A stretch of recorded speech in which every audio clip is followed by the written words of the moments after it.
I'm just eating yogurt. Yummy.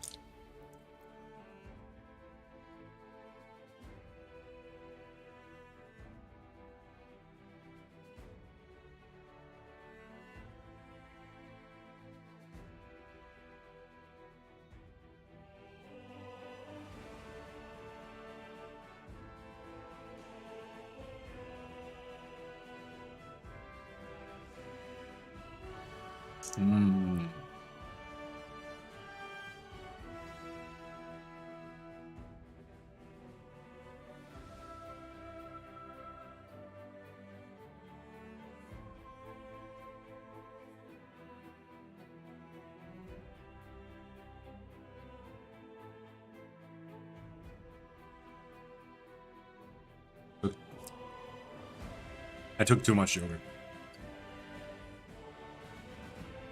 Too much.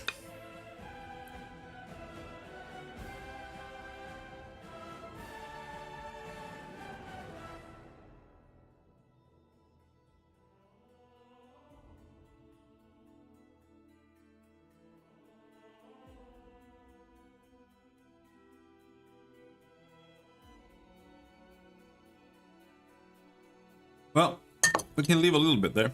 I can snack on it for the rest of the night, maybe. I'm not very good at snacking on things. Usually just eat everything instantly. That's also why I'm fat. I need more water.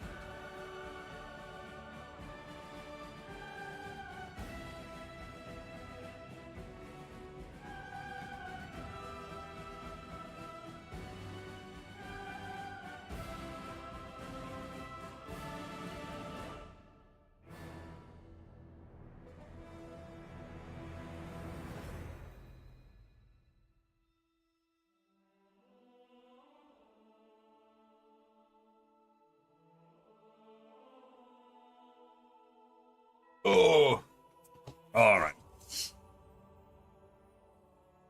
So what did we do? Yesterday we made it through Irenicus dungeon, also known as the crevice or whatever in the beginning, and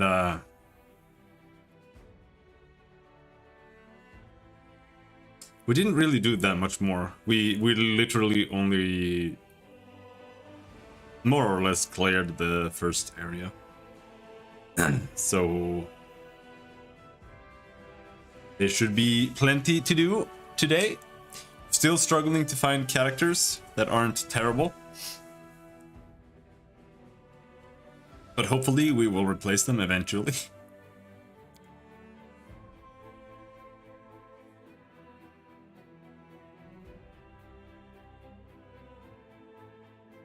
I hope this is the right save. Should have just pressed continue. Yeah, this looks about right.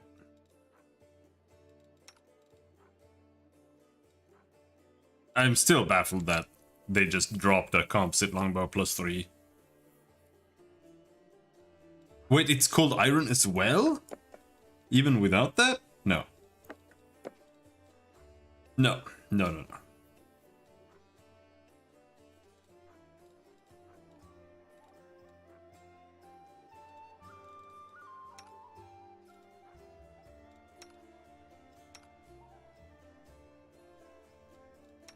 Now.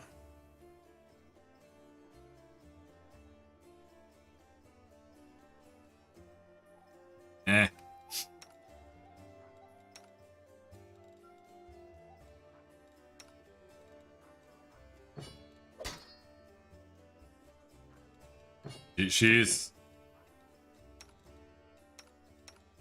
on the verge.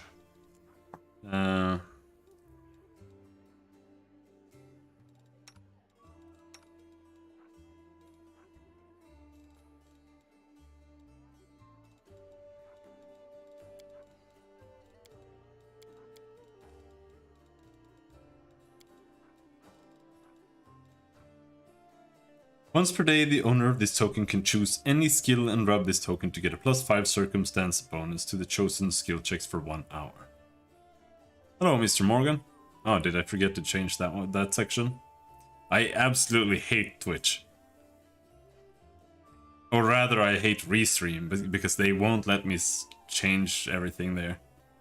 So every single time, or every single day, I have to go in and change like 6 lines to get everything correct. At least it made you drag your ass in here. Hello, Spades. We'll see how it's going, I'm not sure yet.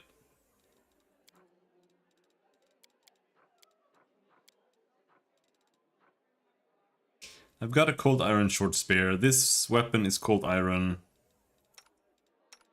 The problem is that my curved blade is not magical or curved or cold iron, which sucks big balls. And that's kind of why I'm focusing on just keeping the quiver on him.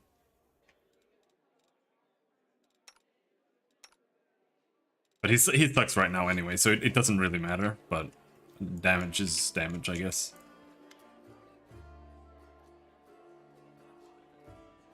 The elf in front of you is young, still an adolescent by the standards of their long-lived folk. A childish, carefree smile plays on her face, and her wandering eyes linger on you for just a moment before darting off again into the distance. Terrible scars cover her body, and a few of her fingers are missing. A crow sits on her shoulder, observing you with its clever black eyes. I don't need you in my party, go away.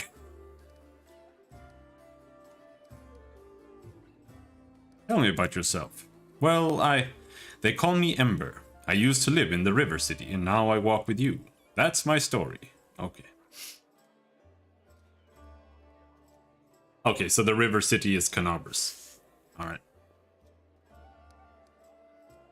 Why do they call you Ember? I've had many names. When I was little, Mom and Dad called me Dove or Cricket or Kitten. Dad called me his ray of sunshine. And when my mom was cross, she called me by a long name, a grown-up one. I can't remember it, no matter how hard I try.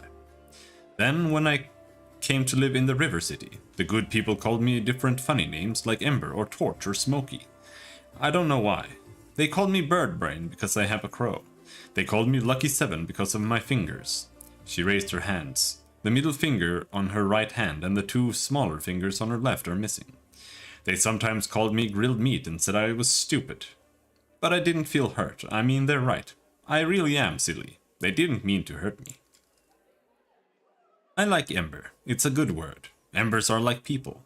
On the outside they're grey and cold like stones. But they're warm inside. You can blow on them, and they'll start a fire to help you survive a cold night. And that's wonderful, isn't it? Ember it is.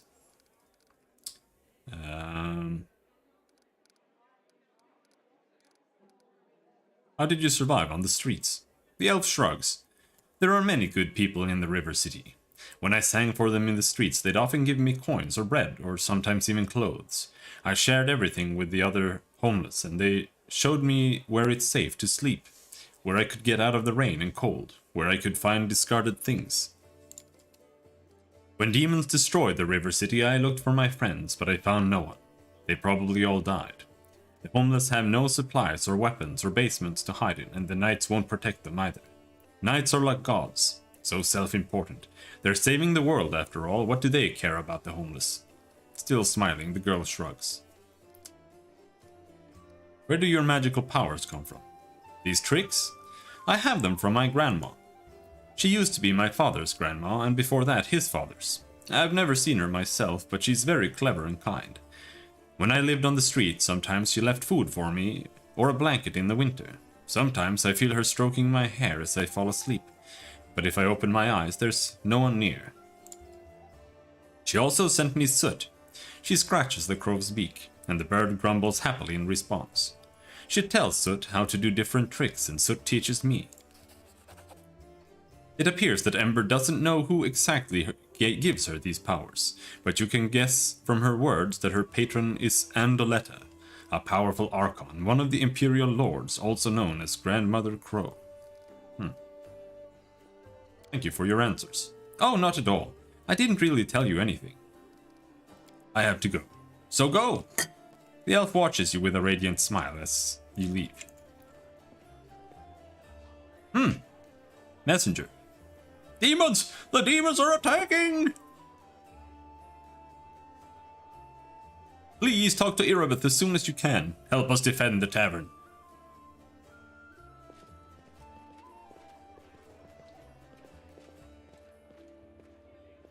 Right.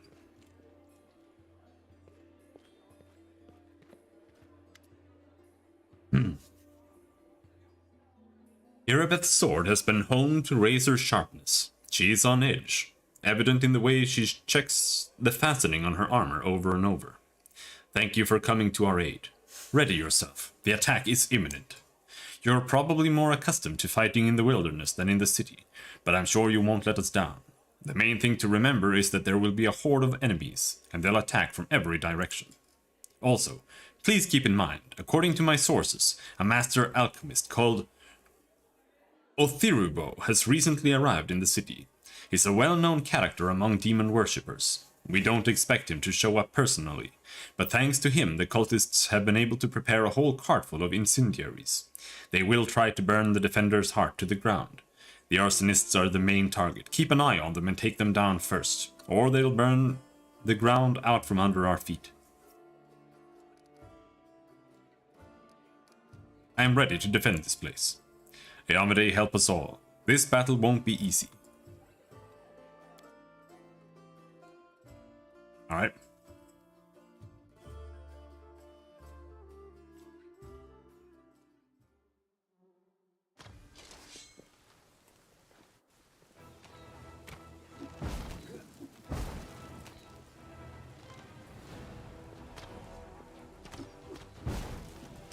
That's a lot of alchemists.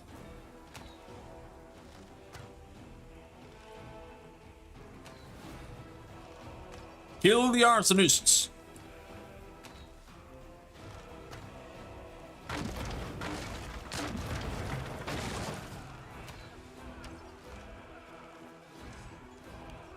Oh shit, that's a lot of NPCs that have to go through turns. Jesus Christ. Oh, why do they walk so slowly?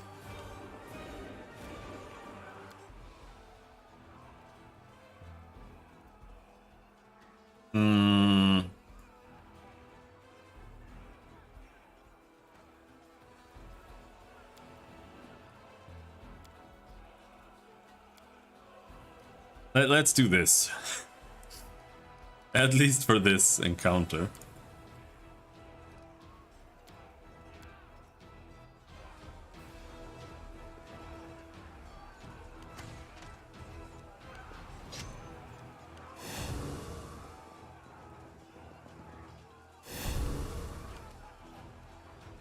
Alright, Ember gets to move.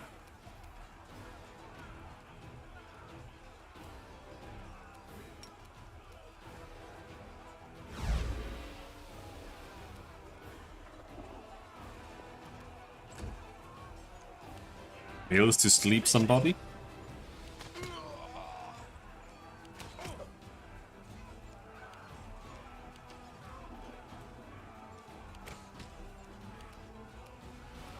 Land.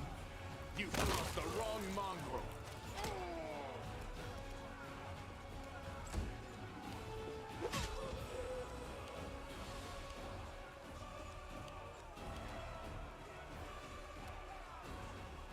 This seems way too easy.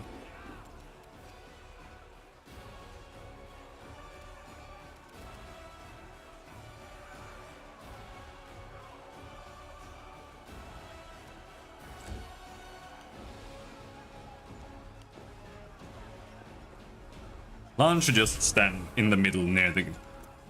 in reach of the gate, rather. Not near the gate.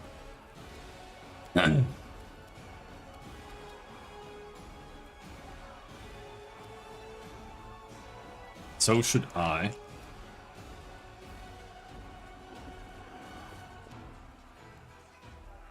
Can't reach to shoot anyone there. Not you, not you.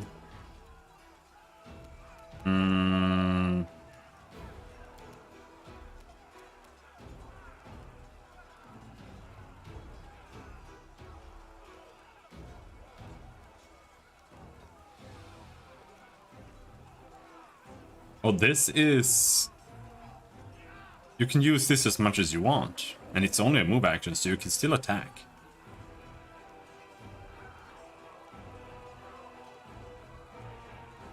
That's really nice. But right now it's kind of weak anyway.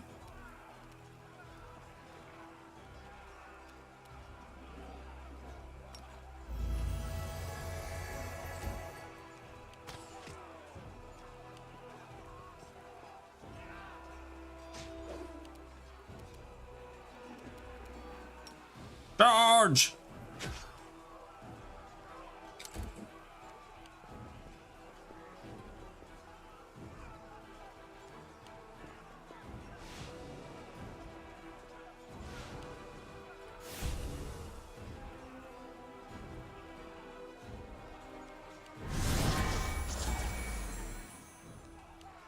Level is she anyway? She's like level 10 or something.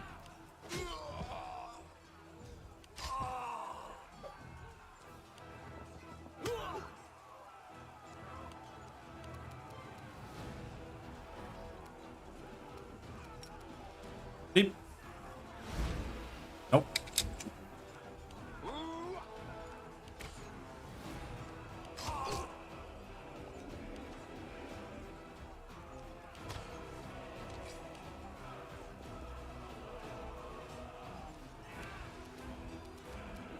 Alright. Land can kill both of them, maybe? Not quite, but almost.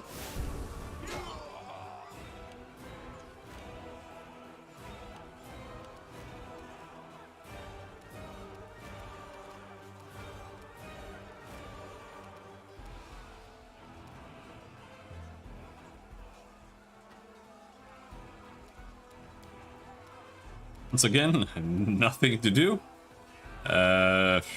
Let's put her over here, I guess.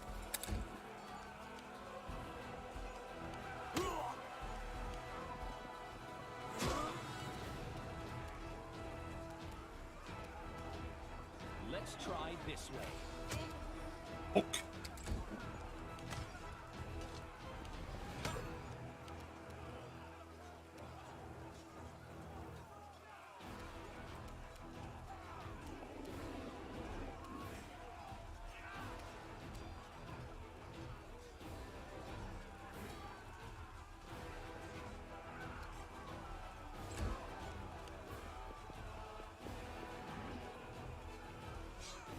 I am expecting a surprise from back there.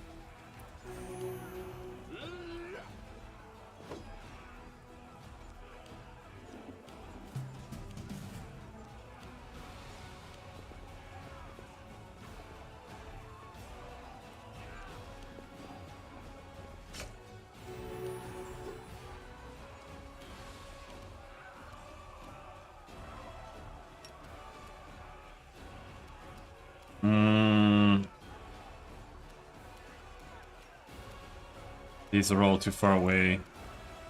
You also need to simply move over here.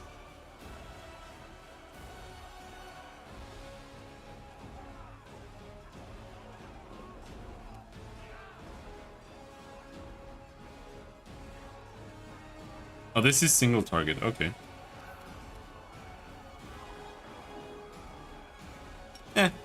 Oh, cast mage armor. I didn't even realize you have that.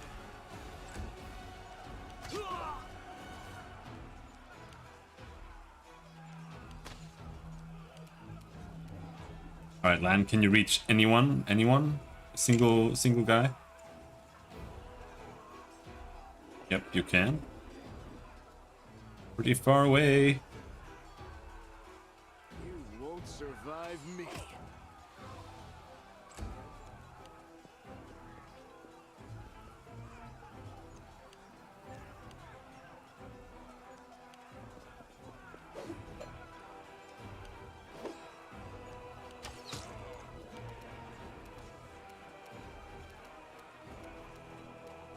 No.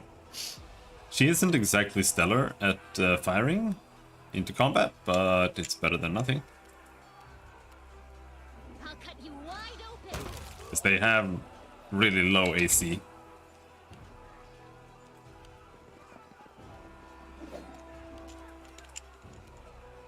This will hurt. But I still miss. Still miss.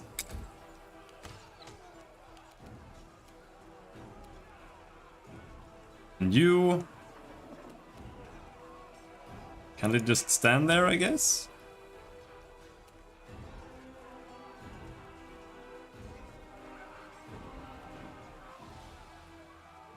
I should have gotten rid of this. But it doesn't matter. One spell won't do much of a difference.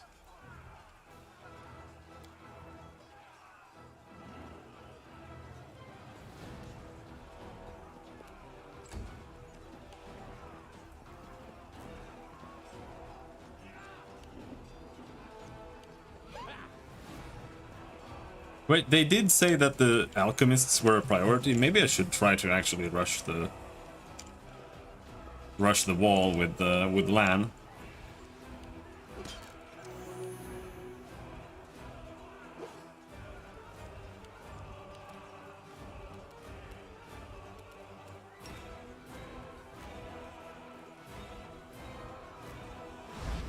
Good night.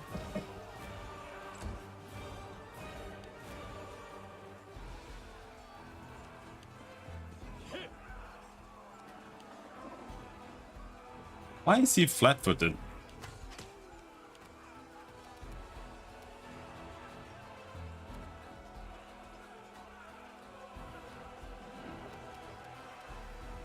You have to go up there. That's the only path up. All right, I'm just gonna have him go up. At least we'll be able to see what's outside. Oh no, we won't, because the vision is terrible. But there's nothing out here. There are no guys.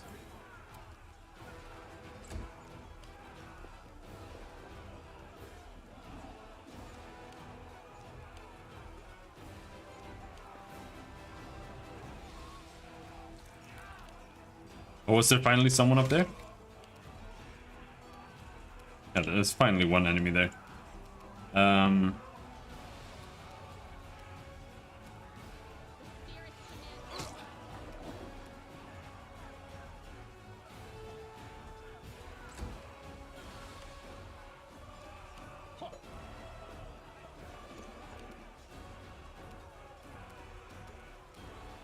Me, I suck balls. With that guy.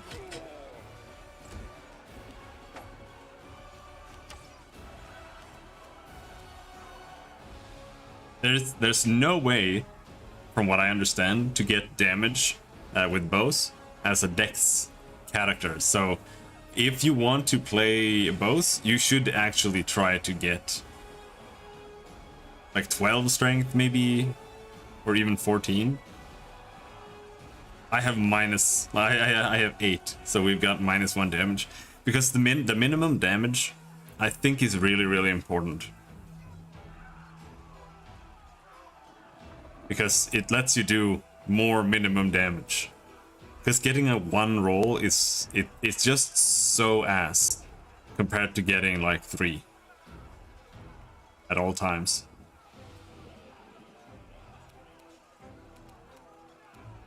Three is 3 times more damage than 1.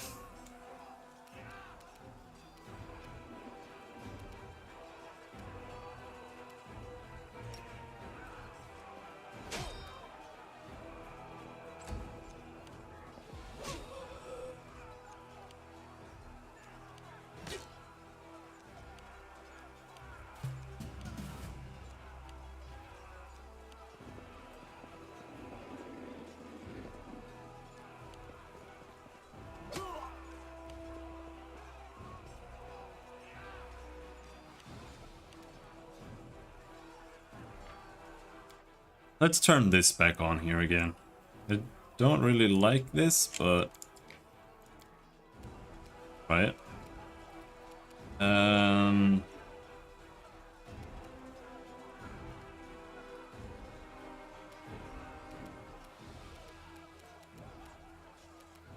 I'm just gonna have Ember go around sleeping everybody as much as she can. But it's got a very low success rate already. Now, we've got land here, but there's really nothing to shoot except for these guys. Use a key power.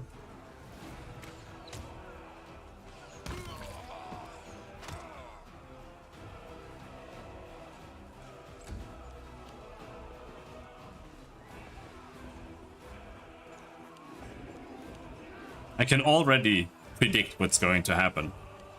All the guards are moving up there, and they're just gonna be stuck up there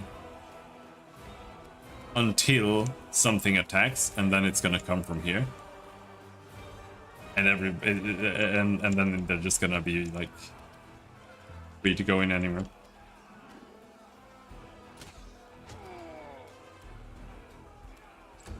But whatever.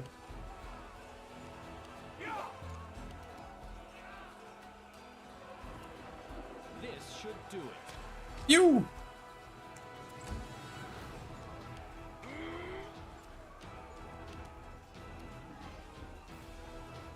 The Inheritor, guide my blade.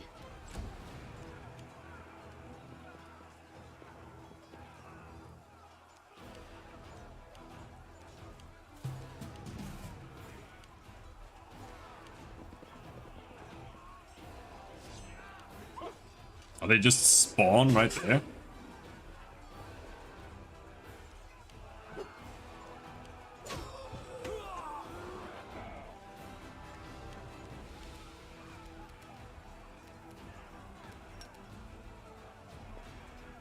Keep that guy. Nope.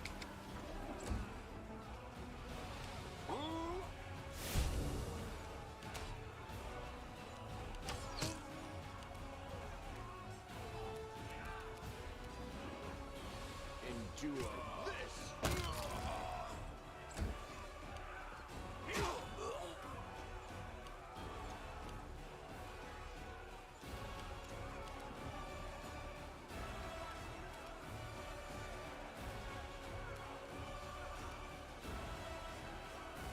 1 minute per level. Is this touch? Yeah, we can't do that.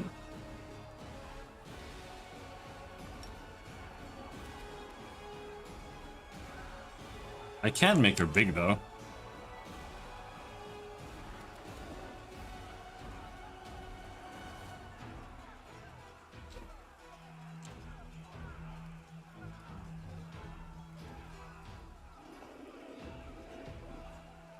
But it doesn't really do that much, right?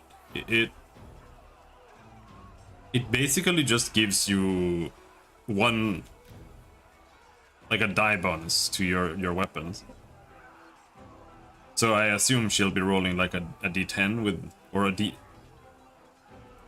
a d8 or a d10 with her scimitar. And that's it. That's all you get. And you also get a penalty to dex. I'm more a fan of bull strength then.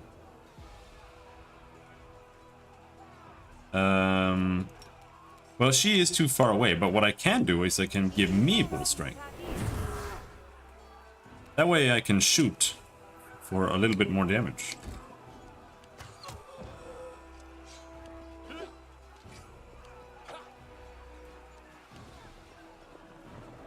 Why does everyone count as flat-footed?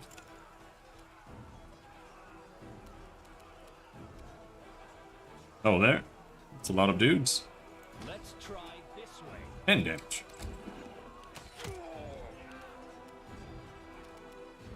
Alright, let's do fighting defensively here.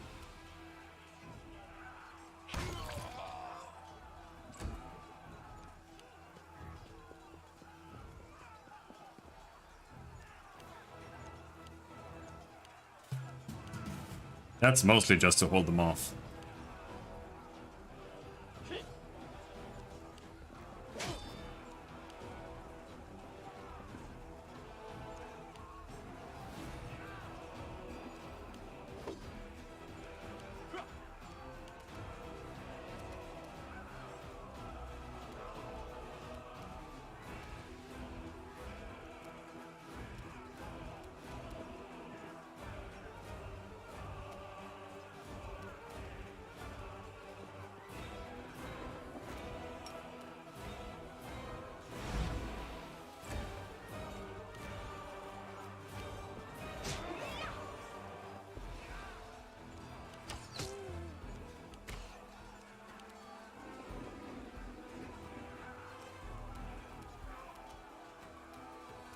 He has to move for that. So we'll just kill this guy. Then try to move in that direction. A little bit. Hello there. No, he was already there. I thought he made it in somehow. You are today's Or got teleported in.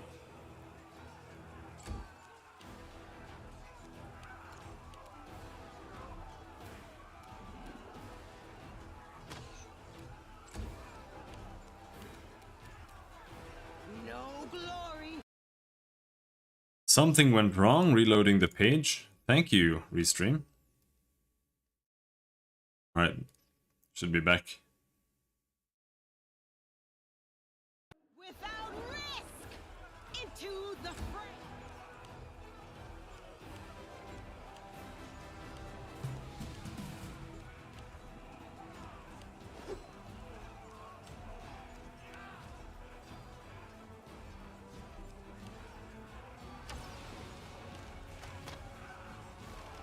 Oh, they just keep spawning!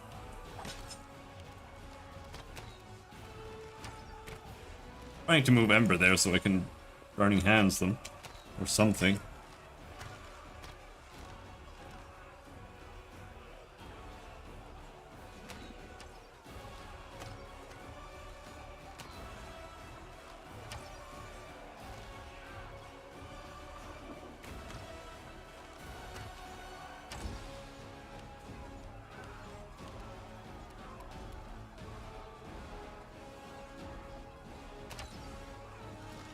Want to get a normal attack in.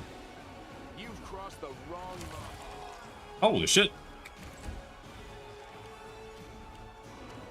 31 damage.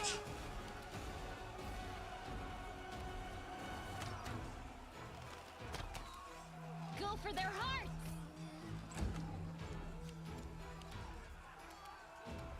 This will hurt.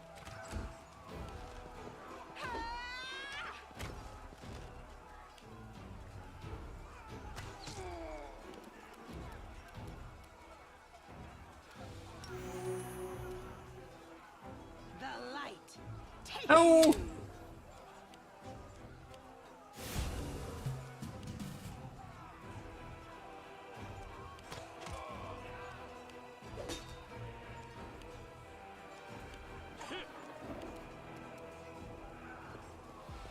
Oh no no no no no no! I didn't want to do that.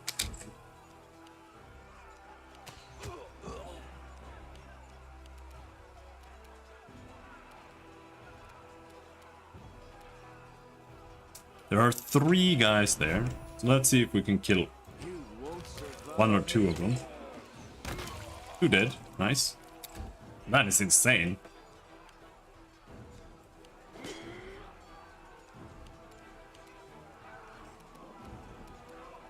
I'll cut you wide open.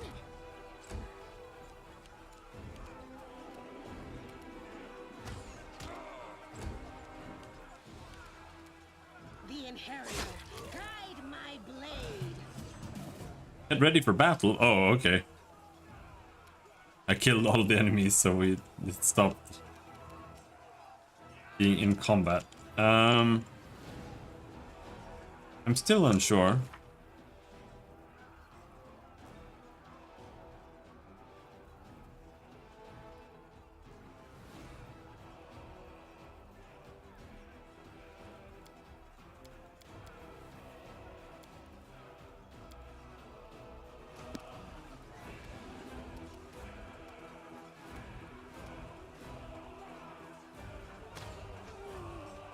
I won't let you hurt my friends. Why does he still have this?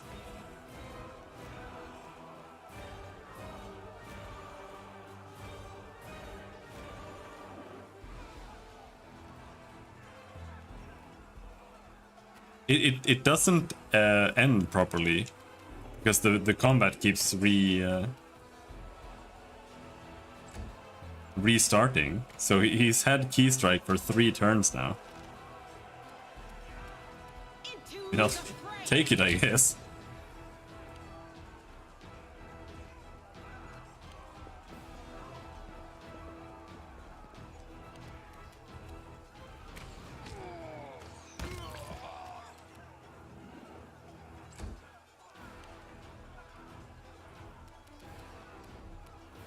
Yeah, now we've got plenty of monsters here.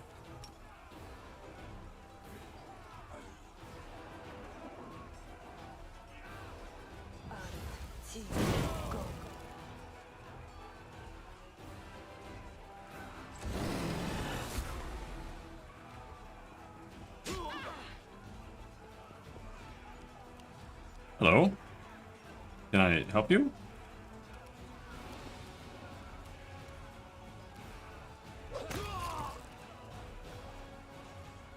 Alright.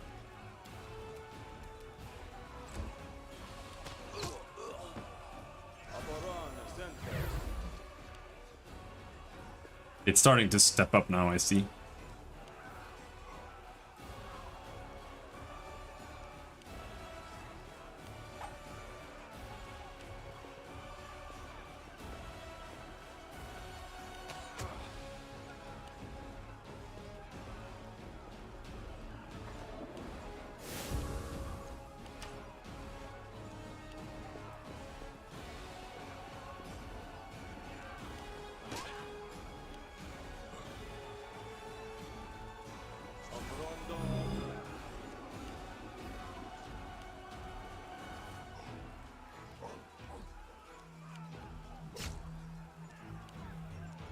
Yeah, that's a problem. Okay, hello. That's also a little bit of a problem.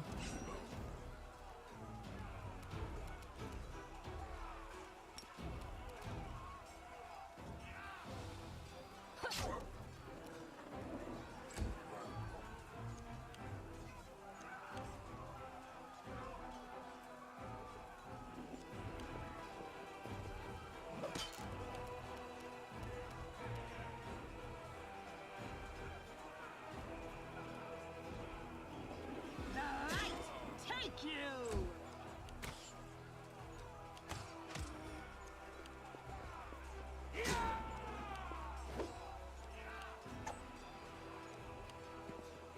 Ember is really getting molested now. Endure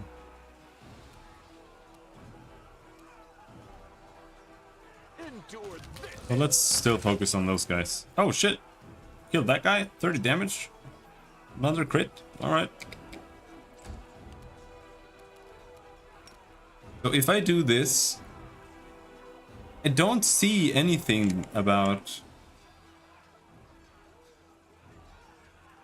any attacks of opportunity. Good. But also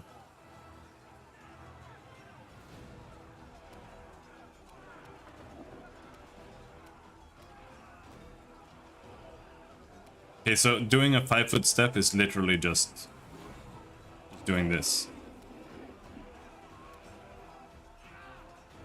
That's a 5-foot step.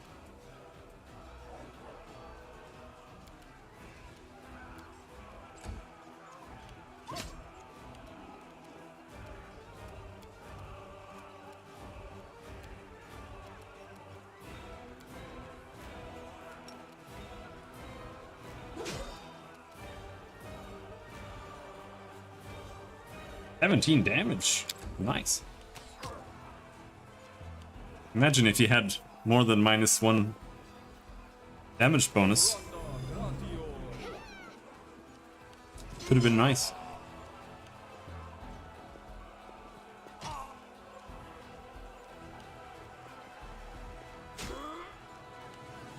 I gotta move him away. I don't like that he's hugging Carmelia. Because his cold iron weapon is only his bow.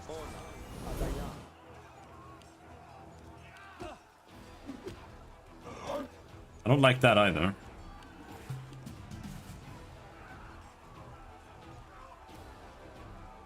The spirits demand your blood!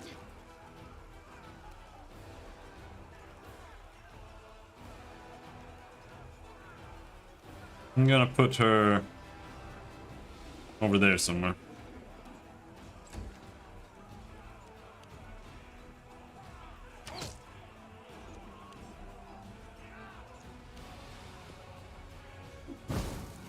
Oh no! Okay, now we've got arsonists. No glory without risk.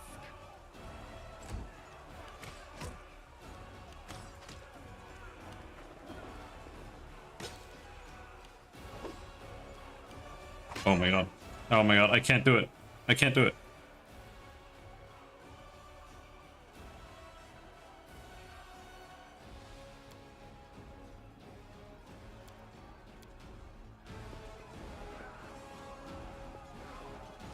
Just show the action, right?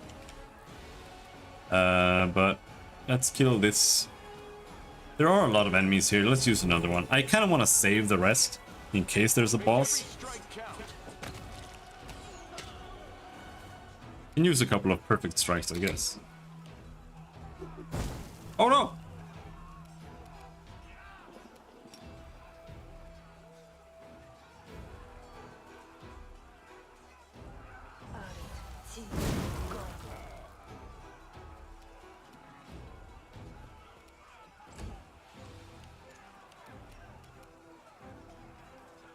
A calculated risk. Oh no, I didn't put an actual low-level healing potion on him as well. That's unfortunate.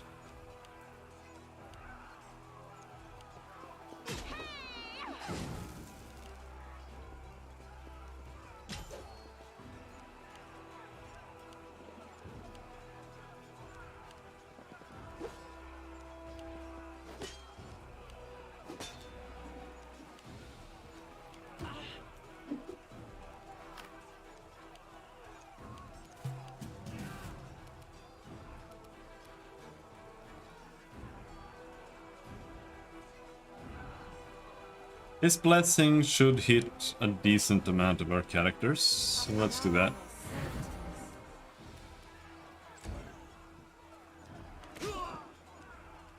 Ally down!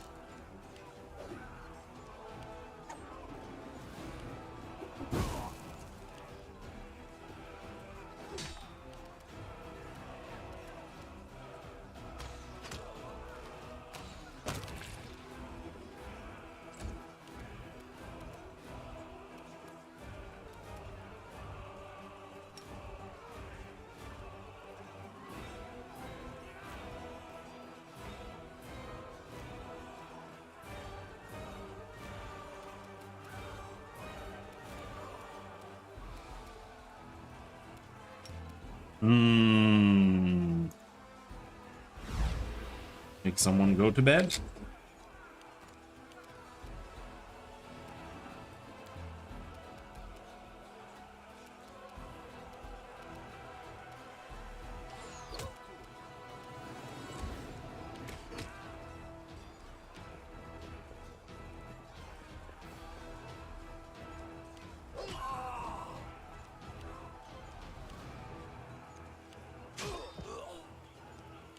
We're losing guards, that's not good.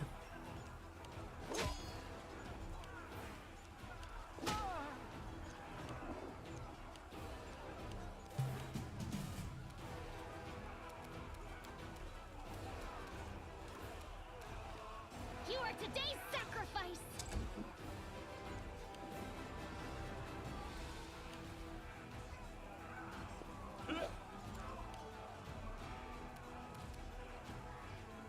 Heal yourself.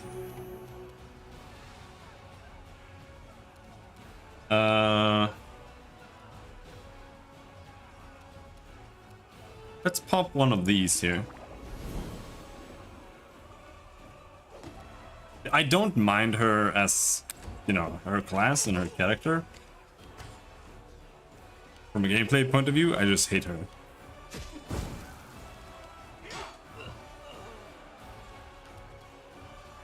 Lan. You've crossed the wrong mongrel.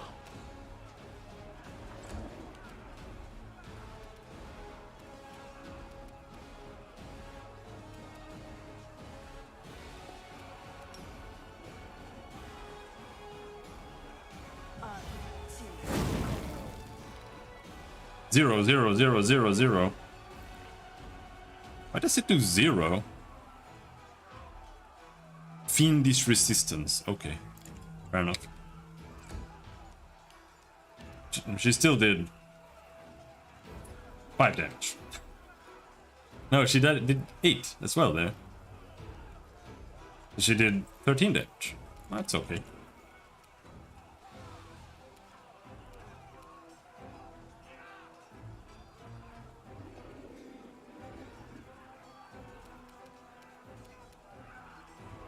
Let's try this way.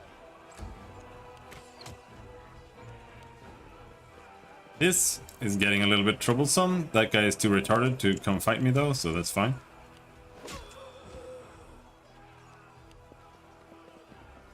That guy too as well, it seems. They're all just chilling down there.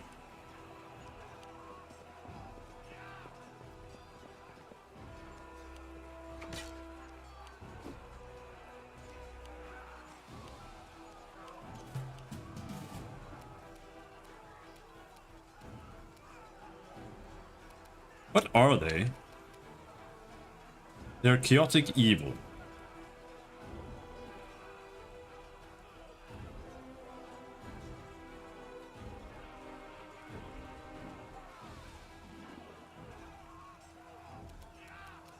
I think I can get land in that circle.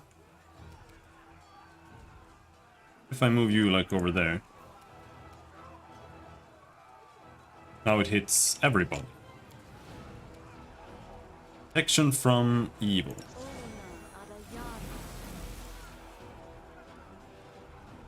What does that do though? It's a deflection bonus. Okay, so it didn't really help her, but it helps everybody else. 29 AC!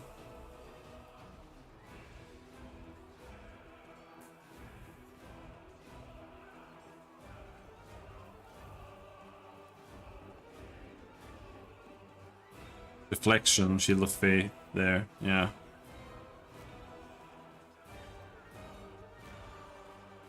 Dodge? You have dodge? Did I give you dodge? Maybe I did.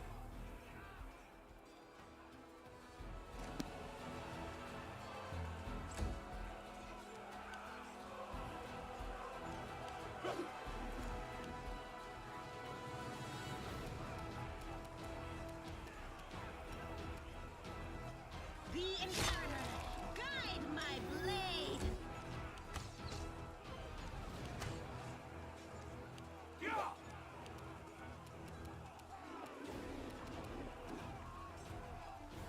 You won't survive me.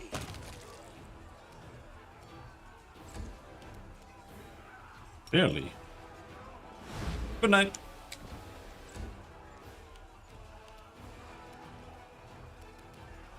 Now what about these guys?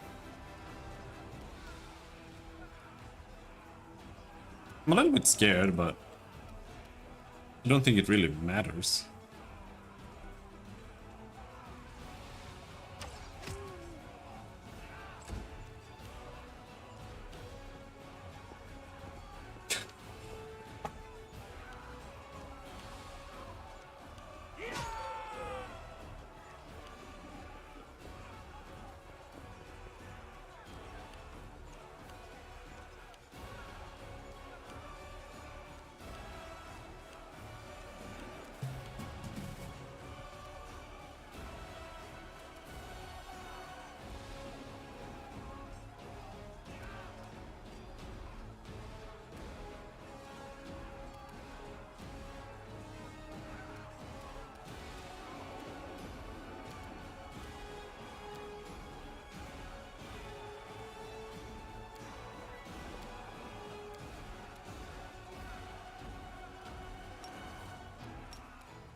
Plus strength?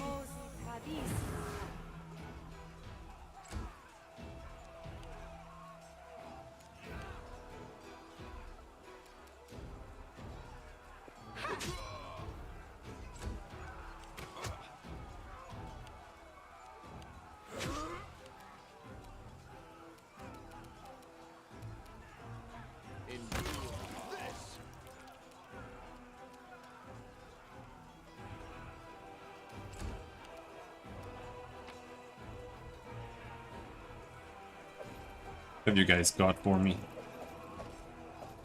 Stuff.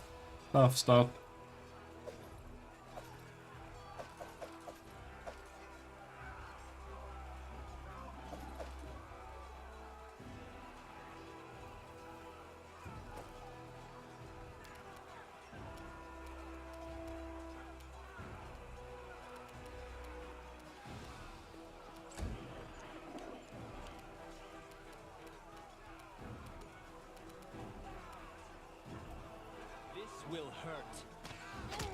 Let's see if this triggers them to come. I don't like that they're stuck.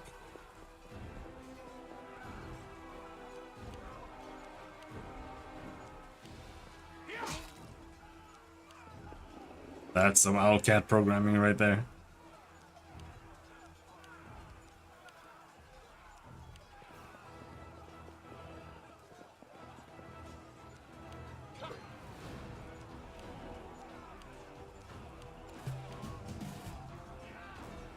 I wonder if this happens for them or something.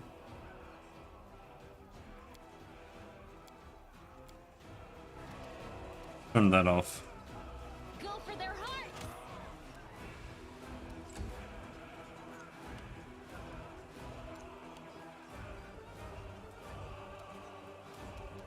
Into the fray.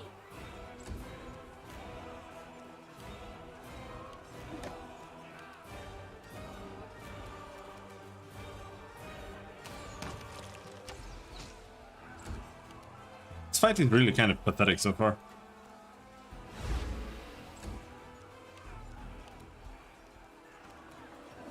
Calculated risk.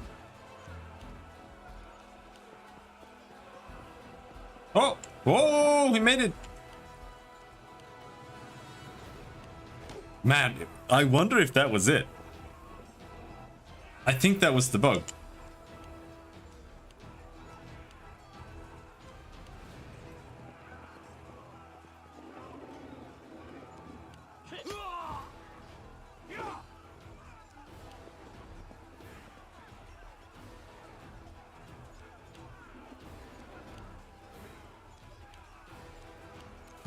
So, my theory is that this auto interrupt movement, when you move like the full distance, it stops you. Even if you click on the yellow, it stops you before it starts wasting your standard turn.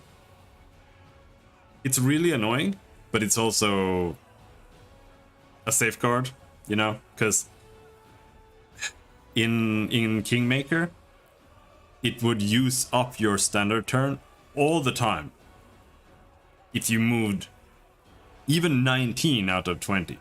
Like even 19. Because you were like, no, if I move 20, it's gonna bug out and it's gonna use my standard action. Then you're like, okay, I move 19, and then it still uses your standard action. So this is like a fix for that bug, kind of. Because I don't know if they managed to fix that. But I think this applies to enemies as well. It doesn't really matter because they just move, right? But what's happening is that guy down there, he was moving and trying to get down to me to fight me. But he moved so far away from me. And then the auto interrupt triggers. And then he has to actually make another move command to get down to me.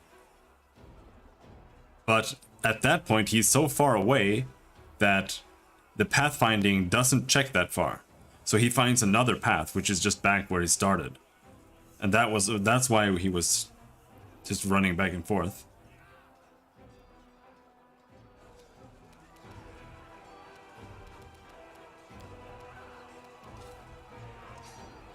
I'll cut Time to you die! wide open.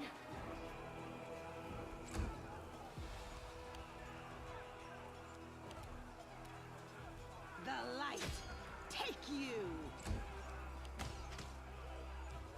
A little bit worried about my health there, but we'll be fine. Maybe.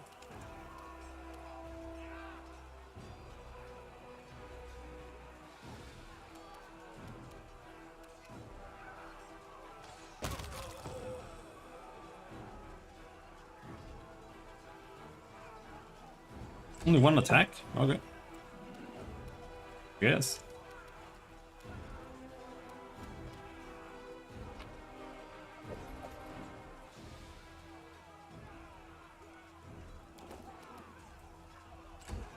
She doesn't have anything better to do, so why not combat loot?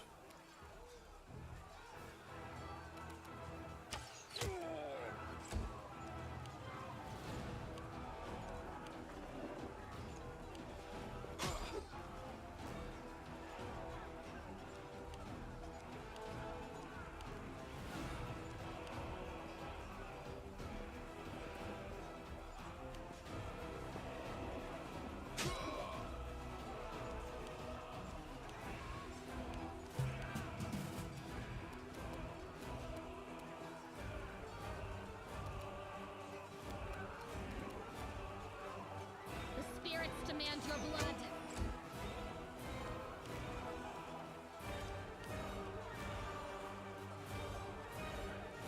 I kind of don't want to move out with her. No Sure. without risk. He died?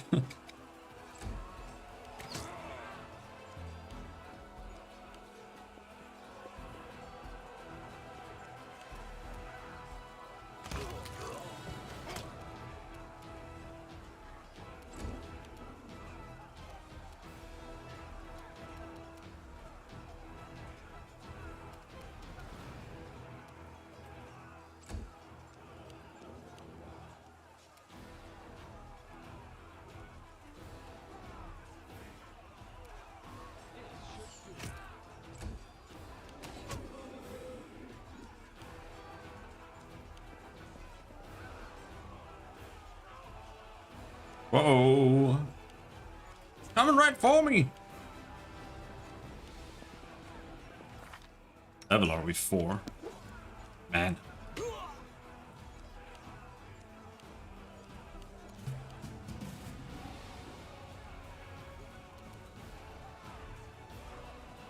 are today's sacrifice.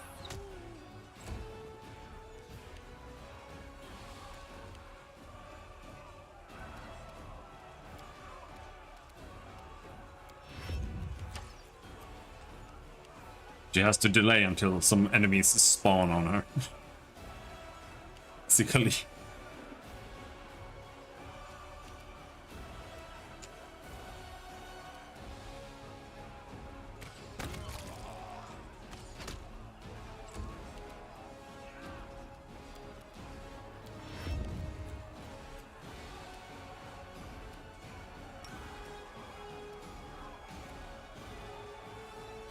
Hmm.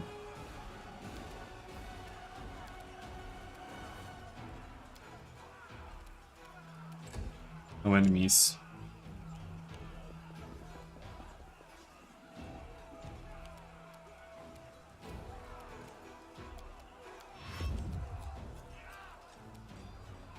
Let's try this way.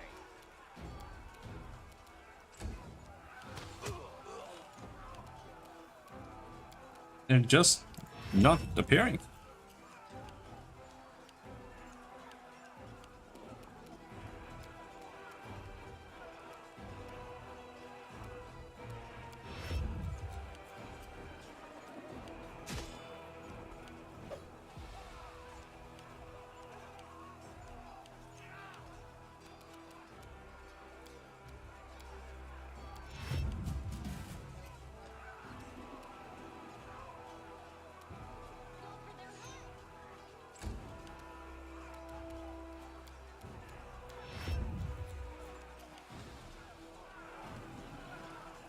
Okay, now.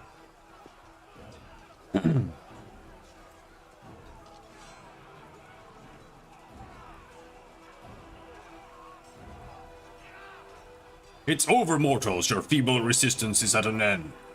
Shoot him, man.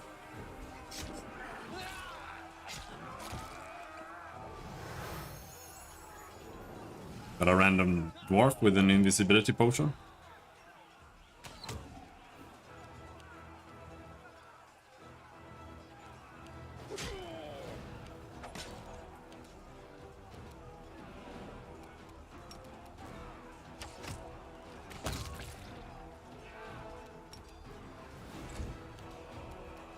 Oh, hello. Finally something to fight.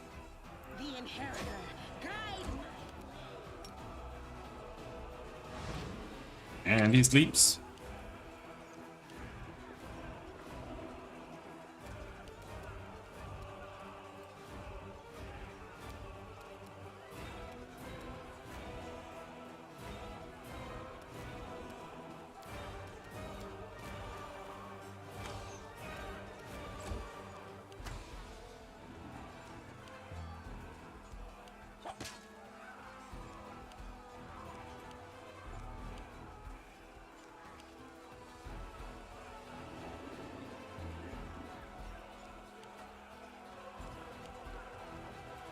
Is taking a level of Zen Archer the only way to get Zen Archery now?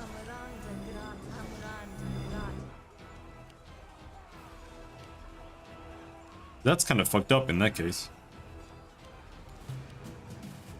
Honestly, I think Rogue should get finesse training at level 1. Because a 3 dip into Rogue is atrocious.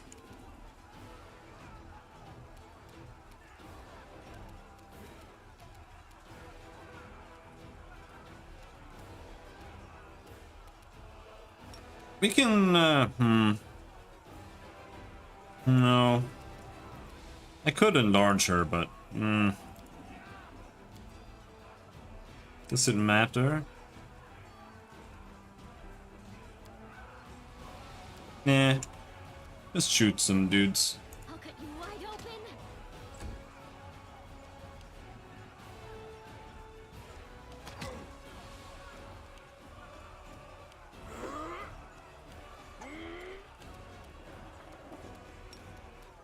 Make every strike count.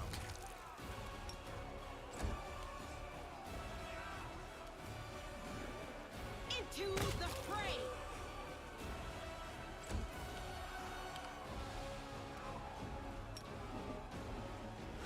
Good night.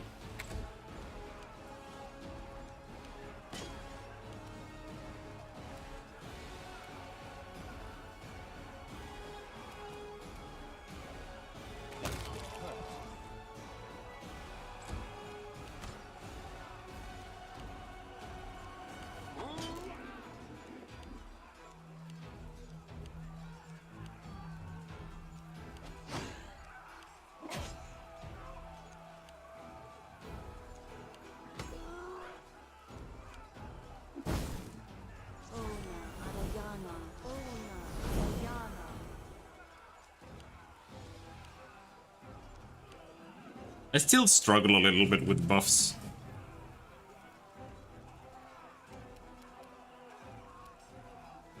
When to use them and such. The spirits demand your blood. Because it takes up so much time to cast buffs, right? Like, casting 3 buffs, that's 3 full turns. It's a little bit heavy.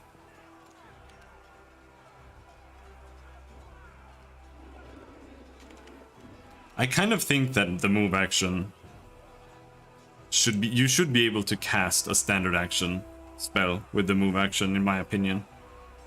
And then also do something else, attack or whatever. I don't really like that this is exclusively move. You crossed the wrong line.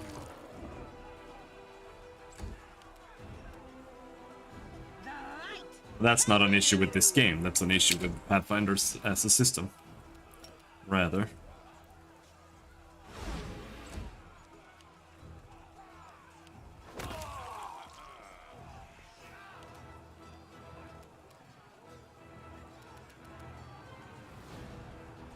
A calculated risk. Bonk.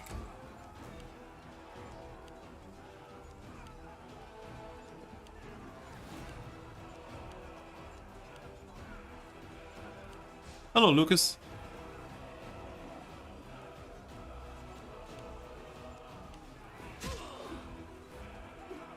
Still only in the beginning, so can't really judge it yet. I did like Kingmaker though. I played it twice.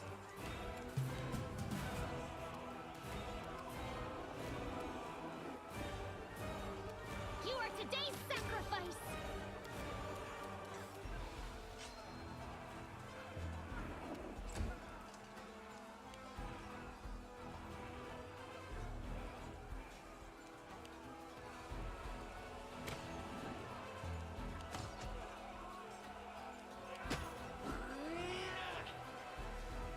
Did you just attack of opportunity that guy when he was at the bottom of those stairs? Here. Let's duck this guy up.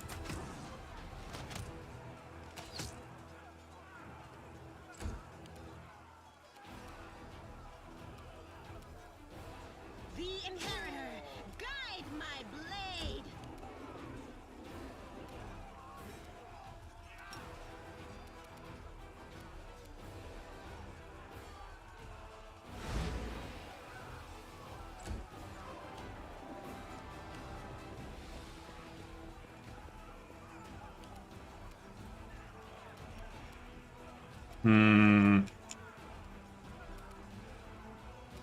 That guy is pretty low on health. Maybe I can get him.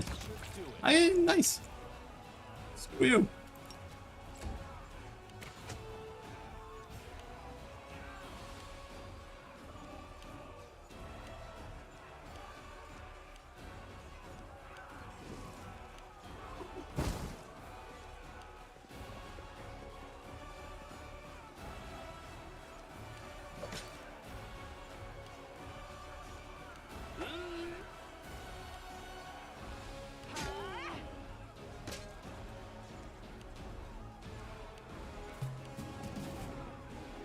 Go for their heart.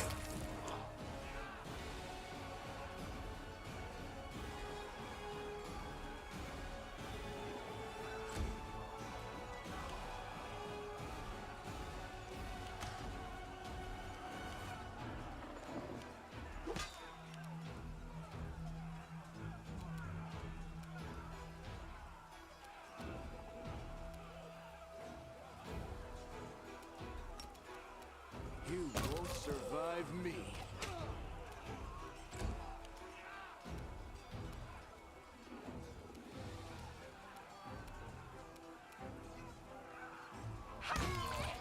Walk.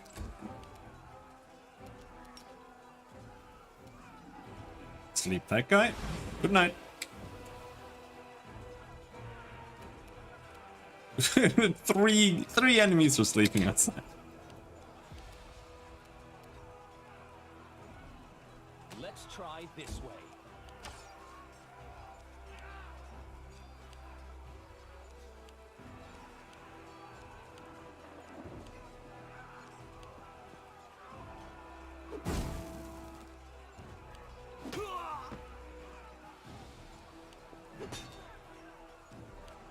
No, we lost a guard.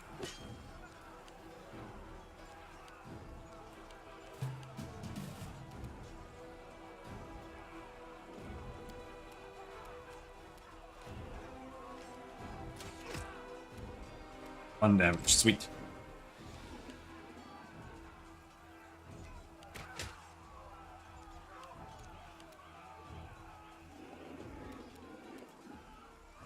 Endure this. Cultist comes first. No glory. Or Arsonist comes first. I guess. Oh, it's one of the ones that woke up. Zap him. 1 damage. If I can give her whatever the wizard thing is called, I'm going to do that, but I'm not so sure I can do that. It will hurt.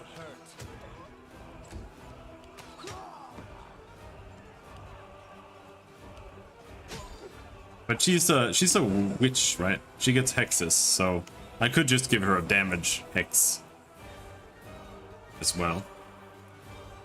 I suppose.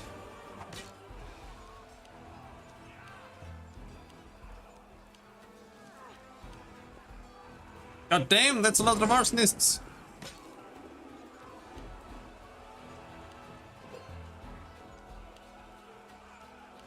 Irabeth is just chilling, not doing anything. I hate you, Irabeth.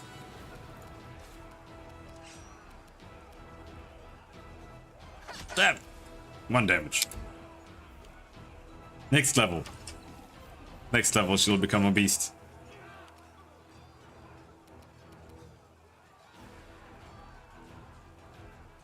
Make every strike count. Fighter, fighter, fighter, fighter, fighter, fighter, fighter, fighter.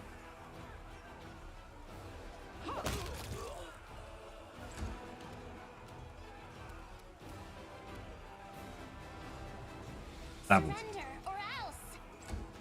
11 versus 18. Okay. Oh yeah, she has like a penalty as well to attacks. And now because I attacked him, we have a penalty here.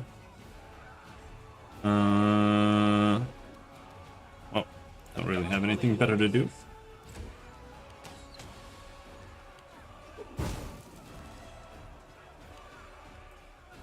I don't want to give him point blank shot.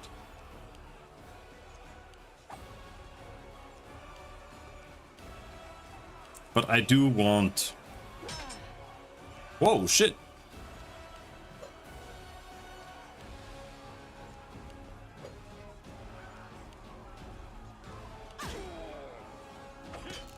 I do want the feat that lets you shoot into melee, but he's supposed to be a melee character, so hopefully we'll manage to do that.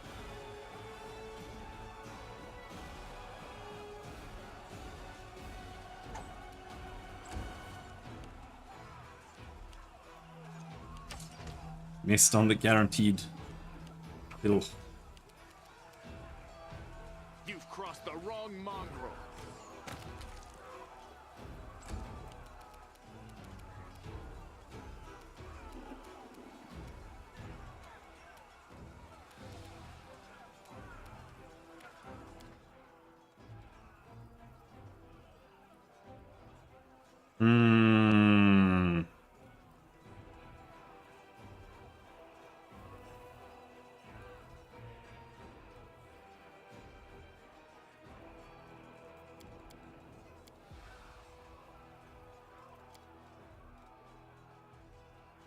It's here, I think.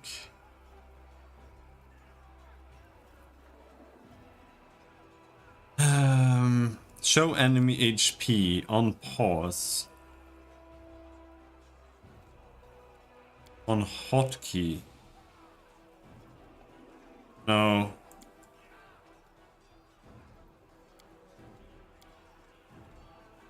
Always. Whoops, I skipped it. I was trying to pause. They're not showing. It's not showing their health.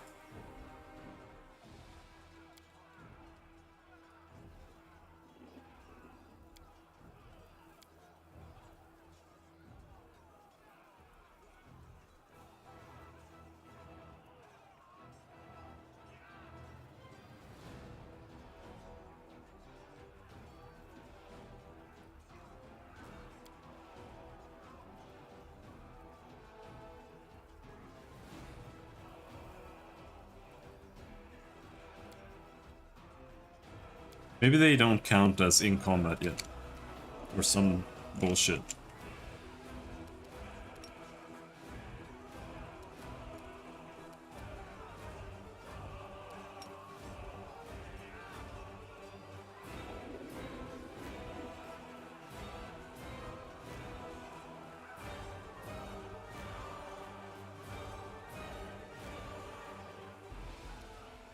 Can't see shit, Captain.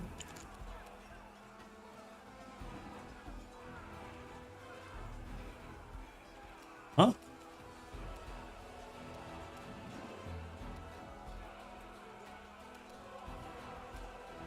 What?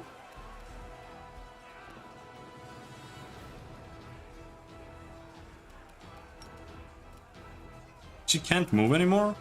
Is that because I used my 5-foot? Oh yeah, it is. I didn't mean to use my 5-foot, I just wanted the normal one. Whatever, I'm just gonna blast her.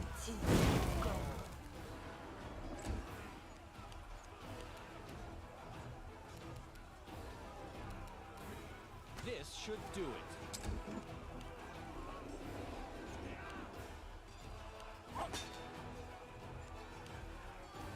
They basically have to crit for her to take damage there.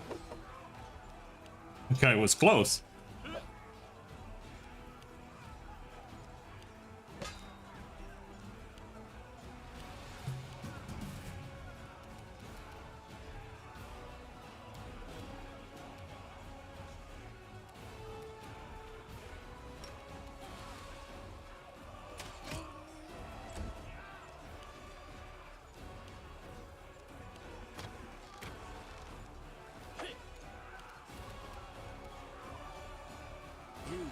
survive me.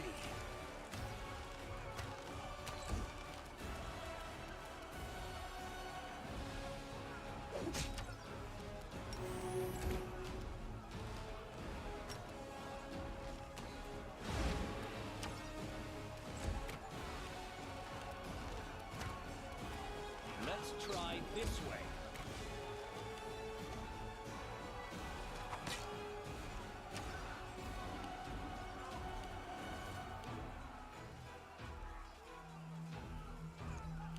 This fight is eternal.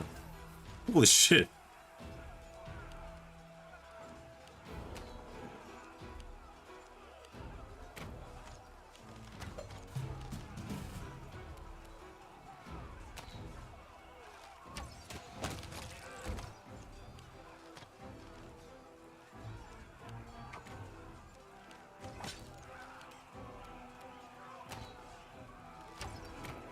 There was someone there was there with little help. This. Best to finish them off possible. That's the last lay on hands there. Beep. Right.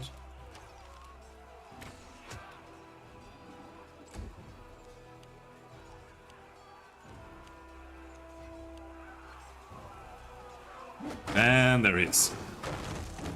Just like I said.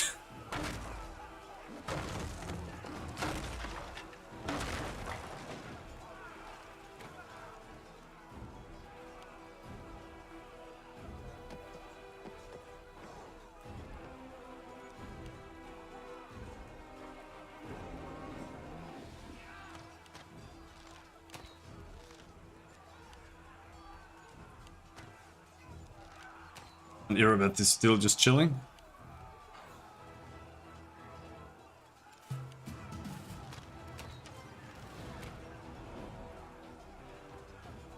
Level 6 monstrous humanoid, level 2 slayer. Damage reduction 5 exceptions, good. Okay. He has no AC whatsoever.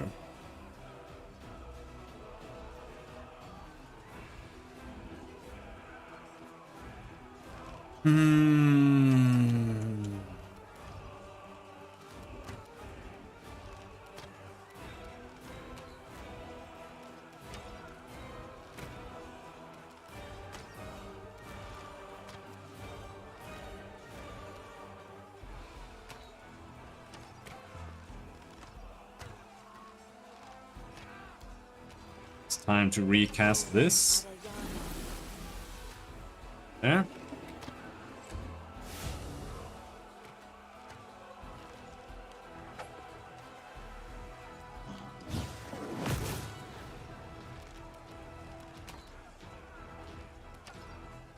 I am going to help her get all the targets off her, I think. Is that a good idea, or should I just... Because I can't even reach him right now. I think this is the best thing I can do right now. Make every strike count.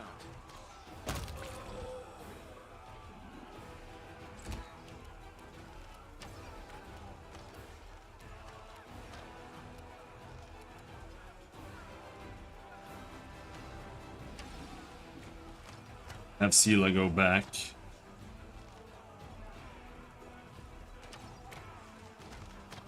Here's a question. The light, take you.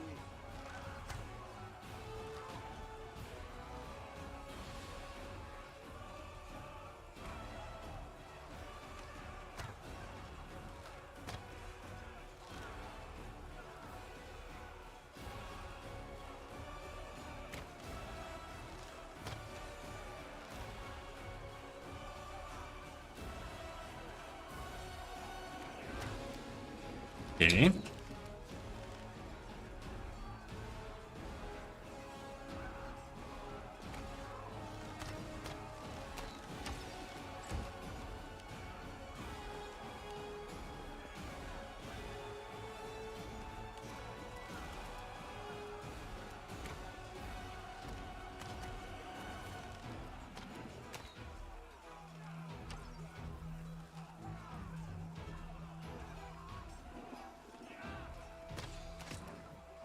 0 damage. Good job.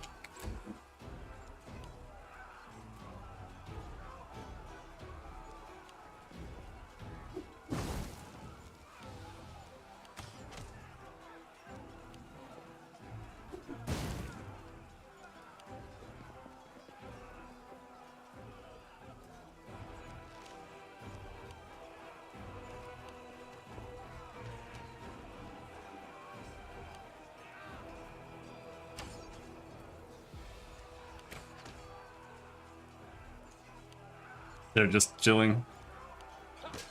Ow!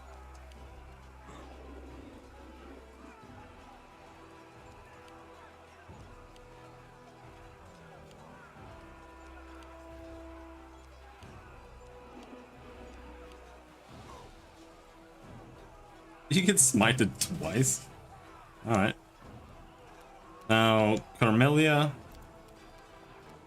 Change weapon. And you can't charge after that. But yeah, move in.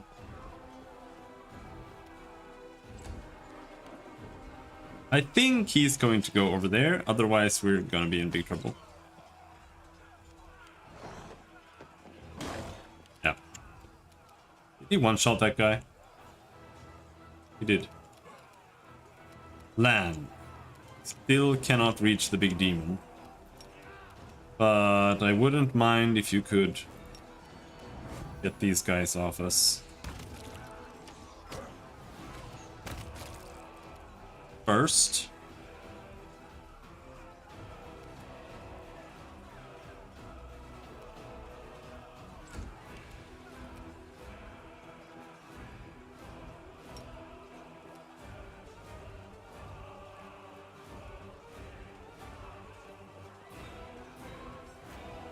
Now,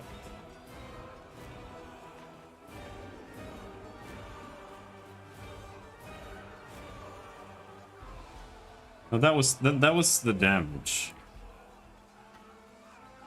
There.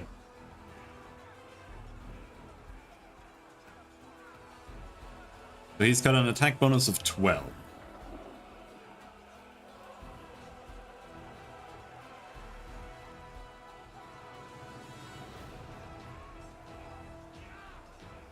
He should have like a 15% chance to hit her.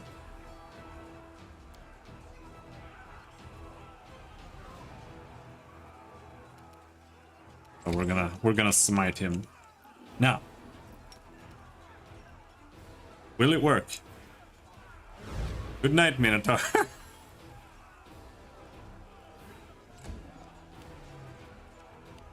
Okay.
Good morning.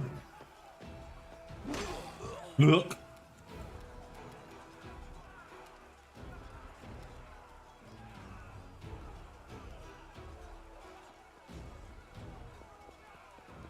Alright, next turn Land can kill him, but he might be dead by then, to be honest. Might. The inheritor, guide my Did miss! 1 versus 2! Oh!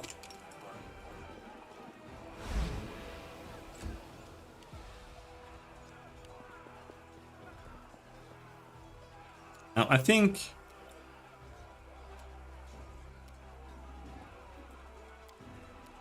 we'll use this little potion here. Before I get one-shotted. 0 damage, nice.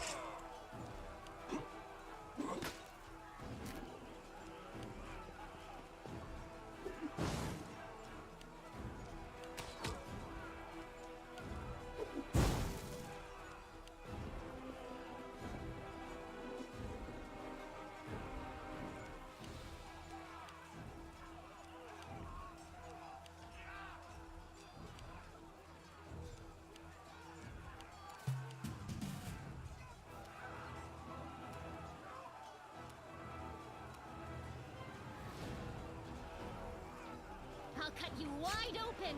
0 damage. Don't cleave me. He could, like, greater cleave all of us to death. Oh no, oh no, oh no, oh no! Holy shit! I did not think you had that many attacks. You've crossed the wrong mongrel. There we go.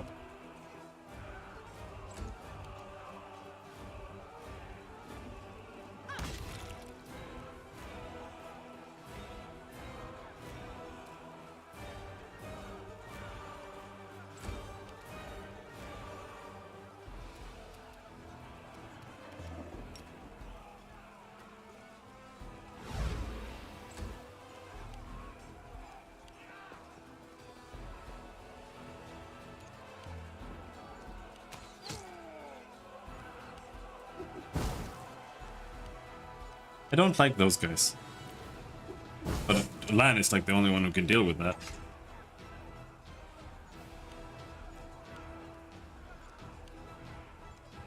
That guy's still asleep? Good morning.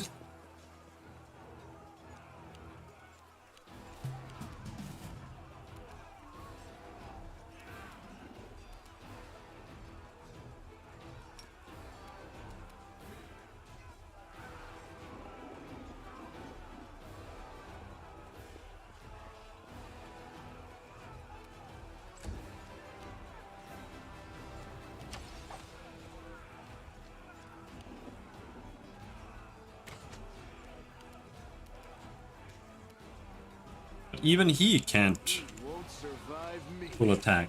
Oh, crit 33. Didn't die anyway.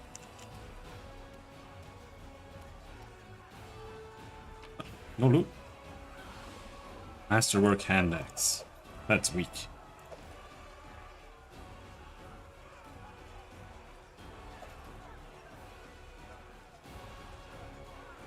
Yeah, we be combat looting.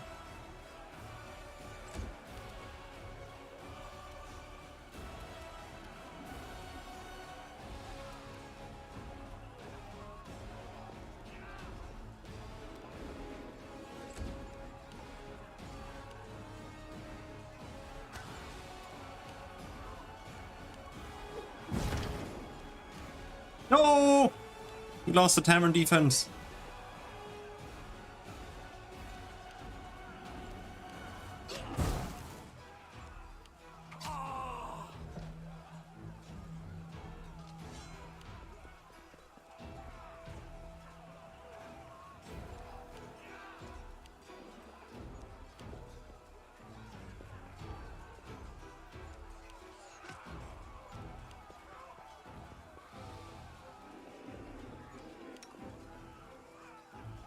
When do you die? Is it 10 plus con or what? So I'm at minus 11 and I've got... Or is it just con? Maybe it's just con.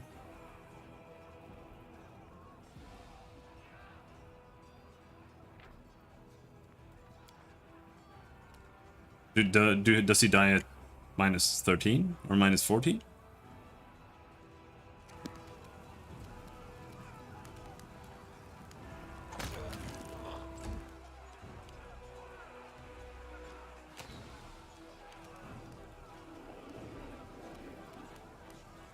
Endure this.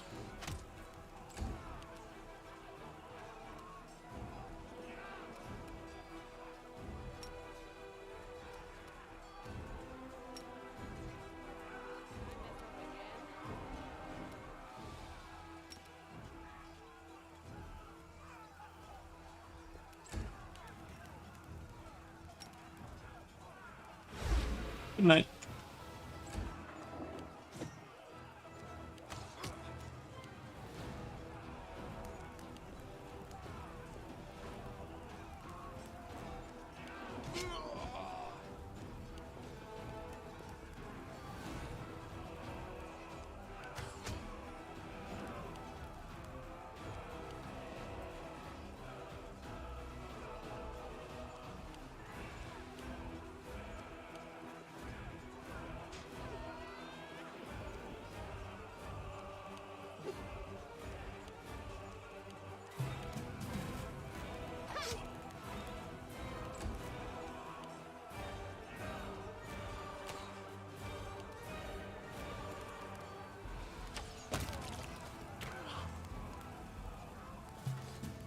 Are we done? Just had to kill all the arsonists.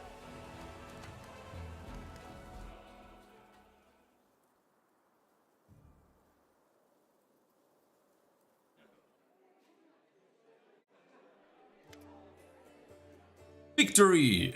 Canabras bites back, and our teeth are sharp. Irabeth is glowing with zeal, and she raises her fists in triumph. Now we take the fight to them! Will there be another attack? I doubt it. Demons aren't famed for their organization. We'll strike a blow at the Grey Garrison long before they regroup for a new assault. What are our losses? Minimum. The battle wasn't easy, but thanks to you it chewed them up and spat them out again. They thought they could break us, but they only bolstered our spirits. I didn't want to say this. Congratulations on the victory. It wouldn't have been possible without you. That reminds me, we found this among the attackers' remains. This trophy rightly belongs to you. Nicely done. Now our goal is to rout the demons in the Grey Garrison just like we did here. Heavy flail of weakness. Thank you, I guess.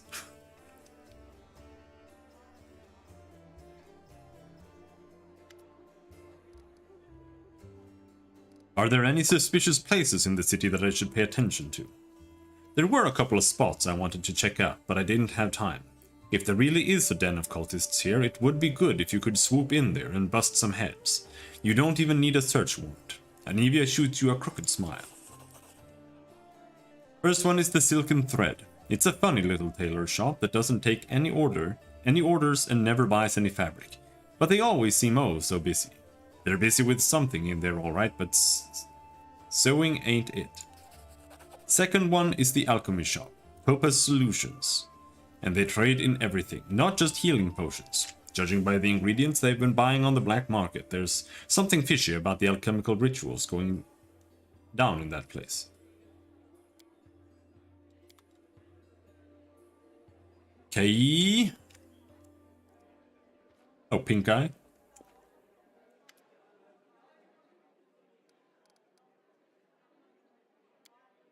No. Go on, Lan. Lan greets you with a nod. Here for a chat?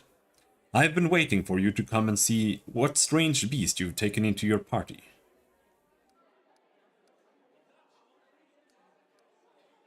What do you think of life on the surface? It must be very different from life underground. Of course! As far as living conditions, the surface is definitely a better place to be. It's easier to get good food and water, not to mention build a house and even grow a few things. In older, well-established settlements, you don't have to deal with anything scarier than rats or maybe foxes stealing chickens. As for the kind of lives you have, I heard a story about demon worshippers abducting a whole family and sacrificing them one by one while the others watched. But there were some brave crusader knights nearby, and they killed the villains and saved everyone. And I heard another story. A young blacksmith lost his arm in a fire, couldn't work to feed his wife and baby. They tried their best and lived from hand to mouth, but they were still destitute. In the end, the desperate blacksmith robbed a traveler one night on the road, but there were some brave crusaders nearby and they caught the robber and threw him in prison. Not long after, his wife smothered their baby and hanged herself. Up here, the same person can proudly say he's protecting the innocent from demons and then look the other way while the same innocent starves just because they were born into a poor family. Queen Galfrey prolongs her life with sun orchid elixirs that cost enough to feed an entire city. Back in our caves, everyone is equally poor, and if one person starves, the whole tribe starves. We don't abandon our own in times of trouble. That's the power of a tribe. The laws of the surface are made so that some get everything and others get nothing. I might just be a naive fool from the caves, but I don't understand how it's possible to have so much more and share so much less. Anyway, look who I'm talking to. You must know life on the surface much better than I do.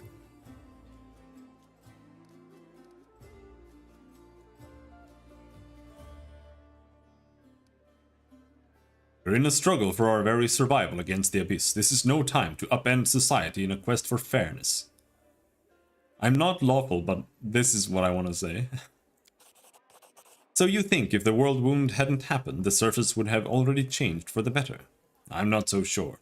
I'm not even sure my kinfolk wouldn't find their way to inventing their own aristocracy, if they ever got their hands on anything valuable enough to divide unfairly. But what's the point of being prince of all caves, holes and gorges, if your only throne is a boulder and your only crown is made of rat skulls? Thank you for your answers. So long.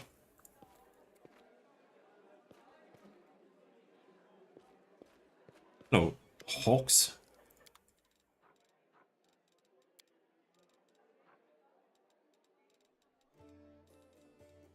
What did we get? Date, newest to oldest. Heavy Flail of Weakness, Cold Iron Enhancement +1. Whenever the wielder of this +1 Iron Heavy Flail performs a critical hit with it, those, like, the critical hit enchantments are total dog shit. The target suffers a -1 penalty on attack rolls for 1 round. Like, it's even worse. That would barely even be good on a normal hit. It would be like okay. That's what it would be. Okay.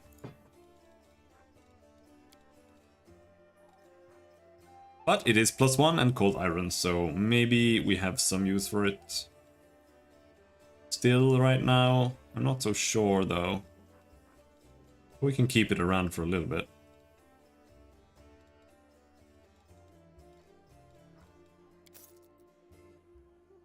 I also want to note that nobody leveled up from that. Okay, she did. Nice. Stigmatized Witch. Level 2 spells and another hex.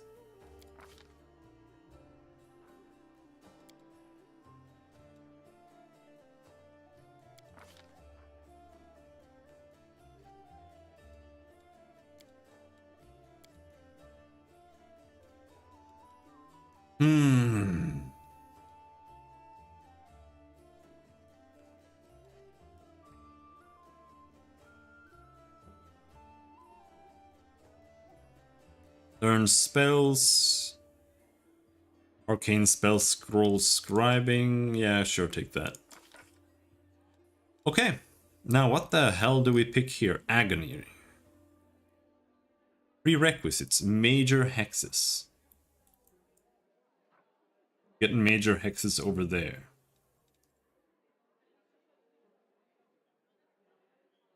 Target is nauseated for a number of rounds.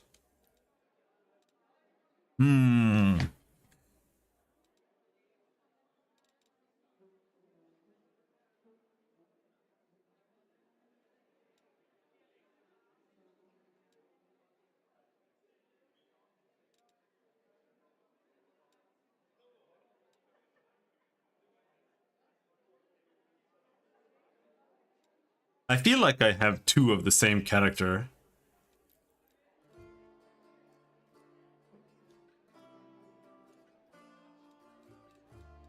Oh, is there anything we need?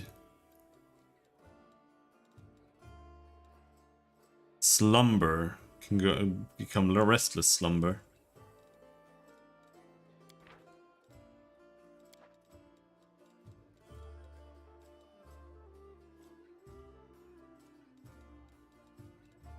There are no other prerequisites. He already has Animal Servant. Turn a humanoid enemy into an animal and rob it of its free will. No, that's not what she has. Nails, natural weapons. No.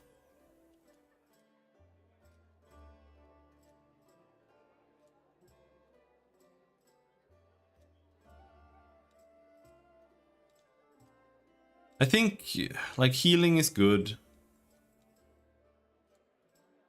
Kind of. Aura of Purity might be good.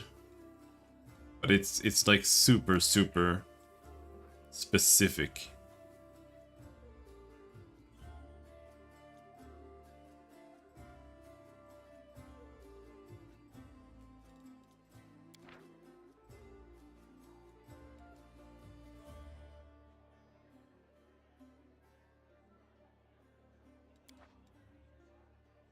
I feel like until you get the major hexes, and maybe even then,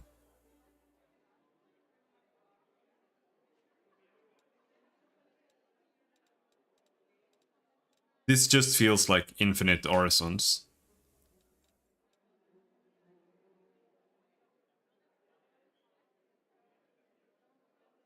This ward lasts until the creature is hit.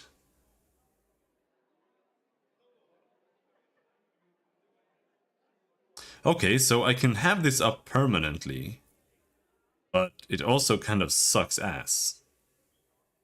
Because it's a deflection bonus, so it doesn't even stack with protection from evil. Ice Plant is good in all situations.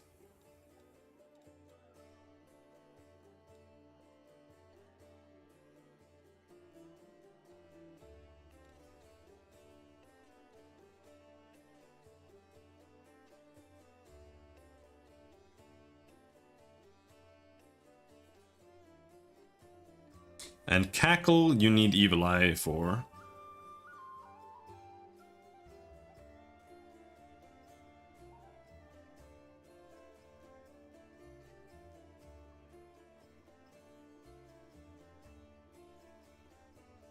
Now, this... Oh, it also kind of sucks.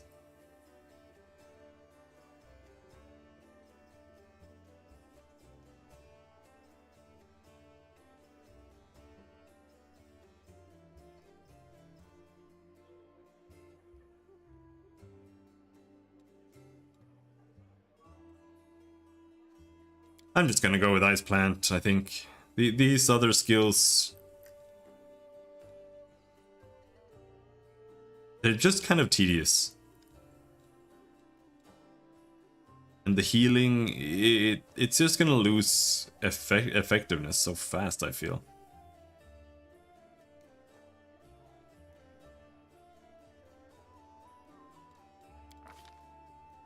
Choose spells, alright?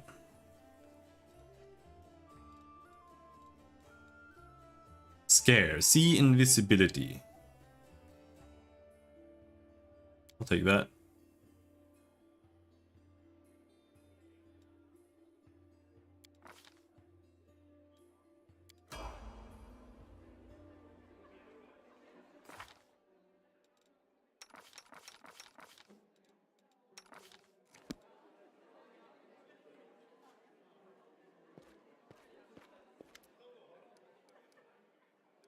What do people say about you? They say I'm a traitor, as bad as Aurelio Varnish, that I'm a disgrace even among the ranks of the condemned, that Queen Galfrey should never have spared me, that I belong on the gallows. Why do they hate you so much? You really don't know. Staunton gives you a long, morose look and sighs. I'm the reason why the Crusade forces are holed up in the fortresses on the edge of the world wound, instead of bringing the fight to the demons. We used to have a foothold in the wound, the mighty unassailable city of Dresden. We used to have it until it fell, and all because of my stupidity. I gave the enemy our main citadel. Founded as a city fortress during the hubris of the First Mendevian Crusade, Dresden was overtaken by the demonic hordes of the world wound. It now stands as a demonic monument to the foolish naivety of those early crusades, right? I was tried. They wanted to execute me, and rightly so, but the Queen intervened. She said that I could live and fight in order to undo what I had done. So that's how I live, decade after decade, fighting in the Condemned. The Condemned is a military unit made up of petty criminals conscripted as disposable soldiers and frontline fodder in the Mendevian Crusades. The dwarf shrugs. As you can see, I have fixed nothing and I have earned no one's forgiveness. Are you going to spit in my face too? It wouldn't surprise me.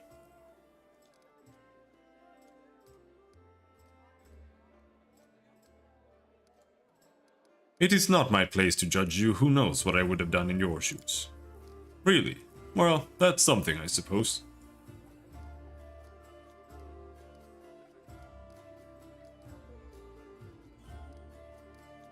So many years in the condemned. Surely you have paid your penance by now. That's not up to me to decide. My life is in the Queen's hands. He falls silent for a moment, and then in a trembling voice he adds, The condemned isn't the worst part. All these years I have prayed to Torak for forgiveness. Countless times I've gone to his priests and countless times I've kneeled before his altar. If only the father of dwarvenkind would answer my prayers just once. Not to restore what I've lost, but to tell me that I am still one of his children. But it seems he doesn't give a damn about me. What can I expect from mere mortals when my own god doesn't think I deserve redemption? I have to go. Go on then. Maybe we'll see each other again.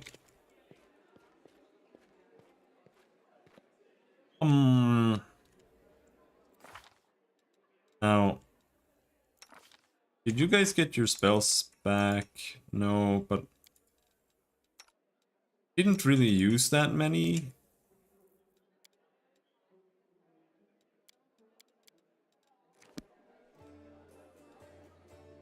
Can still go out and explore today.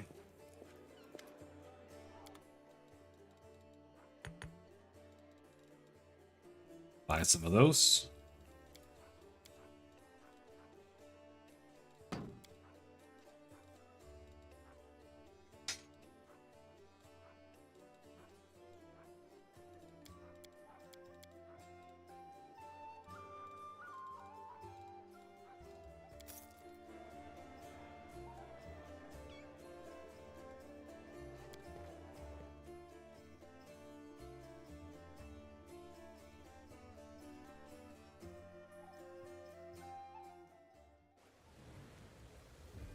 This will hurt.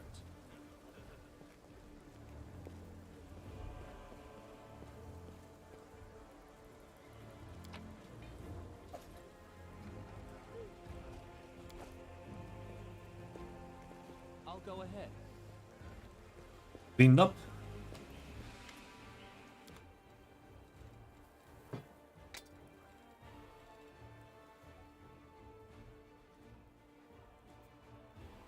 Did you get new gear?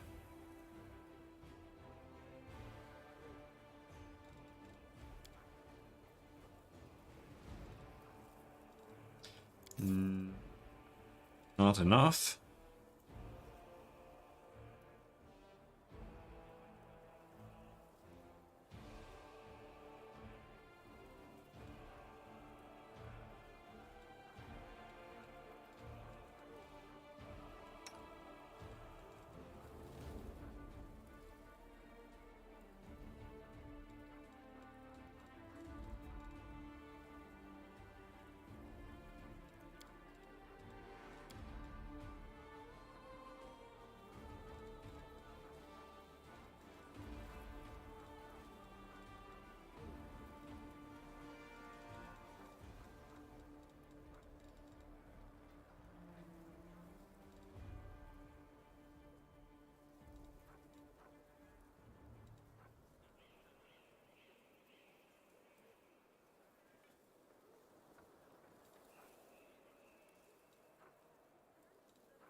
Could have kept one of these axes, I guess.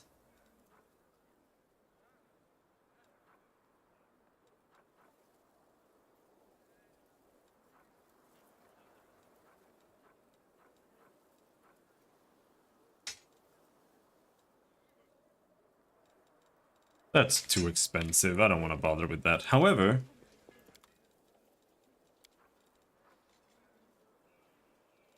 I do need more quivers.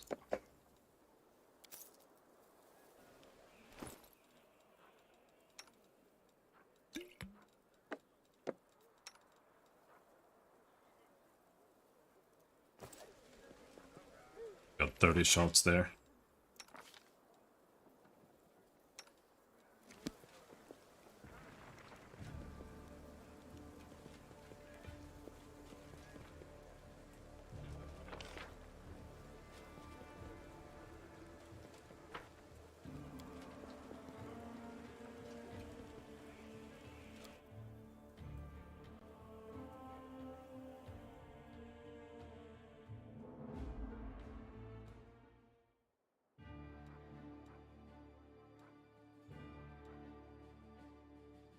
Kill Ramian. I don't want to kill Ramian.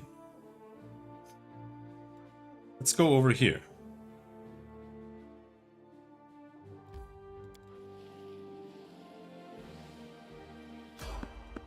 You failed to sneak past the enemies. Prepare to fight.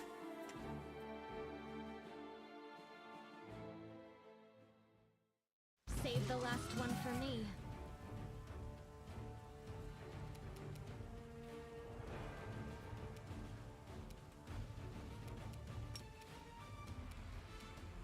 A calculated risk. An expected Oh, shit. outcome.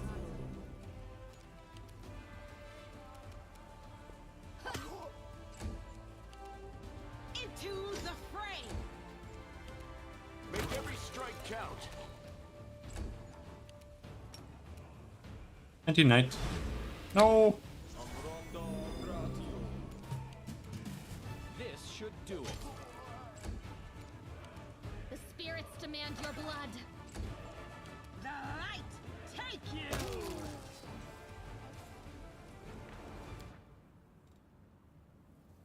I kind of like it when it's a little bit slower. Let's do something like that.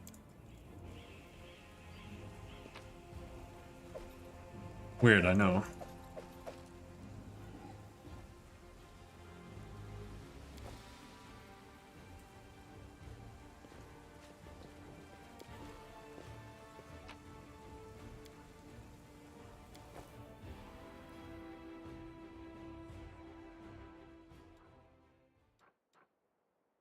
Continue.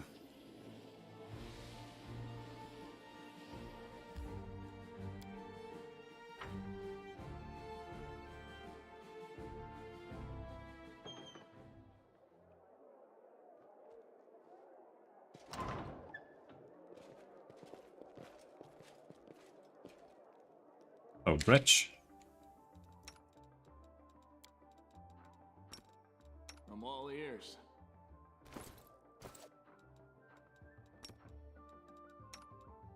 Let's try this way. They will break Blech. against our resolve. This will hurt. You've crossed the wrong mongrel.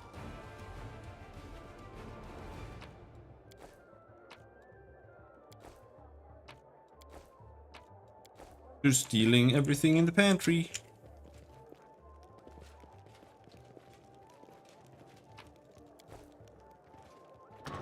I know the way. Ready for anything? Whoa! Oh, sluts!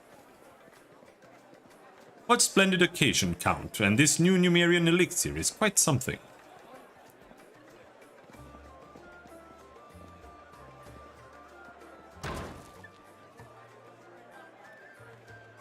Oh look, such darling little creatures. I smell beauty. They're demons! Help! Wonderful. Now brace yourself for the smell of your own blood, you ghastly eyesore.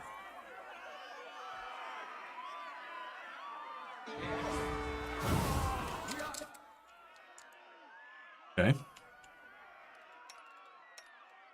Always be ready for the worst. Time's not waiting.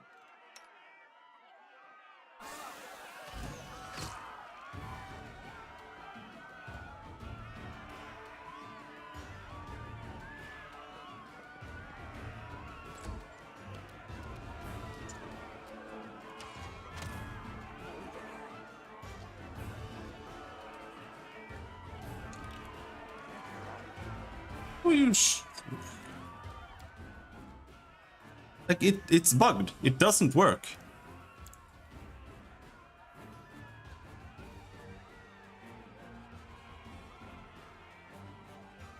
Like show enemy hit points.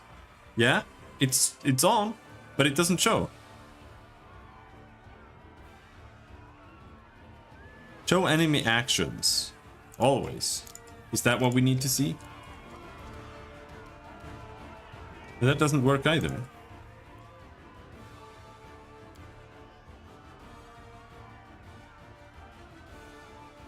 Enemy name, is that it? No, it's not. None of them work. The fuck?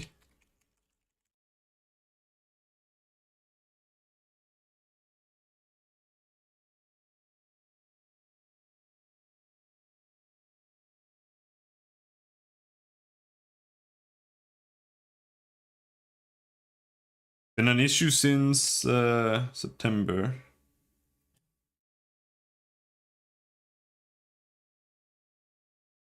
Oh.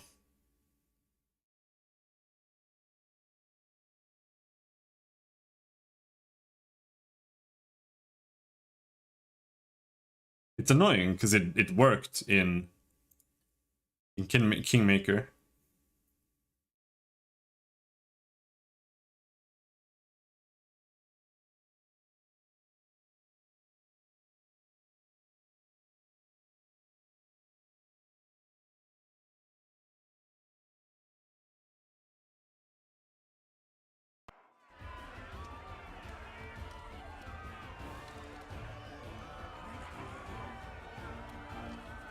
Very embarrassing. Because in Kingmaker you could hold a button. Is there a button here? I think it was space there though. Tactical time flow. Shift plus space. Tactical combat inspection. Why?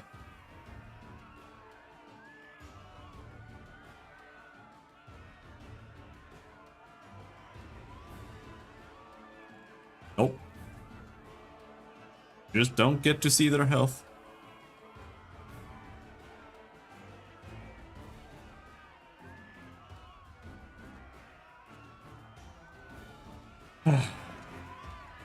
Wonder if there's a mod that fixes it.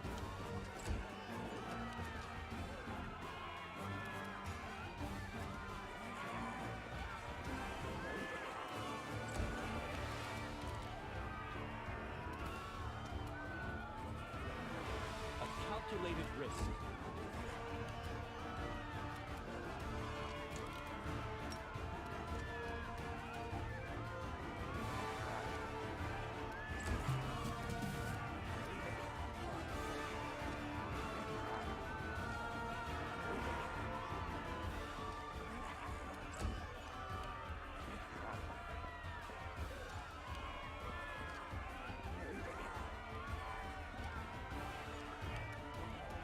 You won't survive me.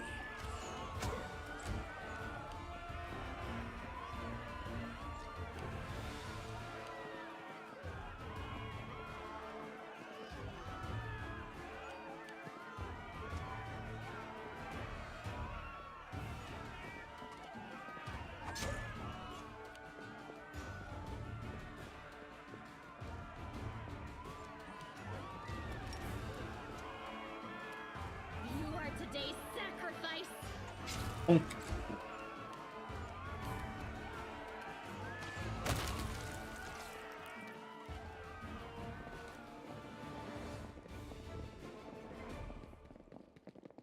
Okay. Portrait of Galtry Mende, ruler of the kingdom and founder of all crusades into the world wound.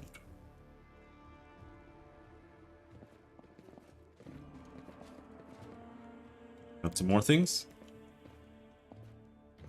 It is finished.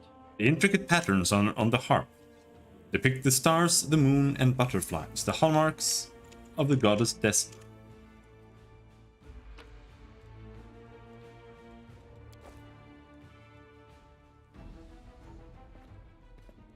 Greetings, valiant stranger who has just burst into my life. I am the master of this house, Count Daron Kale, myriad mellifluous monikers Arunde. No need to introduce yourself. I find remembering insignificant details, such as the name of passing acquaintances, such a bore. Okay. Wow. Bona fide blue bloods and unparalleled aristocracy. All this makes me itch to do something really crass. Ooh, like blow my nose on the curtains. What are you waiting for, my squamous squire? The curtains in this room are velvet, but we have some excellent silk ones with gold thread elsewhere in the house. Take your pick. My soft furnishings are yours to do with as you wish. I'm quite sick of the place, truly. I shall either sell it or burn it to the ground and build a new mansion in its place. Okay. Now that we've finished with the niceties, tell me this. How did all those thrice-damned demons end up at my soiree?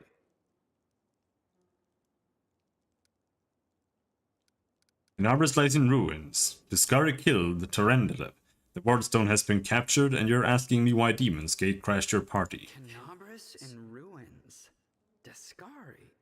Well, and I was already lamenting the lack of excitement at my little banquet. Although it must have been tolerable enough if we didn't get notice of a great hulking demon attacking a dragon just outside the window. It seems as though Descari's occasion was altogether more of a crush than mine, if you will pardon the pun. The Count casts a look at the curtained window, and the light from the city's fires flickering between the gaps in the fabric. Evil, attack, I don't like you. Die!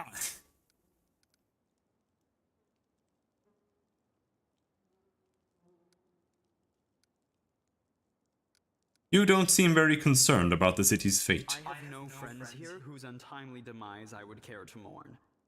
The only alarming thing is how easily all this happened.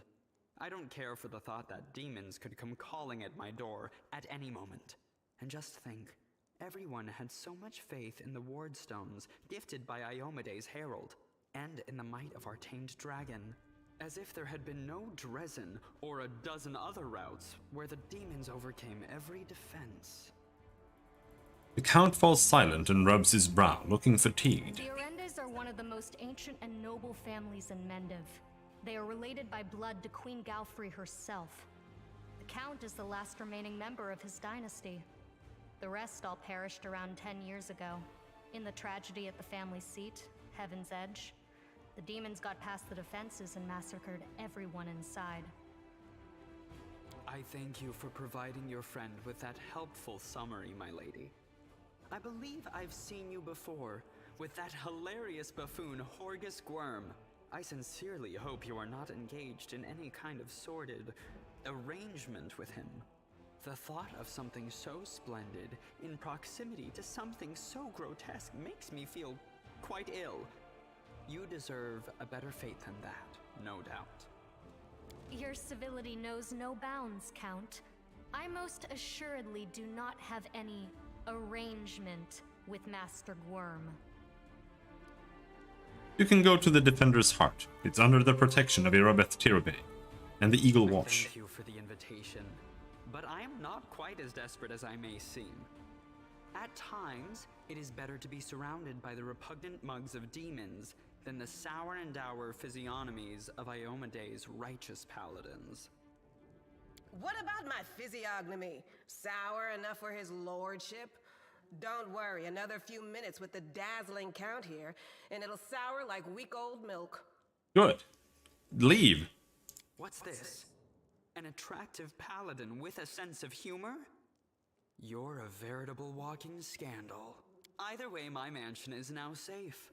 I have a pair of half-decent guards.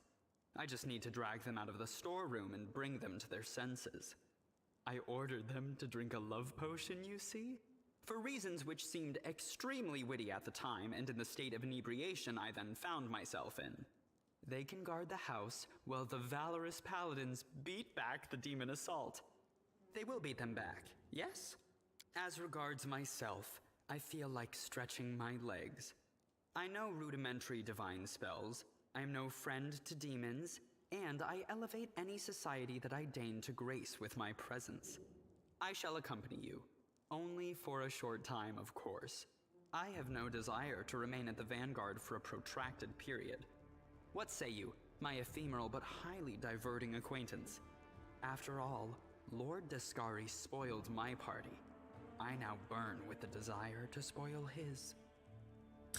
I don't really like him at all, but he's a little bit better than the ones we've seen so far. Yeah, he can come, I guess. Capital. Good acquaintances that begin and end at just the right moment often leave the most pleasant memories. Wouldn't you say? A true successor to Baldur's Gate 2? I mean, I do hate all the characters. There's just... There's just no two ways around it. The characters are just god awful. So it's an oracle.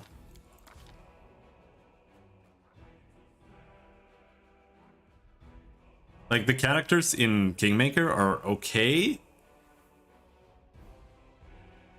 but these are just atrocious. Safe curing. Whenever you cast a spell that cures the target of hit point damage, you do not provoke attacks of opportunity for spell casting. Channel. Channel positive energy. I do like channeling. Channelers are nice. An oracle with the life mystery adds lore nature to her list of class skills. It's remove sickness, restoration lesser, neutralize poison, restoration, breath of life. Cure spells.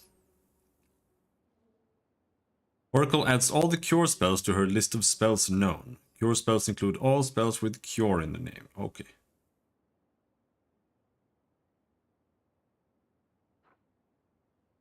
You have uncanny dodge? You are forewarned of danger, but can't act to prevent it. You gain uncanny dodge as the rogue class feature, but you are staggered for the entire first round of combat. What?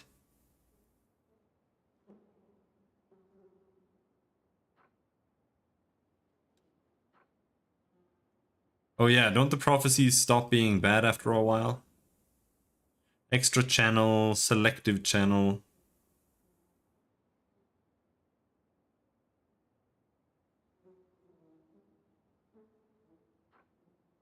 Muse touched, Azata blooded.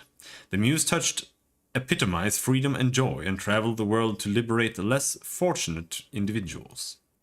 Azata-blooded Azimars have a +2 racial bonus to dexterity and charisma, and a +2 racial bonus on persuasion, mobility checks, and can use the glitter spell, dust spell once per day.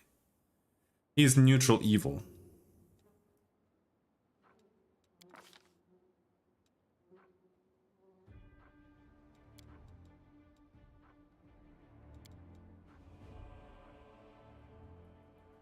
Azimars possess the ability to manifest halos. They can create a light centered on their head at will. While using a halo, they gain a +2 circumstance bonus on saving throws against becoming blinded or dazed.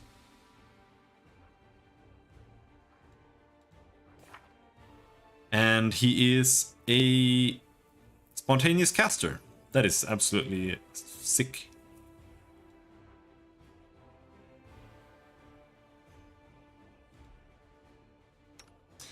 Alright.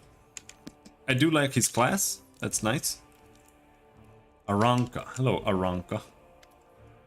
Thank you, stranger. The young woman does not look the least bit scared. Her cheeks are flushed and her blue eyes are glittering. For saving us from the demons, and for your timely entrance. I swear I don't know who has enraged me more today, the demons or the so affable master of this house. What can you tell me about the master of the house? About the Count. Her voice drops to a whisper. I wanted to smash a jug over his head about 5 times today already. He brings that feeling out in people. It's one of his many talents. Other than that, well, you've probably already heard about the Arundel family. All I can say is that the Count's servants flee this place like rats from a sinking ship. No one ever stays here long, even though he pays them extravagantly. I even heard one servant complain that he always feels uneasy in the Count's home, like someone is watching him. Unseen eyes staring in the back of his head. Even if his back is to the wall, even if he turns around. I don't know if I believe all of these tales, but I'm just telling you what I've heard. Are you deliberately talking as if I'm not here? Excellent. Like any polite host, I shall return the act. Return the favor and act as if you're not here either. Can you get somewhere safe on your own? I'm going to stick around here for a while. I'm sure you must have killed or scared off most of the demons, so this house is completely safe. Okay. Anybody else here? Drunk, drunk, drunk, drunk, drunk.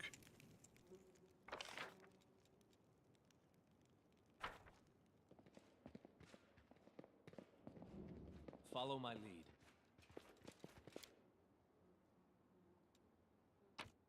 Loot!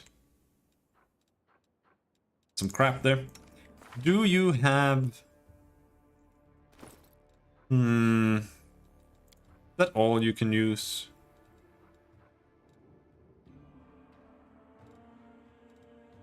I guess.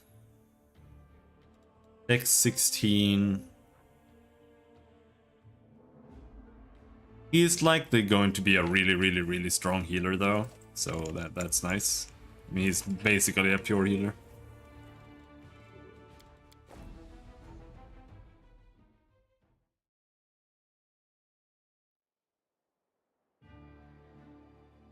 Silken Thread Atelier.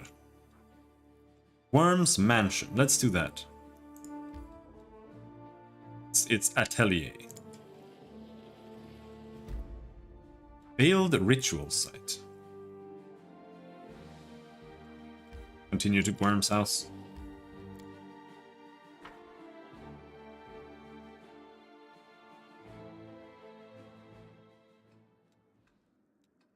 Isn't there a button like there is here? Here there's just a button.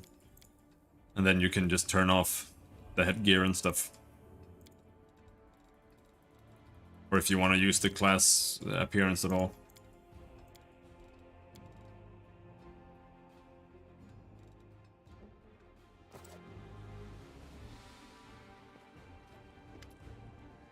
Ah, there you are. At last. You certainly took your time. I thought perhaps you got lost on the way here. I was already regretting not drawing you a map. Horgus's relief is palpable even through his grousing. It's a tragedy to see one's house in such a sorry state, and I always had a few guards in my service, you know. I hope those blockheads died honorably and didn't simply flee at the first sign of danger. Horgus turns towards the corridor with a pensive expression on his face. My manor, you see, contains several items that are of great value to me. I wish to retrieve them before they are discovered by my fellow citizens, who in the current chaos seem to have taken to thieving and marauding like ducks to water. So here's what I want you to do. Take a stroll through my house, peek into the rooms, and if you find anyone, kill them on the spot.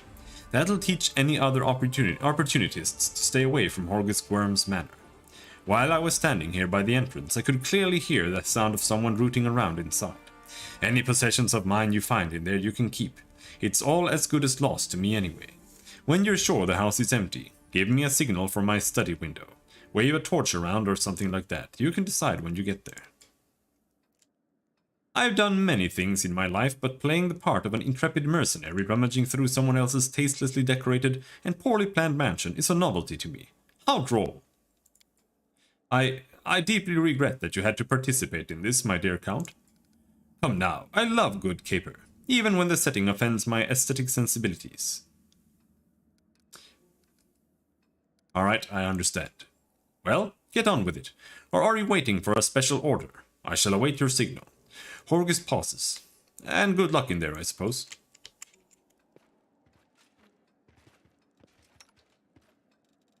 Let's fix this. Well, we can just put you there. Just use a classic one. Oh, the waiting's never fun.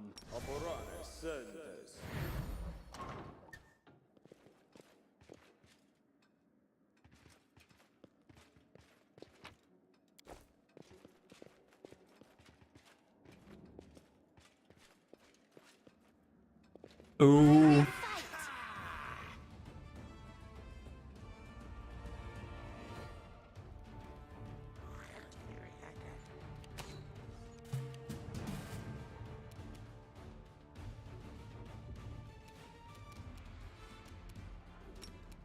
Go for their hearts! There. Does that guy have cold iron? No. Checking. See if I have to waste arrows. The Inheritor, guide my blade. Good night.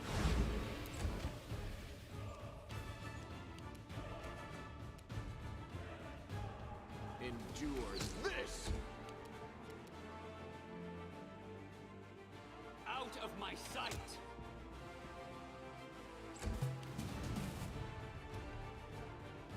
How can you Wide open.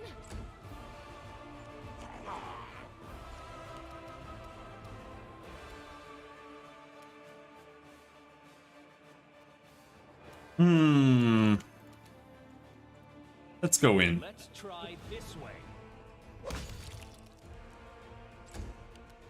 Just so we can move in on this guy.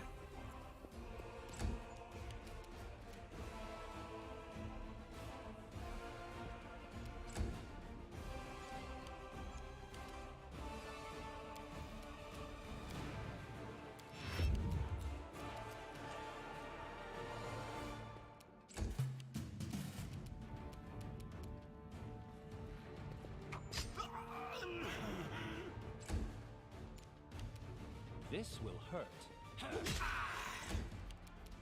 No glory without risk! Too late to get catches.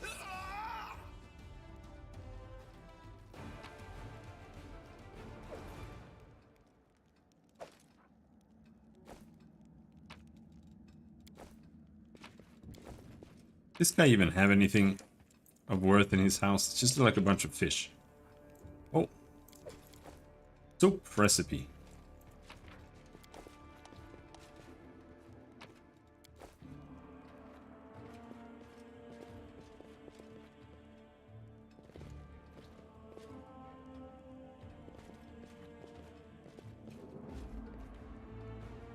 As it should be.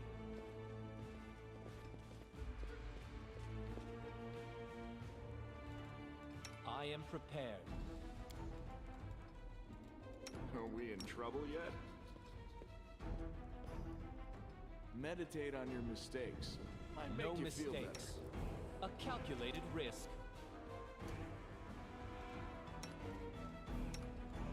I don't know why it doesn't pick the character. Pick the character there. The game is so buggy on like the most basic shit. Heartbeat quickens.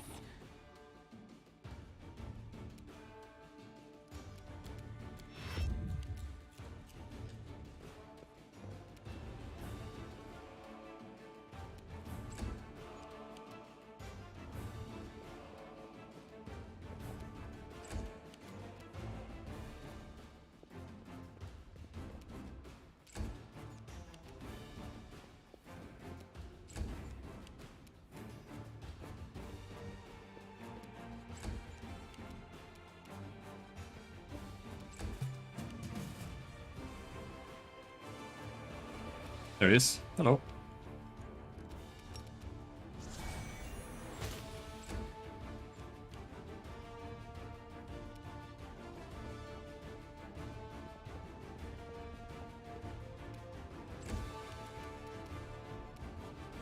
Let's try this way.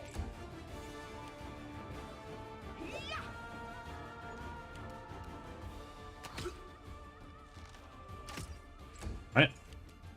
I will see to your demise. Nice one.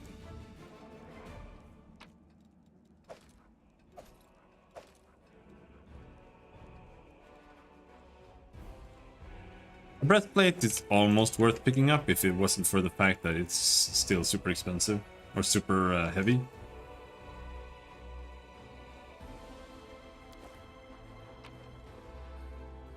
Crusades, a scene by ordinary folk. Lots of books.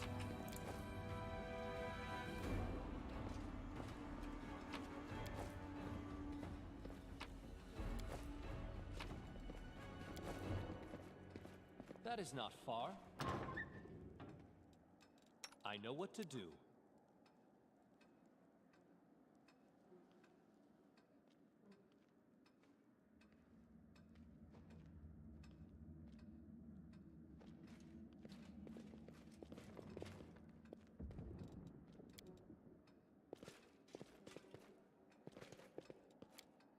The door to the garden is blocked. Opening it is currently impossible. There's like one table in the way. I'll go ahead.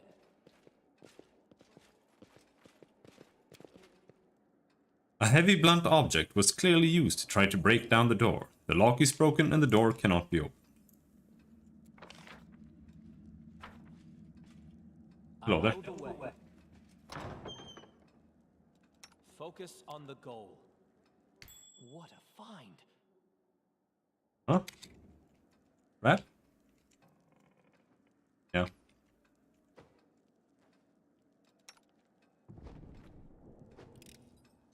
I am helpful.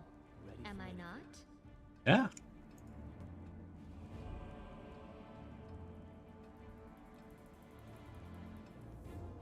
Follow my lead. Time's A goat, a lizard, and a human enter a tavern. What'll it be, Lamb? The bartender asks. Sophisticated instruments of torture. The purpose of some of them can only be guessed at. Oh, that's your sex chamber.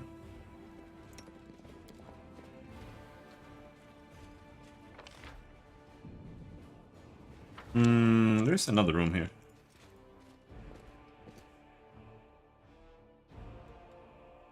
This will hurt. Our victory is certain.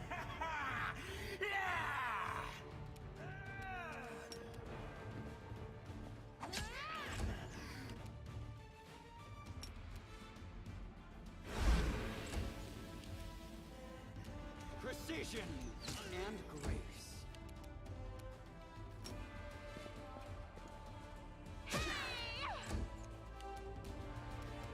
A calculated risk. And kills that guy.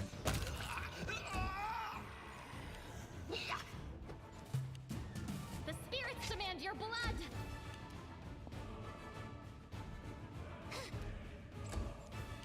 I'll make short work of this. Did I mess up again? This should do it. As it should be.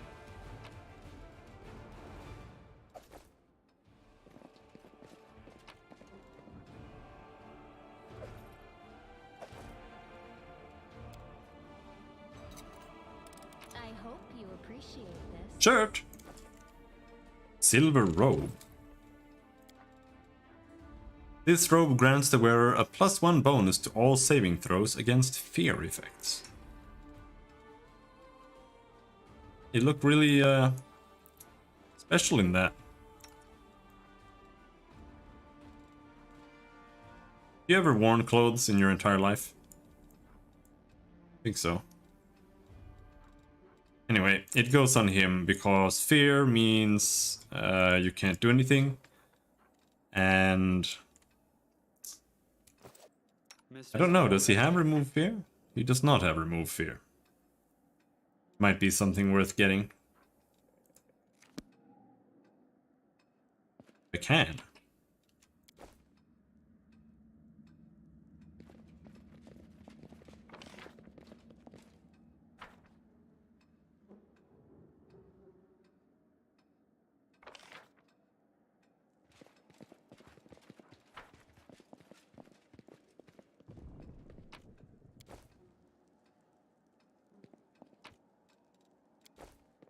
Far.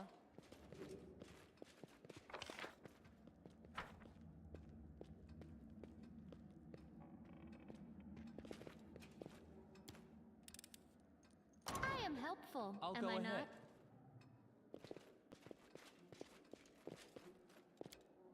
A set of collars of various sizes.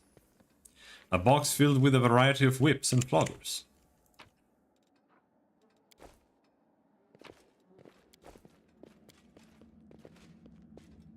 Chains, handcuffs, shackles, a collection of a rival's prison.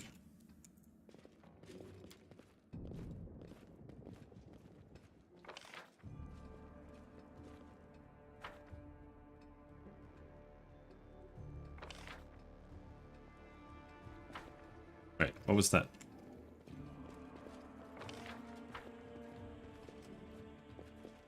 Loot there. No corpse.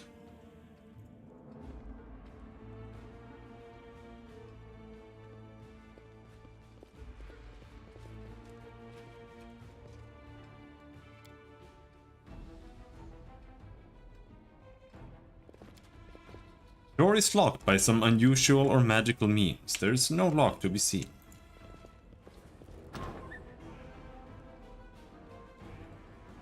Never seen it coming.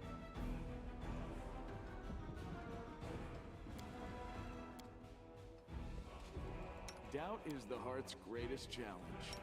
I know what to do. Let me draw the first blood.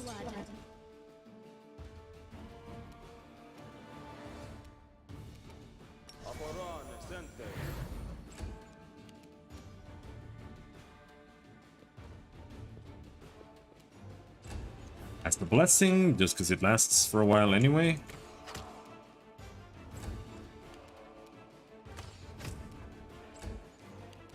Insane how much damage it does. Oh, the enhancement gives it bonus damage too. Well, that explains that.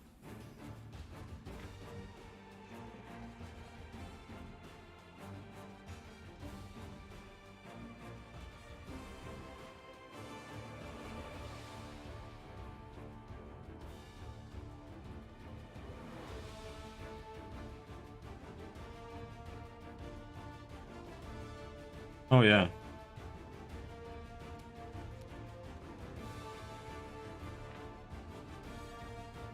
He has +6, but I do have +3 from favored enemy as well.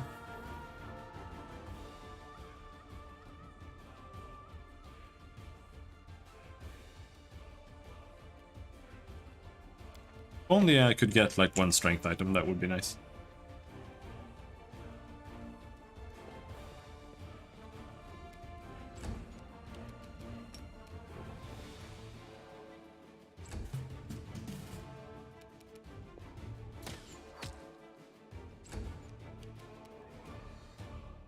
The light, take you. Oh.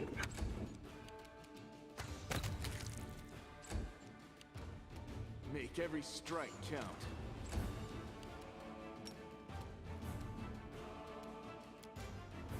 Delay until after that guy moves.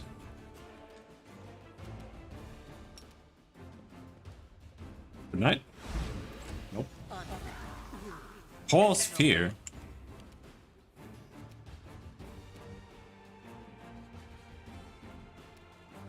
Sela is immune to cause fear. Okay, well that was a waste.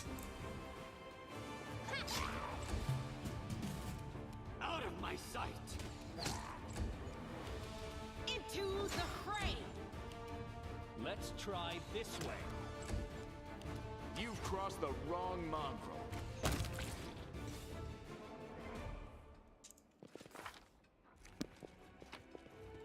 Pretty close. Bathtub.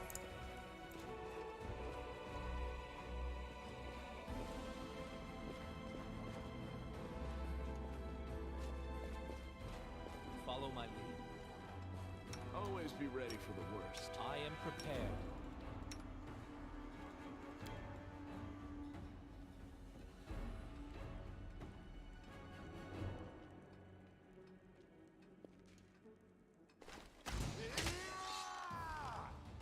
Level are these guys now? Oh, 5.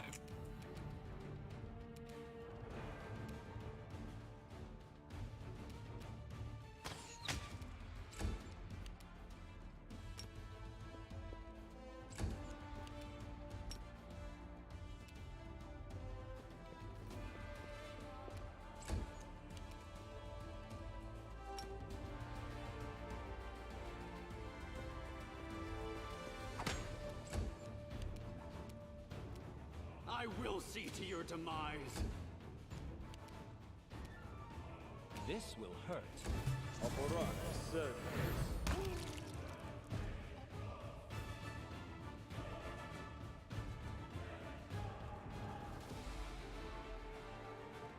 I don't know why he died.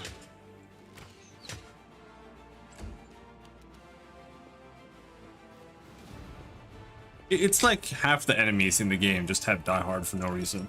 That's what it feels like.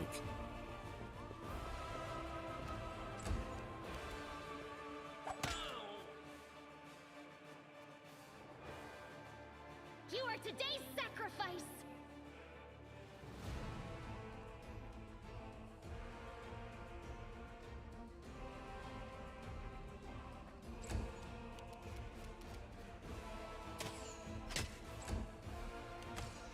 Oh!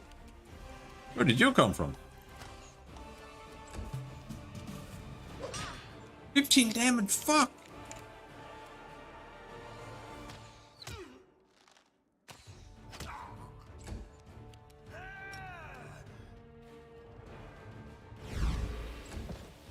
Right? The Inheritor, guide my blade.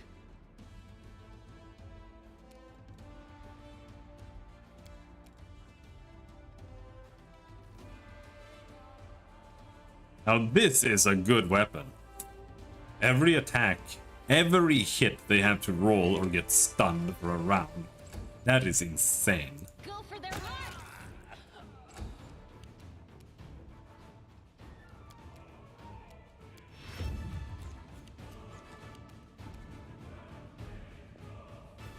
Oh, thank you for amusing me.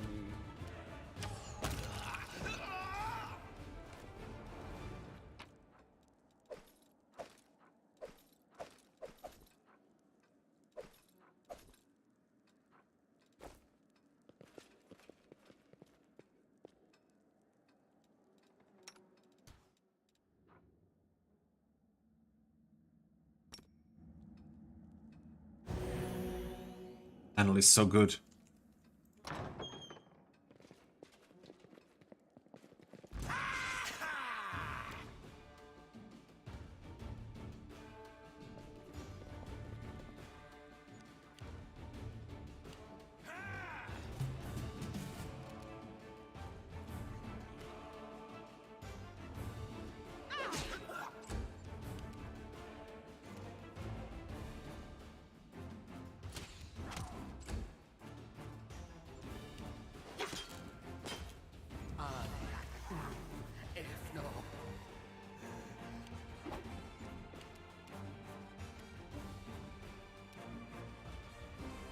This is a level 7 guy again. You focus him. Survive me.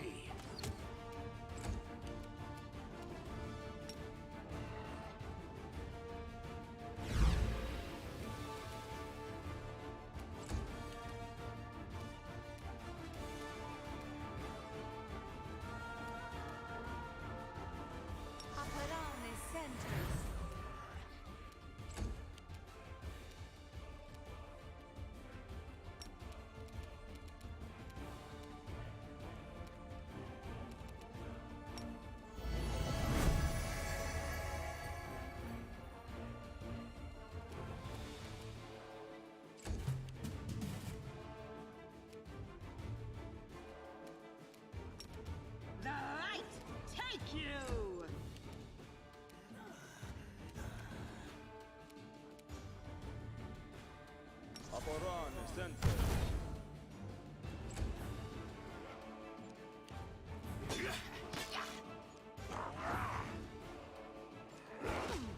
Ouch! Ow! Ow! Ow! Ow! Ow! Ow! Ow! Ow!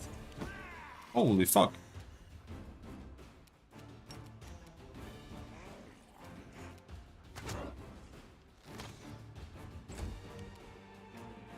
I have no idea why. Was that like a proper sneak attack? Because she didn't get any AC at all.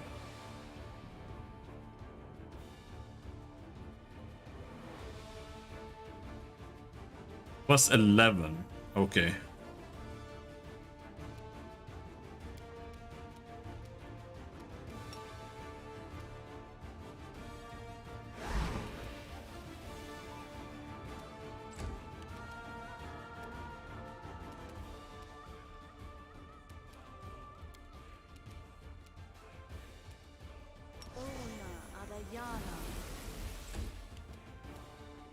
Protection from evil is good.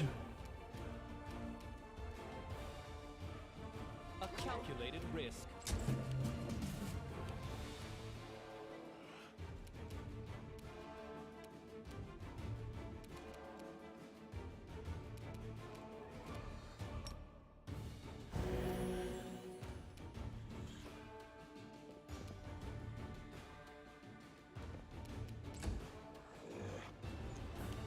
I'll just sit here. Don't worry about me.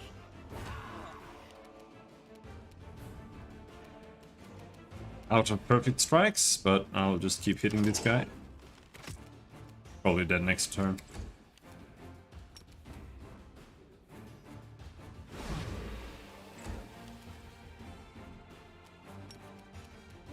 I'll cut you wide open.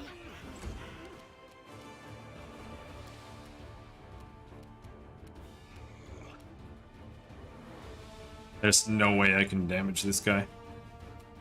So fight defensively. This should do it.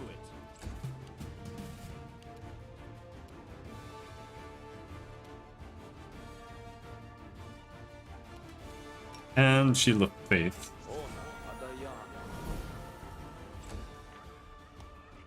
So Shield of Faith is deflection as well. This was not part of the plan. Jesus Christ, level 7 monsters. Come on, land, kill them. Thank you. The XP you get isn't even that good. 300 XP.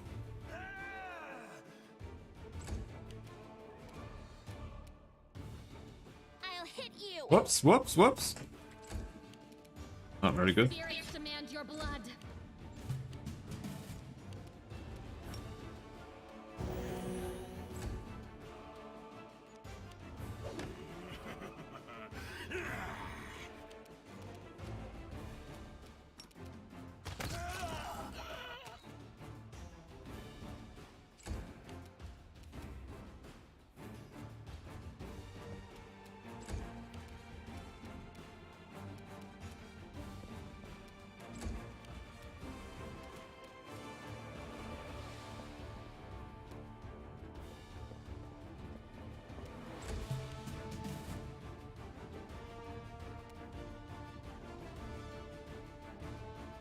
No glory without risk.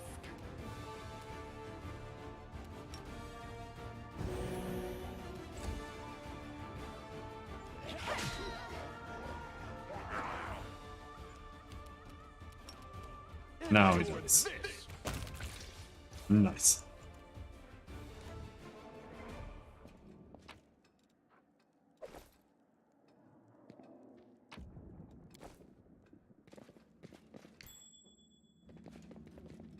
Wraps. Armit. Thank you. Short bow. Counterfeit Derek's Sunhammer jewelry. Short bow of code. This +1 short bow grants its wearer a +1 bonus on attack rolls against chaotic creatures.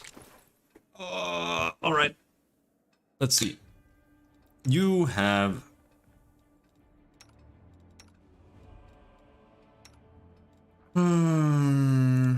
Well, you can use that. You cannot use this.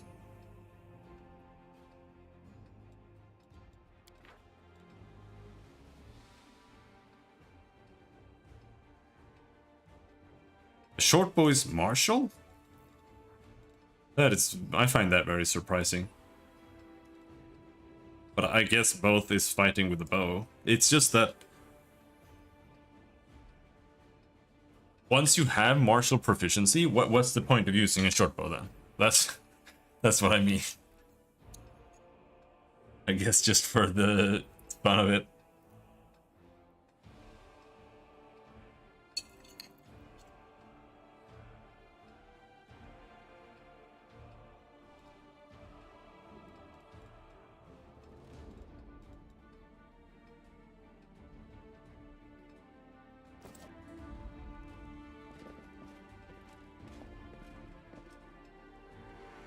Perception check failed.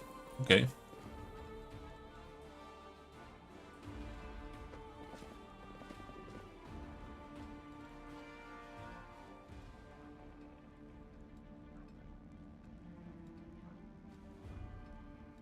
Really? What about everyone else?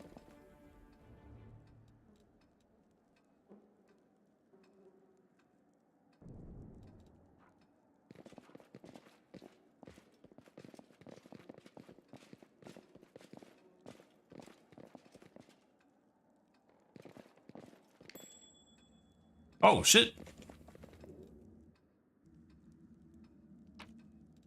I thought it was a trap in that chest. This is a door? Locked.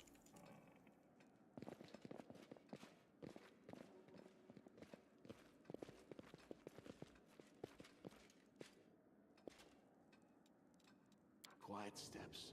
Weapons ready. Aren't we in trouble yet? Cultist Slayer level 7. Oh shit. Ready for anything. What's on your mind? I welcome your company. Meditate on your mistakes. Might make you feel better.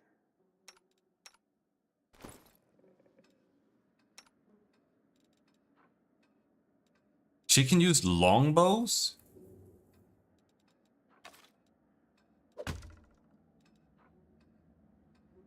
She also has the strength penalty there.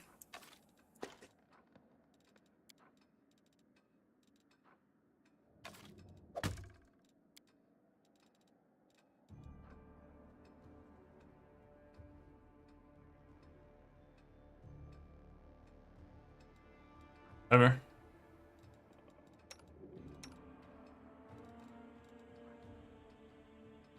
Plus one sickle.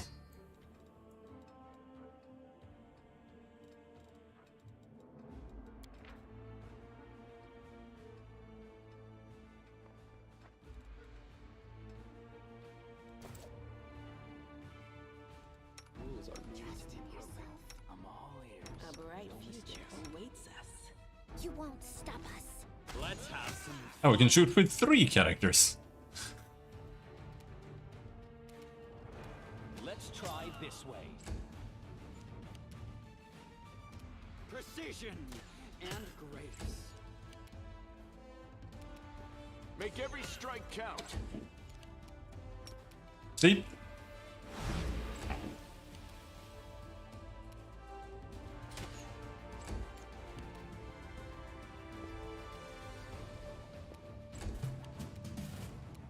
This will hurt. Calm Oh down. no! Not dead yet.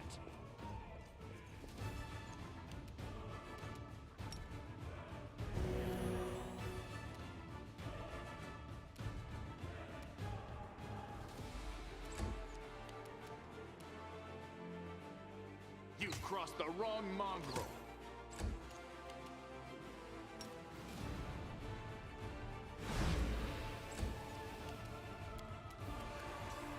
You are today's Dead. sacrifice. Nice.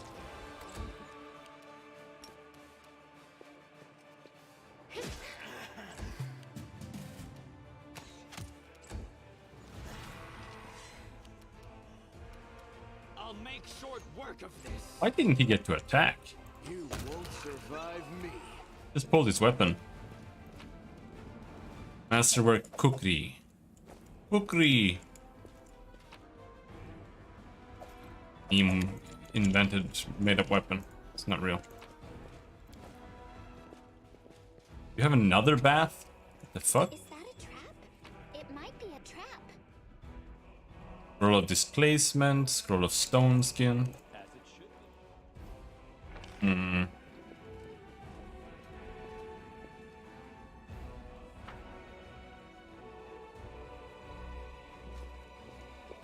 We'll make things right.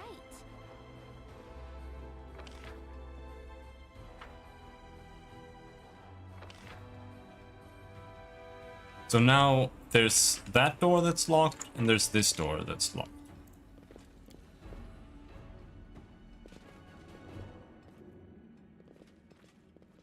Well, this isn't exactly a door, but it is obviously a door.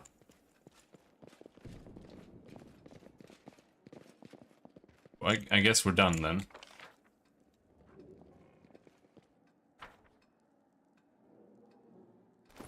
But we did find a little something here.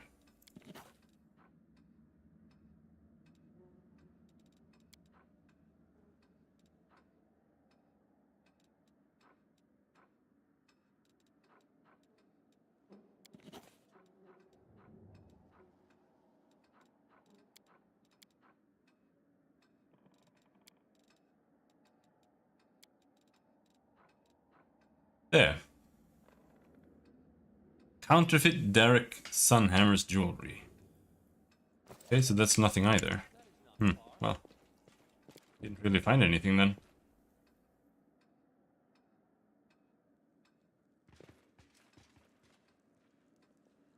Hey fella. Right, now you can open that door. You can open the door. I'll go ahead.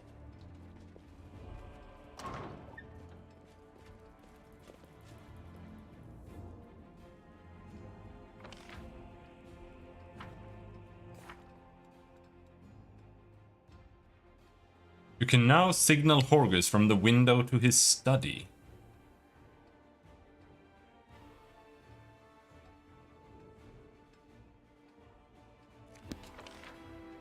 What? I don't know what your study is.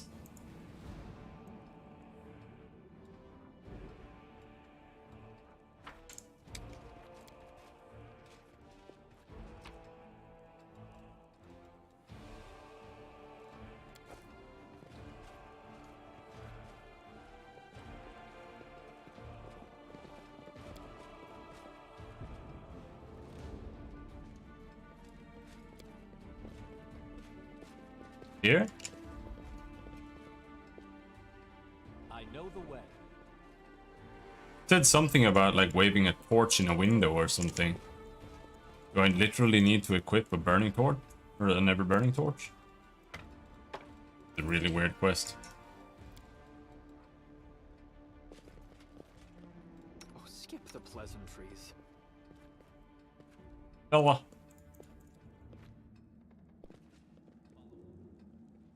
Dude, I don't even know what a study is. This is a library. Is that a study? I know what to do.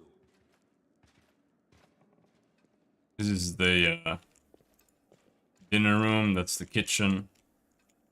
That's his sex dungeon.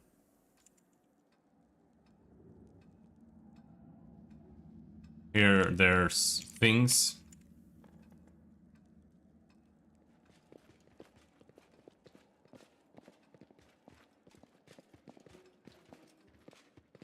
Focus on the goal.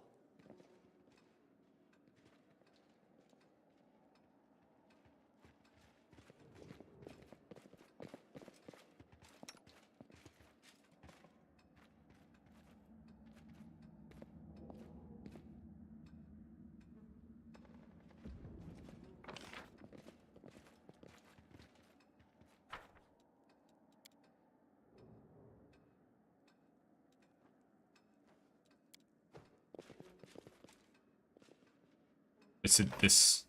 No, I don't get it. Here? I am prepared. Hello, asshole.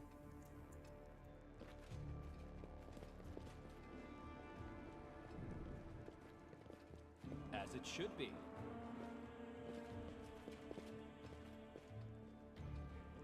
This a study? I would call this a study. There, finally. Mansion is clear. You're alive. Fine work.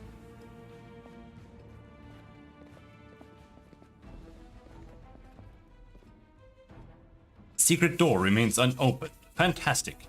I wasn't too late. Family secrets about to be revealed. It's so thrilling.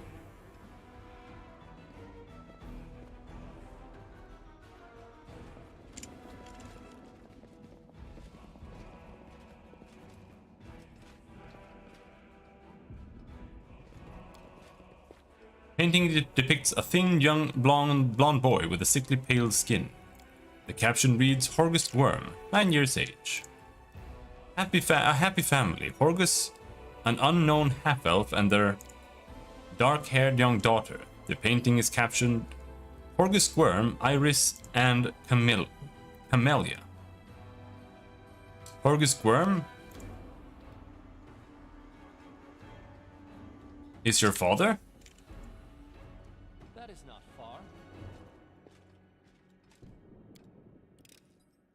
I am helpful, am I not? Magic breastplate that I stole from his thing. I'll go ahead.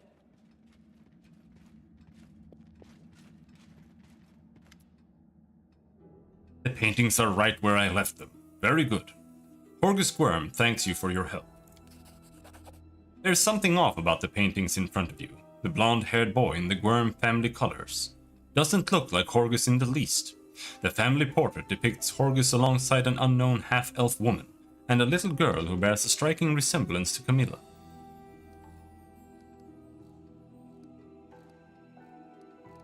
Say nothing. Father, you can drop the act. Your little farce fell apart the moment we entered this room. Our friend isn't blind. I'm certain he has already noticed that the girl in the family portrait bears a striking resemblance to myself, and that the blonde-haired boy in the Gwyrm family colors doesn't look like you in the least. You seem to be anxious to reveal our private matters to a stranger. Camellia? Horgus sighs and presses his lips into a hard line. You see, I have two secrets. Camellia is in fact my daughter, and I am not the real Horgus Gwyrm. You're not Horgus Gwyrm? My real name is Darian Witt. My parents were the servants of the real Gwyrms, at their mansion on the eastern edge of the Mendiv. The Gwyrms were generous and noble, but short-sighted. They burned through most of their fortune on charity, when instead they should have taken better care of guarding the mansion. When I was 10 or so, I used to play in the garden with the real Horgus Gwyrm, who was just my age. I have no idea where the demons came from. Horgus ran to the mansion, and I bolted in the opposite direction. He was captured and killed, and I wasn't. Horgus shrugs, apologetically. Crusaders came from the nearest city to aid us, but I was the only one who survived. They asked me my name, and I said I was Horgus Gwyrm. That's the whole story. Such a heart-wrenching tale. It never fails to bring tears to my eyes. You are in no position to judge me, Camellia. Horgus's hands curl into fists, but his voice sounds more tired than angry. You're right, I'm not. Daron's expression is strained as he listens to Horgus's confession. A small boy in a manor under attack by demons. Such a familiar tale. Mendiv has many such tales, but there are rarely any survivors. Take poor Horgus, for instance. He didn't make it. You were fortunate, Count, assuming you're not hiding anything. Horgus gives an awkward shrug, making it clear he was speaking in jest. Your past is your own business, not mine. Thank you. Remembering mistakes made in one's childhood is no easy task. It is difficult for me to speak openly about secrets which I have kept all these years. I have been hostage to them my entire life, strange as that sounds. Camellia is your daughter? Yes, illegitimate, that is to say. Horgus's cheeks redden. She has resided in this house since birth. The staff thought she was a niece or the daughter of a friend who died in the Crusades. I never disabused them of their notions. Her mother Iris was a half-elf of humble origins. She worked in the gardens here. I wanted to unite the Gwyrm family with another noble line. The Gwyrm name could not be permitted to mix with commoners and thereby plunge into insignificance. Iris did not protest, and we successfully hid our connection. And when Camellia was born, I did not claim her as my own. As far as Mendiv knows, Camellia is the daughter of a Gwyrm family servant who died over 10 years ago. And before you start telling me what a terrible father I am, I want to tell you something. My daughter wanted for nothing. All her whims were fulfilled as quickly as they arose. I hired the best teachers and bought her the best books. She always ate well and had warm clothes. Isn't that what a parent does? You've discovered my most terrible secret. Father cares so much about the Gwyrm name that he raised me in our mansion, hiding me away from the whole world. I'll always be grateful to my father for everything he's done for me, even if Mendiv society disapproves of some of his decisions. Would it be insolent of me to beg for your discretion regarding what you know about us? Damn it all! And I thought Horgus as dull as ditch water. But now he brings this delightful offering of a stolen identity, a secret half-elf lover, and a bastard daughter. I'm afraid you've rather put me to shame.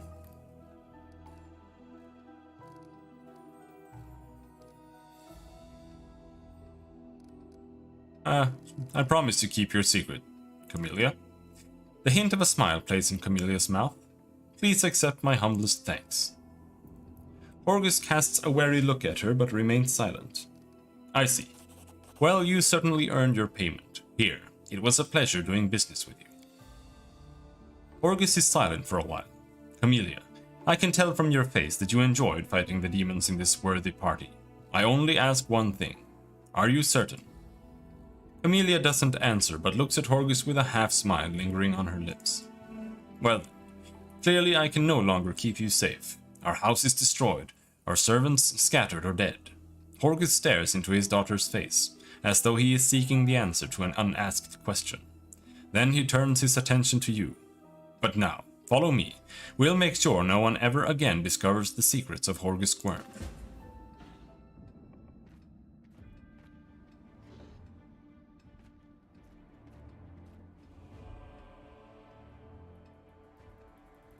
I know the way. Follow me, he said, but what are we doing? Oh, level up. Level up!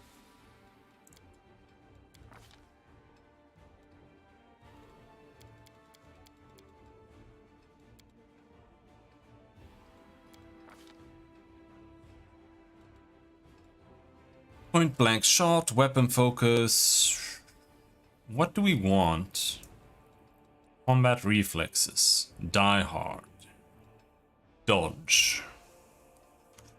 Dodge is good.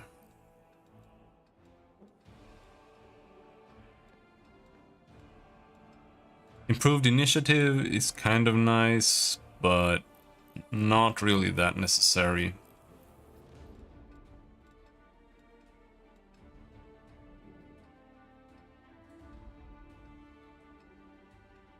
You take a -1 penalty on all melee attack rolls and combat maneuver checks to gain a +2 bonus on all damage rolls. This bonus damage is held if you're making an attack with a weapon, with an offhand weapon or secondary natural weapon.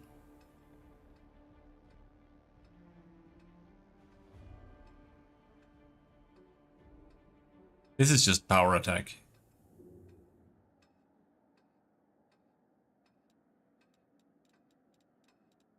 What about Vital Strike? What do you need for Vital Strike?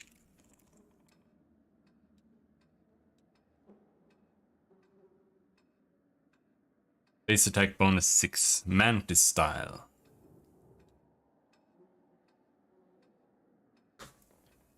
You can make a single attack that deals incredible damage. Roll the weapon's damage for the attack 4 times and add the results together before adding bonuses from strength, weapon abilities such as flaming, precision-based damage, and other damage bonuses. These extra weapon damage dice are not multiplied on a critical hit, but are added to the total. So you can do one attack that does 4 times as much damage.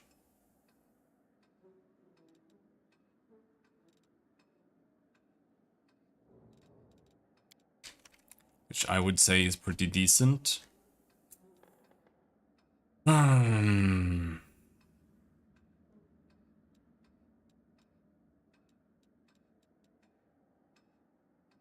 like this. I'm gonna YOLO take this. You get a +2 bonus on all knowledge and lore skill checks.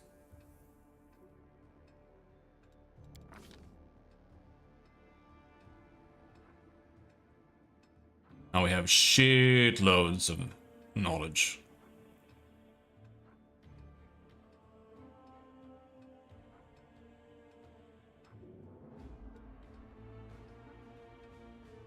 Demonslayer favored enemy leveled up.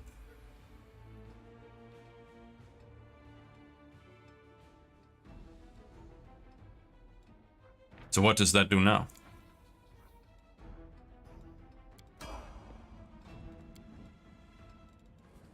Now, she, however, should be able to get slashing grace. No, fencing grace.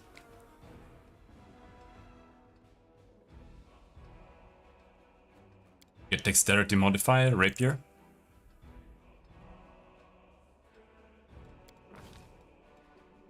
Absolutely massive. We also get spirit and trumpet.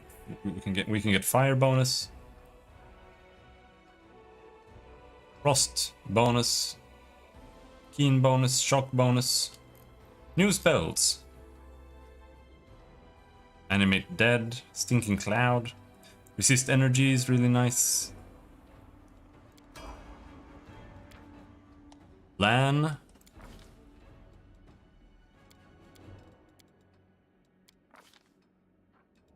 Deadly aim.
You think you can use Stunning Fist with a bow?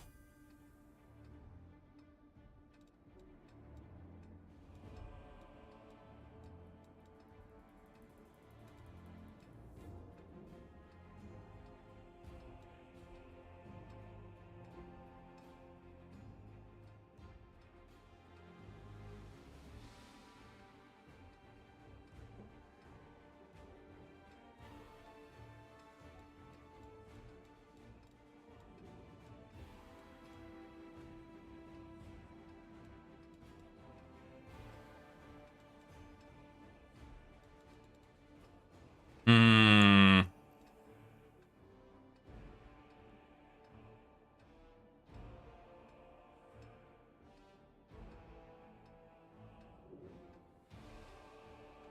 I think we'll take Deadly Aim.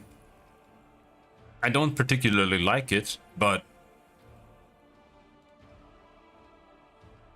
it's good for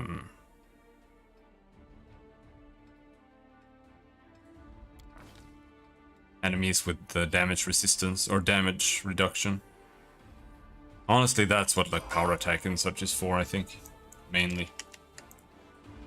Well, that's that then. Thank you for your help. Farewell and watch over Camellia. Okay. Scorched frames and burned canvases. No one will ever know what these paintings showed. Okay.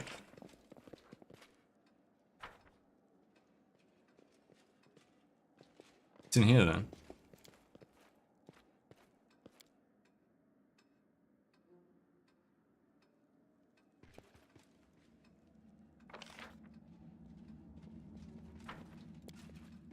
We'll be going now.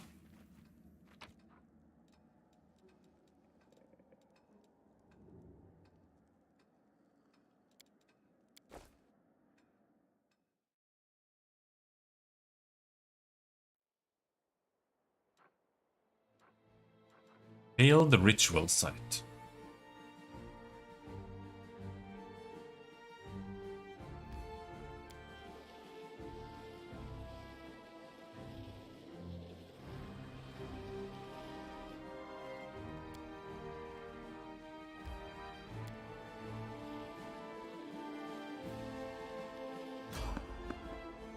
Random encounter.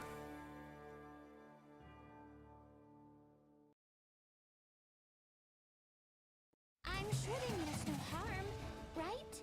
Big spider.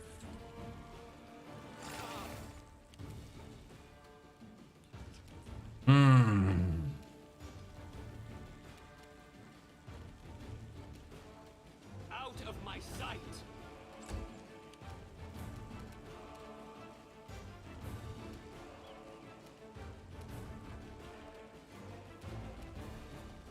No, don't use deadly aim. Endure this!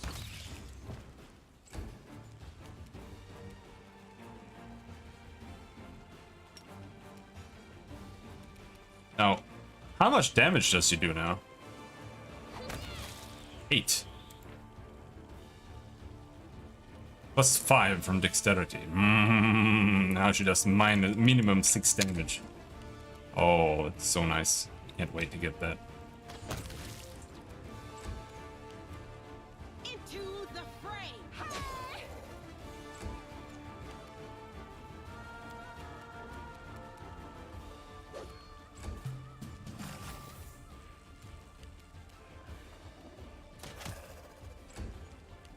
Make every strike count.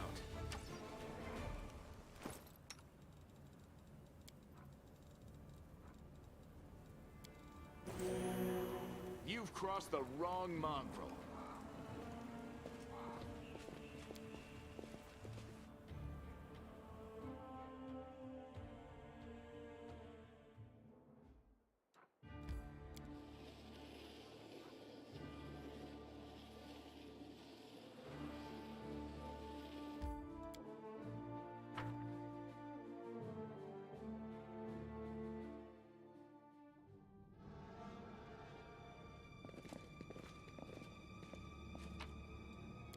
Follow my lead. Time's not waiting.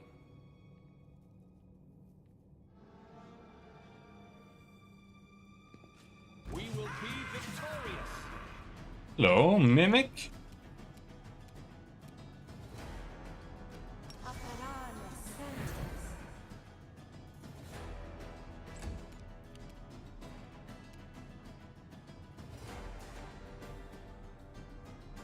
Level 10 aberration.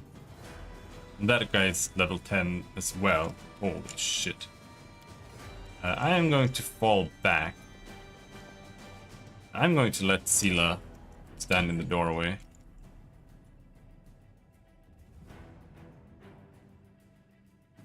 That.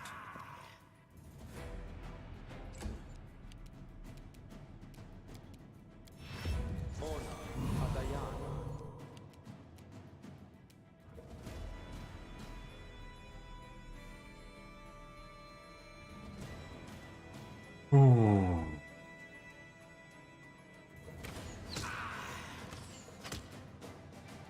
He is tanky as hell.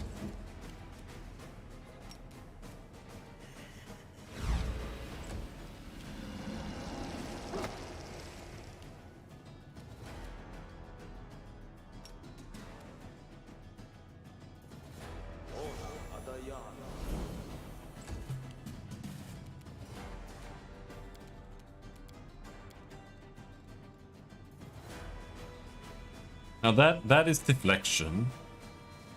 There's no real point in using that.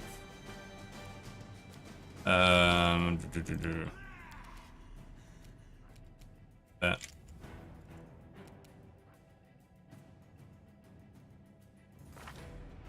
What is her AC? 22.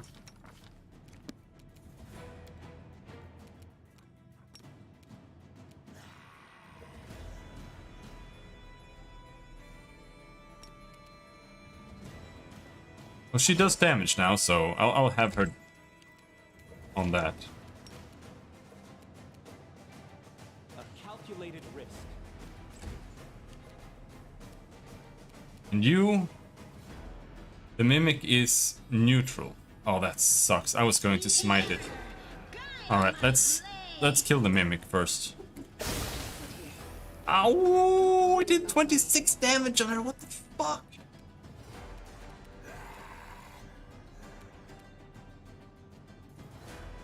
Oh, that's 2 attacks versus 1 attack. It's better to just shoot twice then. Can you sleep a Mimic? You can! That is very, very thankful. Holy fuck.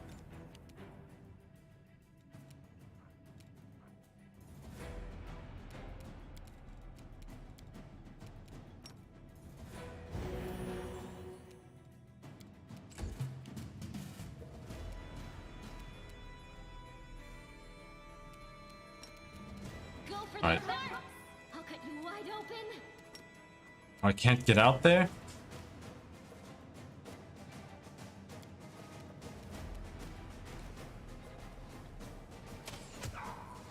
Shoot him.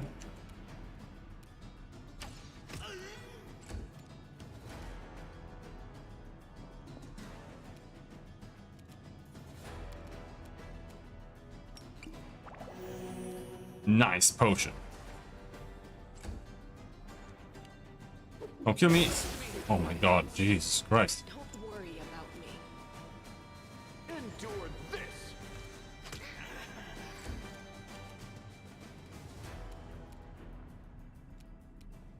Surrender or else.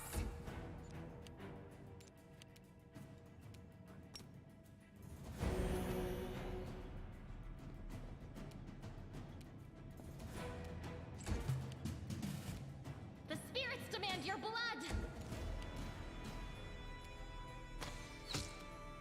2 level 10 enemies is pretty beefy. Gotta say.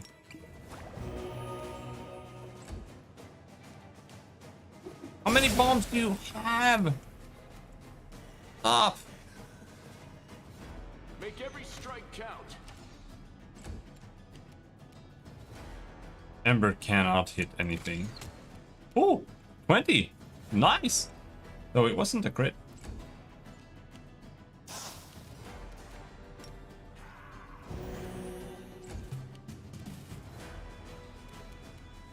You know, it is time to punch the mimic. You are today's sacrifice. This should do it. The guy is dead. You've crossed the wrong mongrel. Too late for apologies. And he's dead. God, that was insane. Light crossbow magic enhancement of Oracle's Misery. Whenever this +2 crossbow confirms a critical hit if wielded by an Oracle, the target must pass a will saving throw DC 22 or suffer from the same effect as the Oracle's curse gave on level 1 without any of its benefits. This is trash, but it's a +2 weapon, so just use it.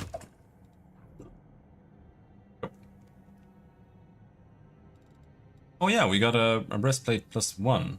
Oh well, that's not that interesting. Compared to a half plate +1.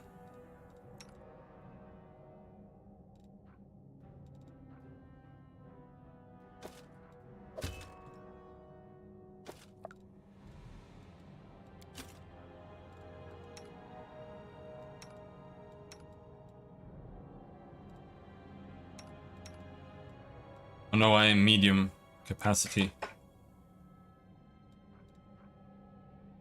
Why? The hell put me in medium?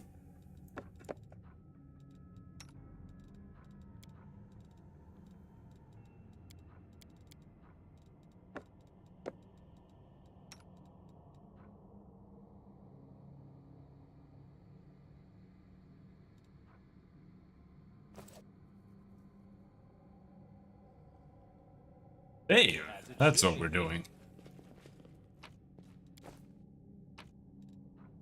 Demonic Heart. The crossbow, masterwork scimitar, studded leather.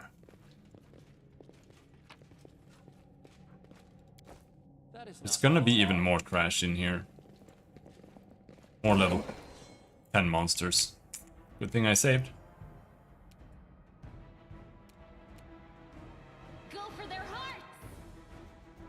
I'll I'll cut just you stab him. wide open. Let's try this way.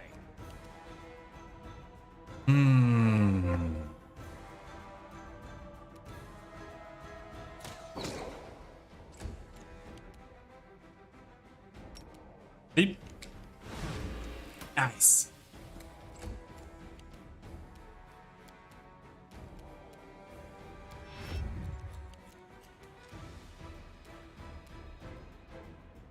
I delayed him until before her, and he got delayed until after him? The delay system is so retarded. Am I like clicking incorrectly or some shit? It makes no sense.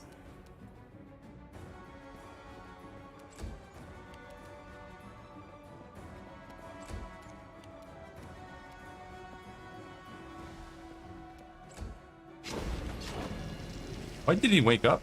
You won't survive me.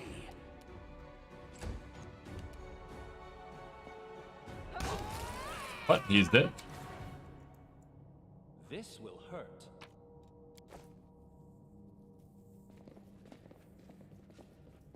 I'll go I'm... Oh, nice. I thought this was another area, like a basement.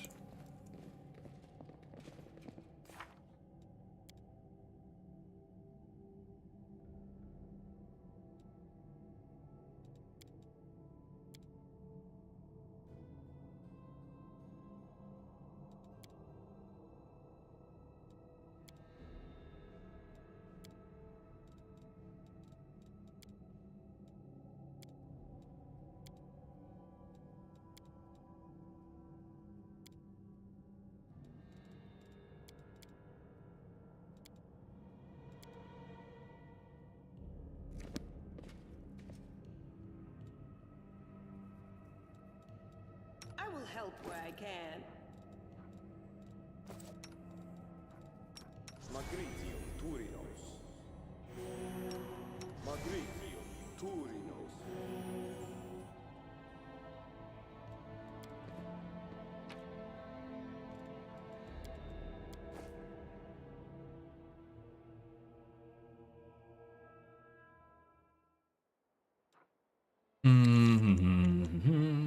Hirobade Residence.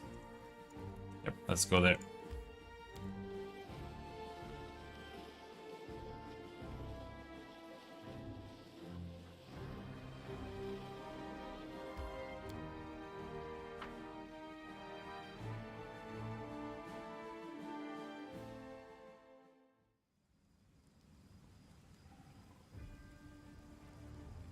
If we have to fight more level 10s, I'm going to cry. But we are pretty far into the city now. Entranced Fighter, level 5. Okay.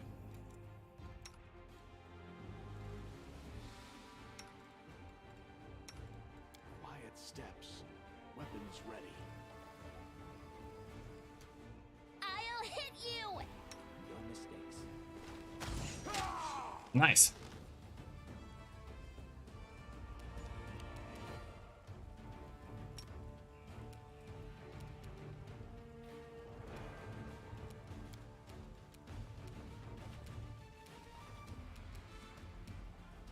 The Well, spirits demand no. your blood.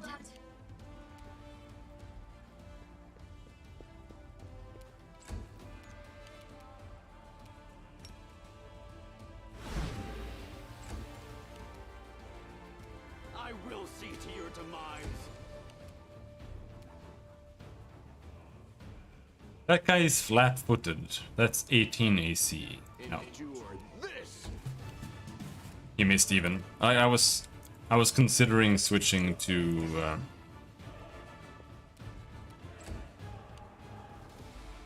No, what's that?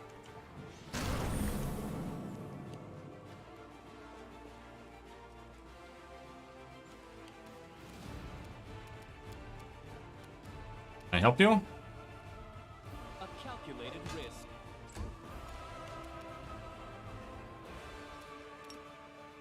Well, I can't even get there. She's blocking the way.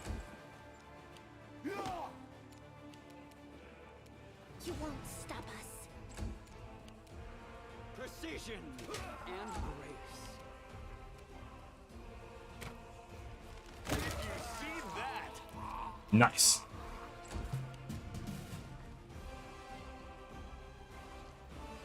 You are today's sacrifice. Ah! I'm all right. Stop doing that. He has cold iron damage reduction. This should do it.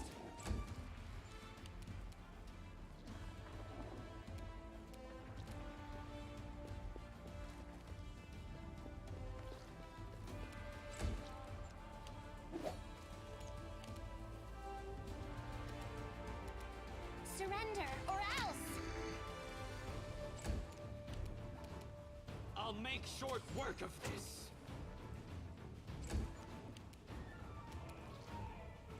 Two damage. Make Yep. every strike count. Oh, nice, another crit. The good thing about having more attacks is that you do have more opportunities to roll crits. Or just 20s, natural 20s, so. Just because you have like 10% chance to hit with your fourth attack doesn't mean that it's necessarily bad.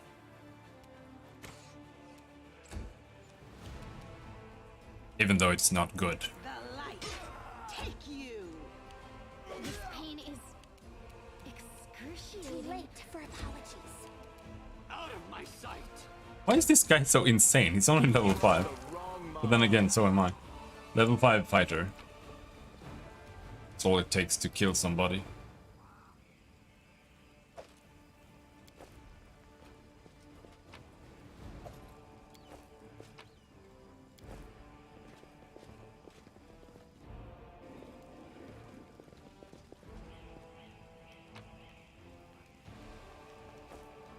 know the way. Are there demons inside?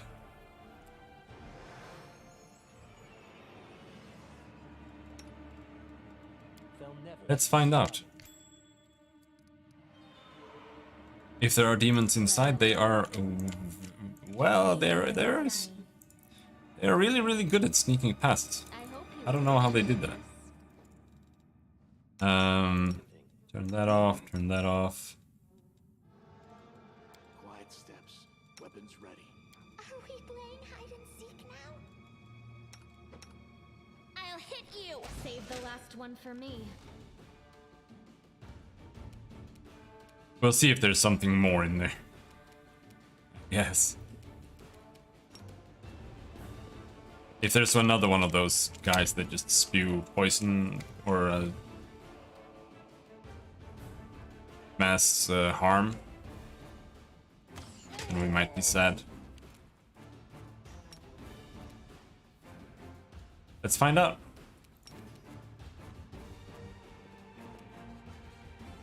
I don't see anything.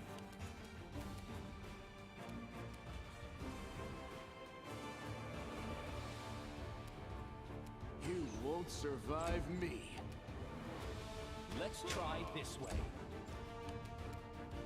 I will see to your demise.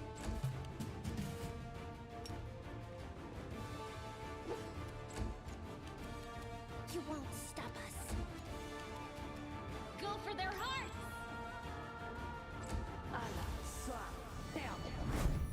Oh, succubus.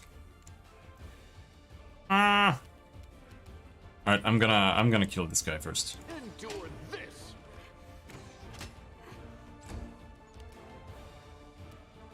This will hurt.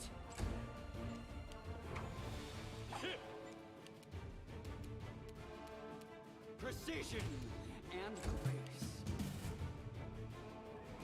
No glory without risk!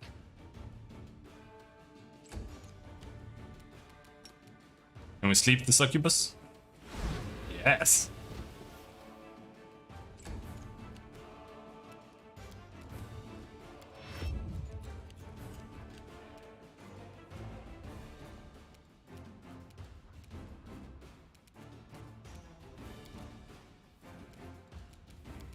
Alright, turn off defensive fighting. Smash her in the head. Make every strike count. How do you need 19 to hit her? Is it harder to hit prone targets?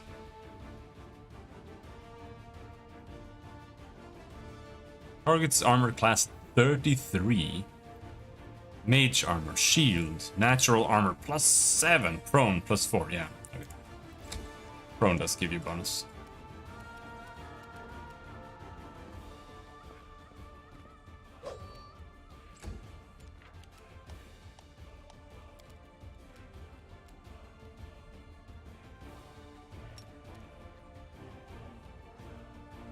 Let's get to dust this bitch and everybody else. A little bit, whoops.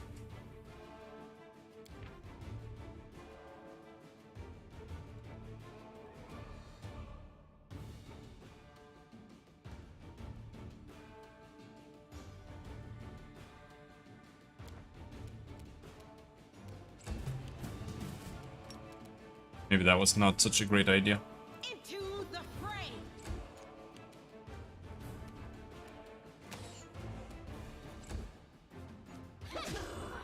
I did 1 damage with all of that. I think she is going to Demand your blood. eat us.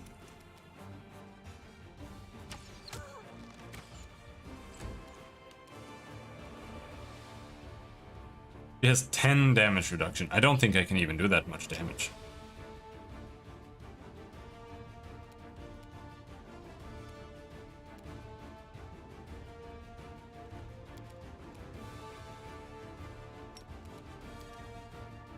Can't. Why does it say move out of a threatened... Move through a threatened square, but you move half rate? Why?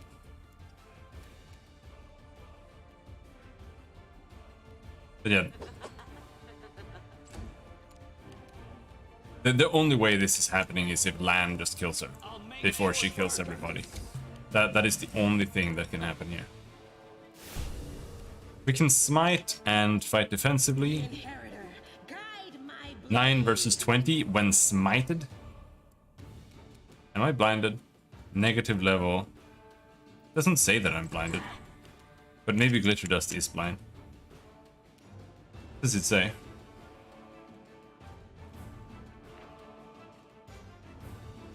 Fighting defensively at negative level. -4. Yeah, that's -5. That's pretty big. Surrender or else. But she also can't hit, so. You are today's sacrifice. Man, kill the succubus. Nice crit. Oh, I love you. You're such a great character. A calculated risk. Out of my sight. The light take you! Too late for apologies. Nice crit. 0 damage. Just sit here. Don't worry. Go for their heart.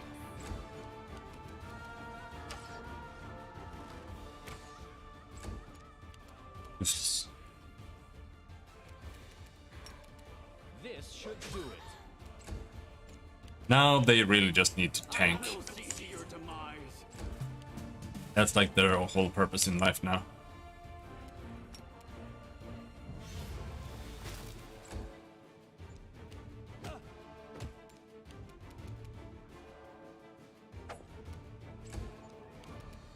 You won't survive me. Man! Let's try this way. Yeah, Lan didn't get that. Precision and grace. I'll hit you.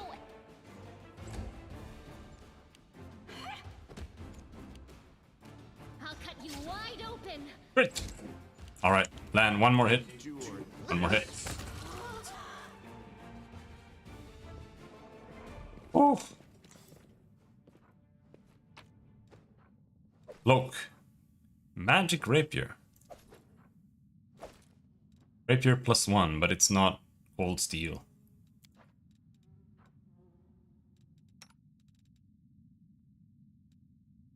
Hmm.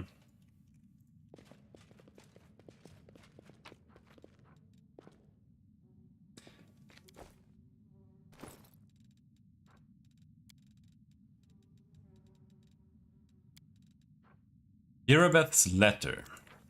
Anivia, if you're reading this, know that I'm alive and I'm rallying a troop of survivors to rise to the city's defense.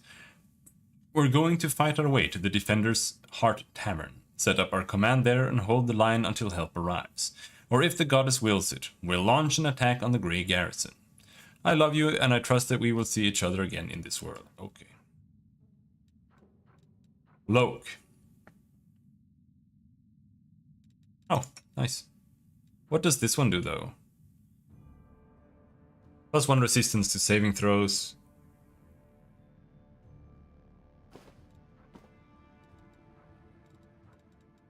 And that was a cloak of resistance, yeah.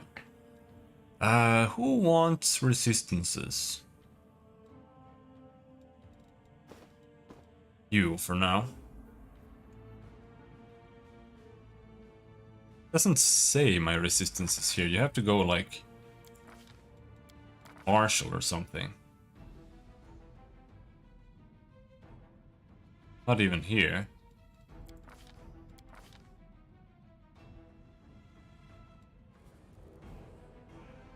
Oh no, there they are. There they are.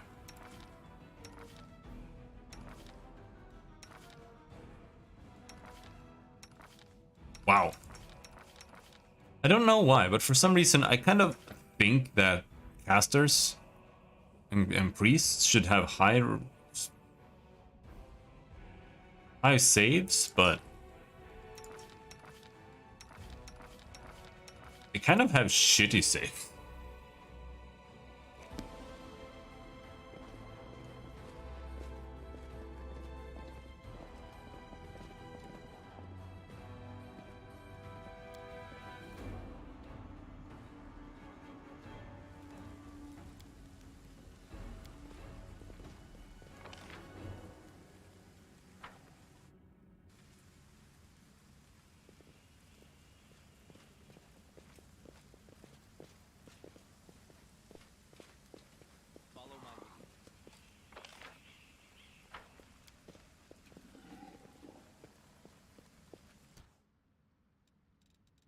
They'll never see me coming.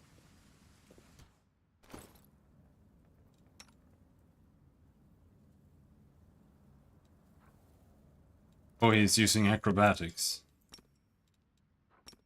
We will win this war.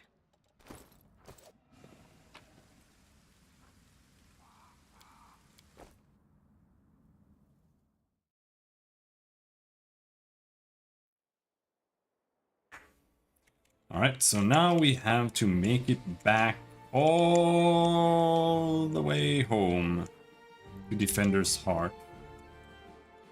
Well, not really. But we might as well.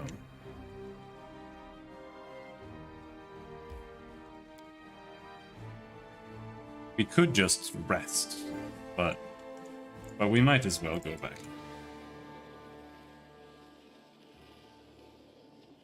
It's only a couple of hours and then we can rest safely. Yep, we're fatigued. Oh, don't begin resting.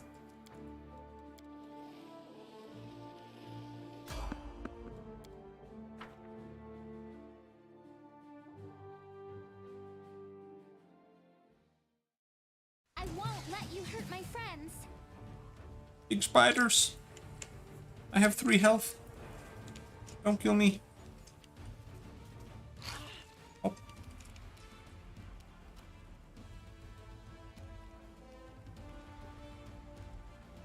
Into the fray!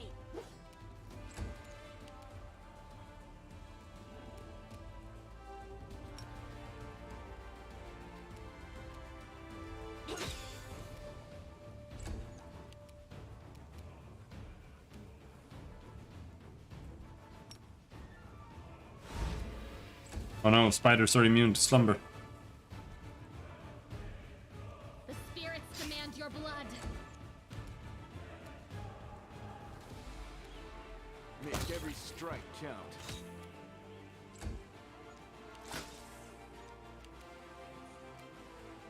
I'll make short work of this.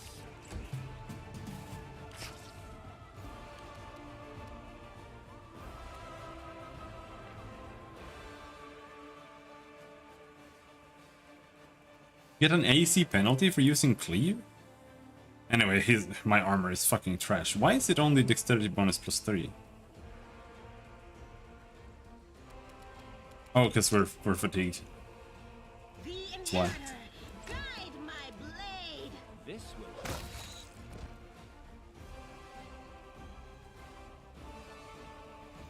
Yeah, it says something. Penalty to armor class, yep. You won't stop Well, us. good to know, I guess. You are today's sacrifice.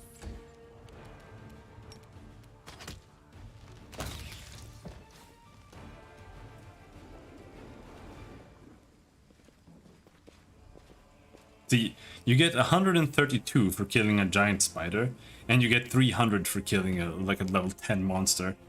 The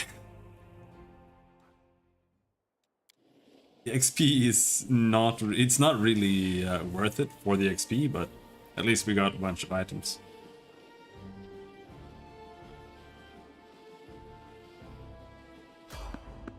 Oh, random encounter here? Come on.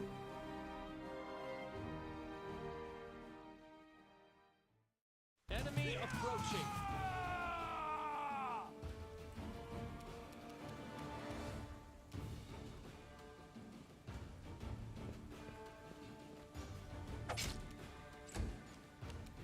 Out of my sight. This was not part of the plan. What? Just rapid fired me to death instantly. The light, take you! Surrender or else. Yes. Oh no, not a wolf. Wolves are so— no! What the fuck? The wrong month.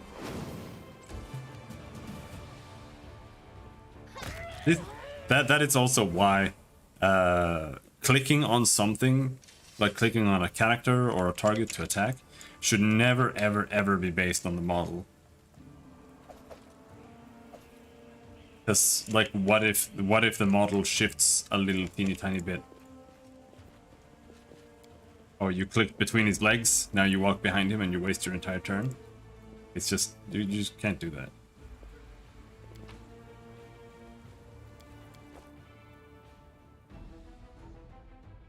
It has to be like you click at their feet or something like that, or their... The problem with if they have like a full rectangle or a full cube is that then you can't click behind them. That's why it should be like around their feet, like a little small box around their feet that's just immovable.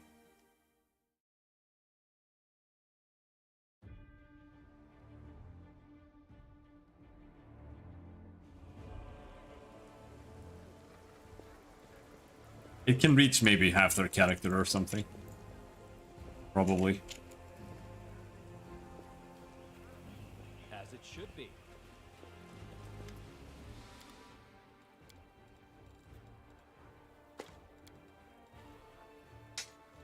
Lots of things to sell here. Loads of trash. That's what I would call it. We can afford something now if we really want to, but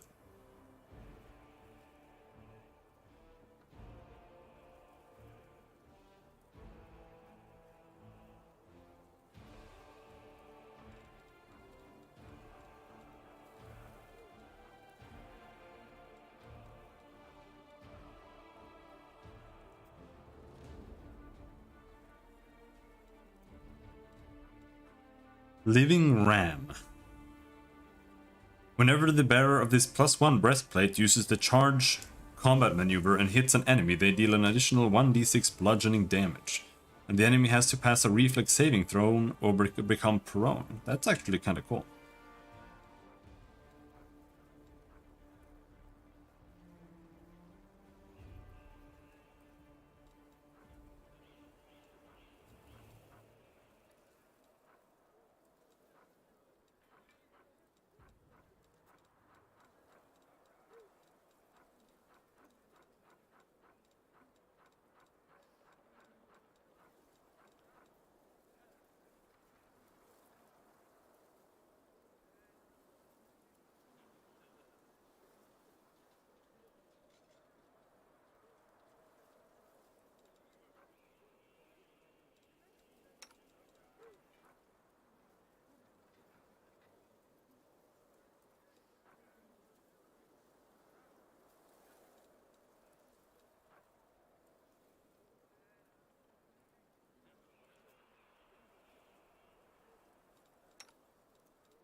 The truth is, though, I should be using something else than this for the time being.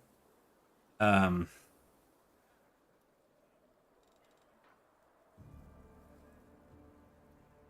it has to have finesse. Or be light. But also be cold iron. And I think it's just the rapier or a hand axe. The thing, we can buy the rapier.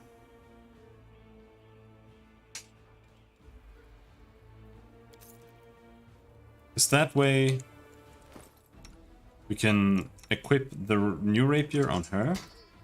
That way she gets the masterwork and I get the meme rapier.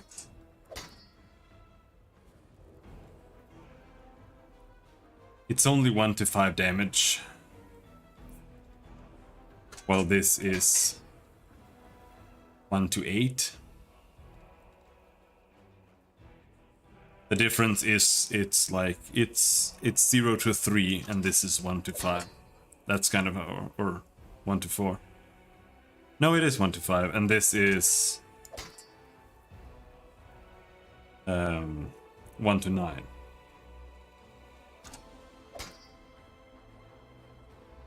So this does potentially like 1 more damage. Unless they have 10, then this can actually damage them and this cannot. So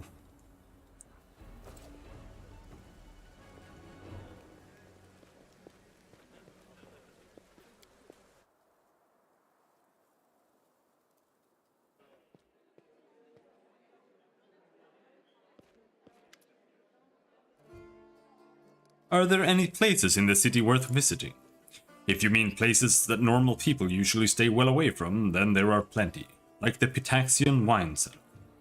Gemrel pauses for effect, like the name of the place alone should make you quiver in fear. It once belonged to a Pitaxian trading house. Then King Irovetti came to power in Pitax and property started changing hands. Soon after, the seller's shop assistant was found in a ditch. Not all of him, mind, just his head. Numerian gangsters had taken up possession of the place. They wanted to sell something stronger than wine on the streets. And they ended up on the gallows. Then King Irovetti's number was up. So now the store stands empty and unclaimed. People say that a headless ghost wanders the place at night, moaning ghoulishly, "Ooh!" Numeria. Once a rising power poised to unite its neighbors under its banner. Today Numeria has fallen into decay. Here savagery and science exist side by side. Amid the wreckage of a crashed starship from a distant world, technomancers across Golarion flock to research and exploit the technological wonders found within the otherworldly ruins. Meanwhile, tribes of primitive barbarians cling to age-old tradition and eschew technology in favor of their own raw skill and martial prowess. This is a nation where, under the auspices of technological advancement and the betterment of civilization, a select few rule a subjugated nation as despots and tyrants, placing their own power and continued reign above the well-being of their citizens. After coming to the end of this story, unusually long by his standards, the tavern keeper takes a swig from his tankard. Just don't ask me how he makes any noise with no head. I wasn't there, I just tell it like I heard it. The news in the city? The albino looks around. There are demons everywhere, and you showed up. Well, oh. What do you have? I need...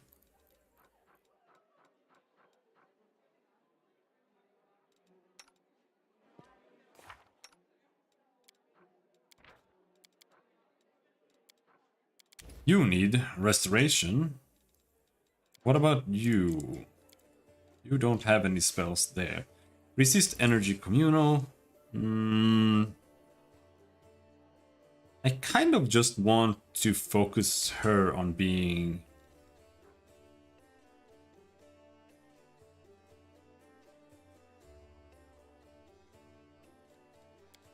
supporty.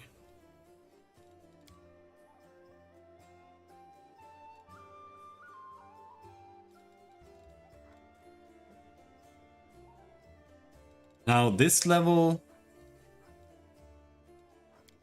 you could remove the blesses, add one more remove fear, and after that, what?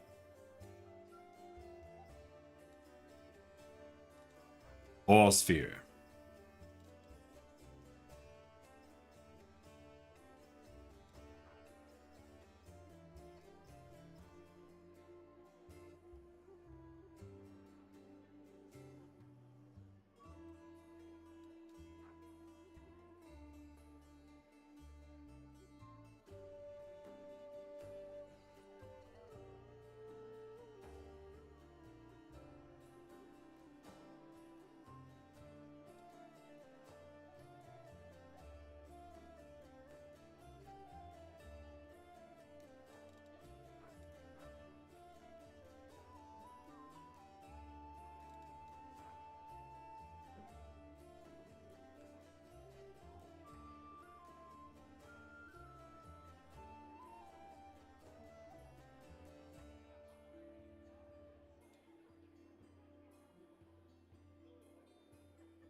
You know what?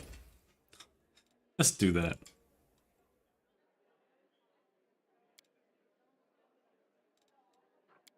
Magical vestment. You imbue a suit of armor or a shield with an enhancement bonus of +1 per 4 caster levels. Right?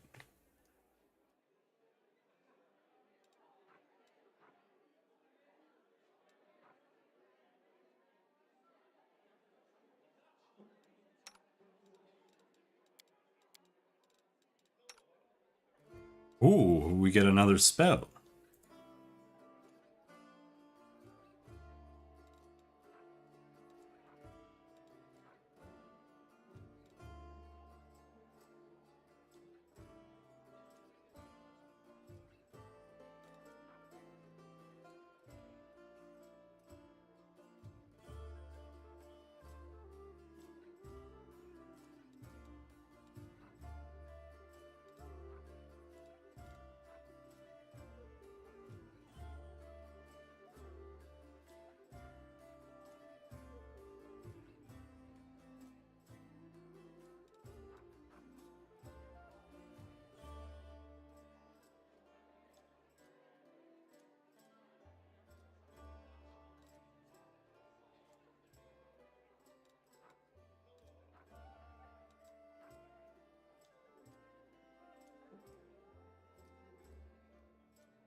The Defender's Heart is a splendid choice for the Crusade's outpost.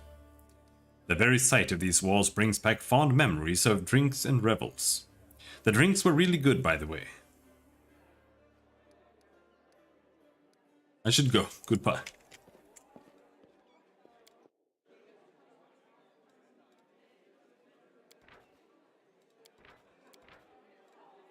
Hearty meal.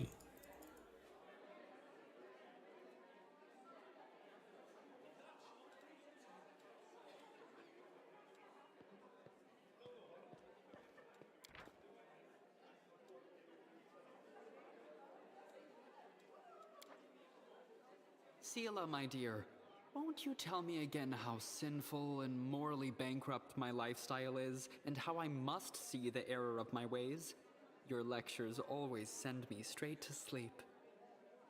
Yeah, right. Today, your path to repentance is silent prayer and self-reflection. Oh.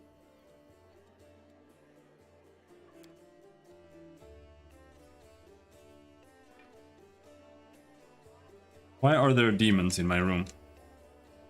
And in my bed?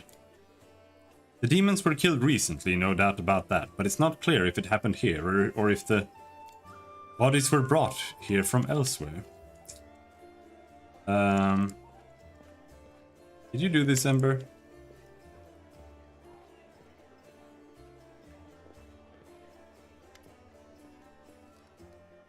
No.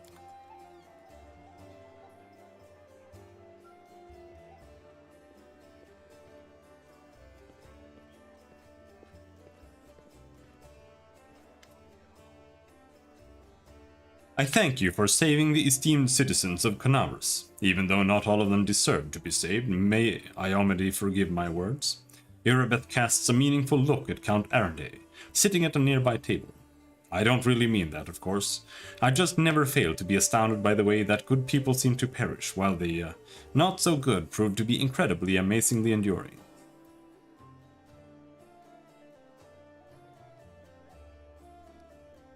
What's your problem with Daron? Is there bad blood between you two? Oh no, nothing like that. I think he dislikes all paladins equally. But the real question is, who does he like? Only his hangers-on, I'd wager. The Count has a certain reputation in Mendon. He is not a pleasant individual by any means, but he is not known for any particular villainy either. The Count enjoys a life of leisure, surrounded by a gaggle of sycophants, who are always eager to badmouth the Queen at his command. He likes settling scores, too. There was a hero of the First Crusades, Sir Lant, a kind and honest man. After the end of his glorious career as a soldier, he became a wise mentor to the younger generation. He ran afoul of the Count somehow, perhaps by lecturing him about his idle lifestyle and a lack of purpose. When Sir Lant died, the Count managed to buy a portion of his estate and ordered the knight's helmet to be reforged into a chamber pot. And of course, he didn't keep his little joke private. The Queen was particularly affronted by it, because Sir Lant used to be her most loyal comrade in arms. I was there, receiving an assignment from Her Majesty, and witnessed the exact moment she found out about the helmet's fate. It's a small thing, but I could see the Queen's anguish at the travesty that had been made of her friend's legacy. That's what our Count is like as a person. And as for his talent for survival, do you know the story of Heaven's Edge? He was the only member of his family to escape with his life when the demons unleashed a magical plague at the Arendelle estate. Could you tell me more about the events at the Heaven's Edge? I don't know all the details. It happened a while ago, back when I was a mercenary and had nothing to do with Canobras.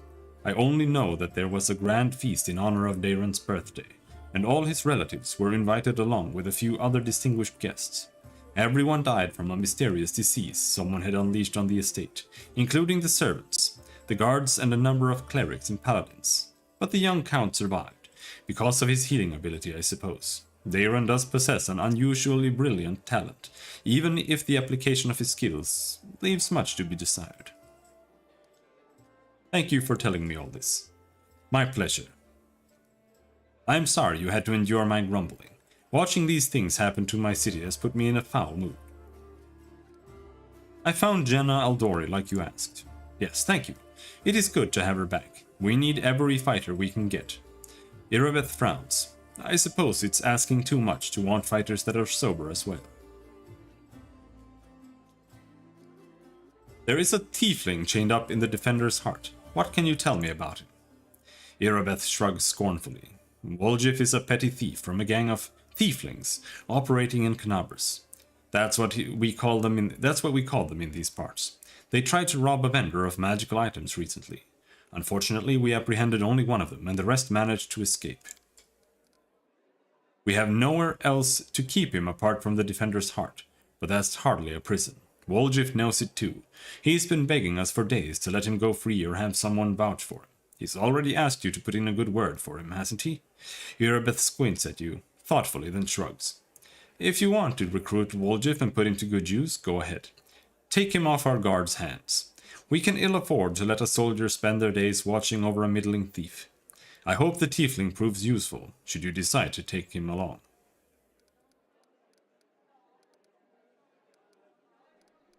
I have to go.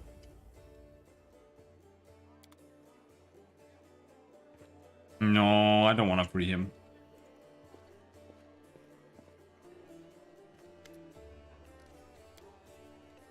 Nothing there. Tell me about your confrontation with the Spinner of Nightmares. It all began with a task of the Pathfinder Society. I arrived in Nerosian with my team to investigate the sudden death of a famous crusader, Baron Falron. We soon focused in on a small hospital for the wealthy, where Falron was being treated. Shortly before his death, it turned out that a gang of Baphomet cultists calling themselves the Labyrinth of Mind had gotten a foothold at the hospital. They were obsessed with twisting the minds of their victims and targeted fragile people too weak to resist. The hospital was filled with perfect victims, isolated for weeks from the outside world, completely helpless. And when they returned, they were different, almost normal. But the moment they heard a certain phrase, something dark awoke in their mind, and they transformed into servants of Baphomet, ready to lie, betray, and even kill. The Labyrinth of Mind was preparing to infiltrate all the elite circles in Mendev, but Baron Falron stopped them. He was too loyal to his oath, and too resistant to their spells. He fought for his freedom until the strain broke his heart. He opened and cleaned the city of Baphomet's pit of vipers. Their den was a cradle of sin and filth. They cast spells on each other, and their loathsome fantasies stepped real from their mind into the world. They dreamt of horrible and forbidden things, and they fought like mad. We burned the place to the ground and slaughtered everyone we could, but the leaders of the cult were able to flee, and they were set upon revenge. They abducted my daughter, Lori, who served under my command in the Pathfinder Society. They left me a note full of tart insults, mockery, and sneers. From that note, I learned the name of my enemy, the Spinner of Nightmares. A few months later, I confirmed that she was the leader of the Labyrinth of Mind. My hunt had begun. I would get Lori back at any cost. Healer grits his teeth with bulldog determination. Okay. My companions and I need good training. Retrain, no. It's fine.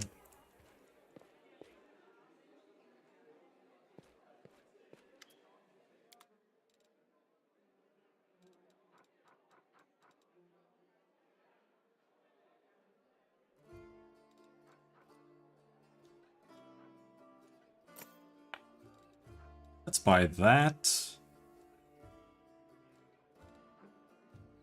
Guardian of Life. +2 morale bonus to AC against attacks of undead creatures.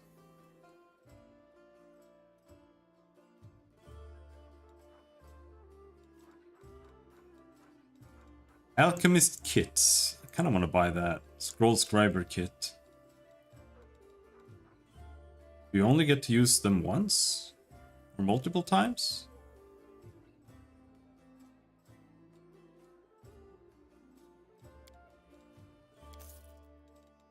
Oh, here, you want some breastplates? Please take my breastplates.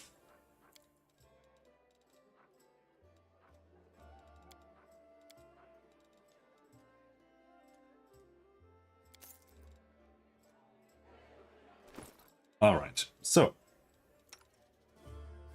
Her AC is fine, currently, honestly. Oh no, she can't equip a necklace. Alright, you get that. My AC sucks balls, because I can't equip any stronger, any bigger armor than this.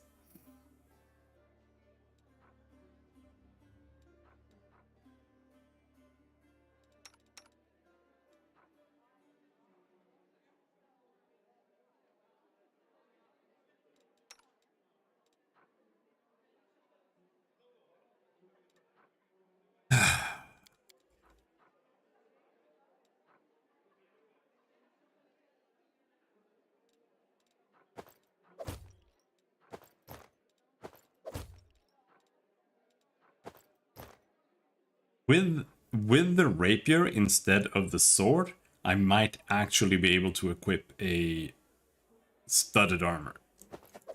Let's go buy a studded armor, a normal studded armor.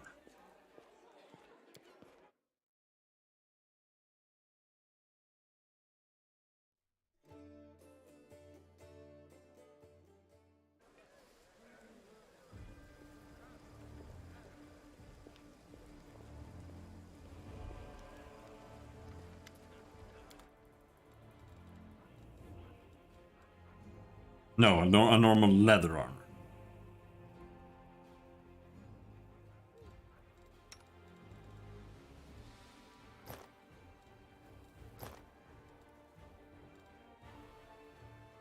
I can do 15. I cannot do 20.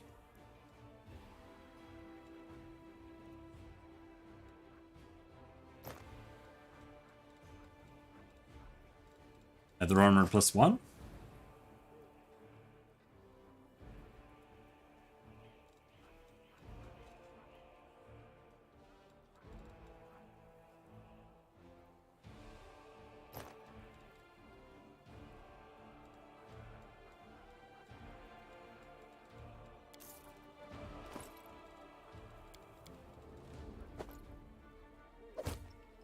Armor class 20.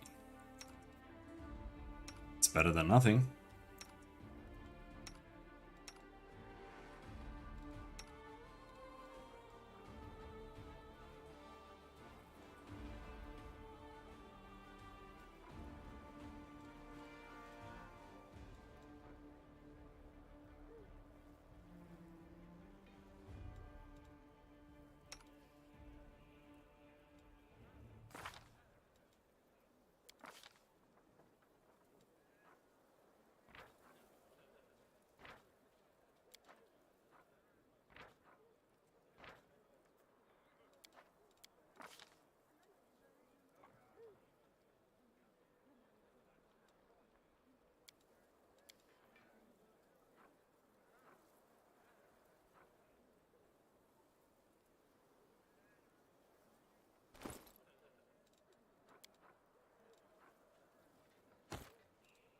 Oh, that's too heavy.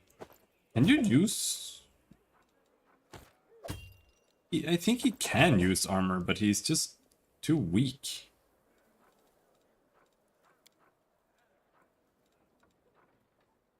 Oh, wait, this is just like a shirt. Oh, okay. Huh. Alright. I thought that was an armor.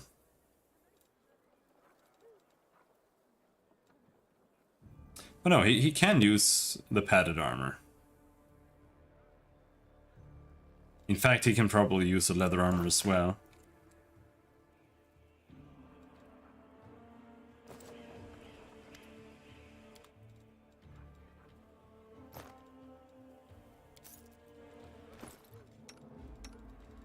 Not that it helps much, but AC is 2 AC.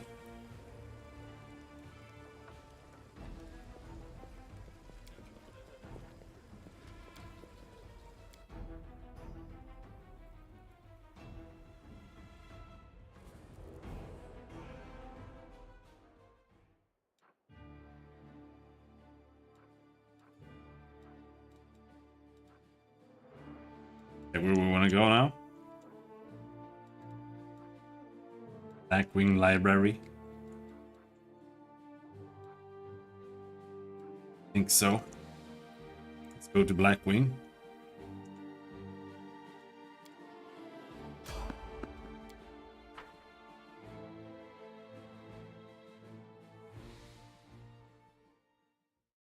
Our victory is certain.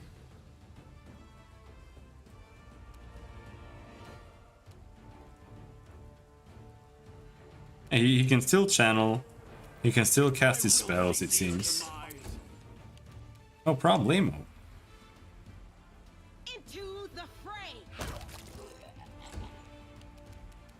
You won't survive me.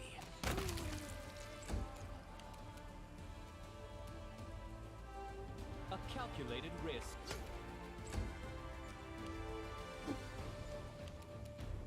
Too late for apologies. Go for their hearts! Walk.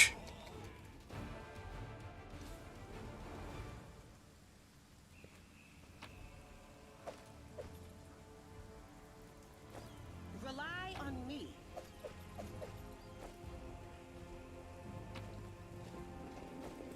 I'm not sure if I could have taken Slashing Grace with the Curve Blade.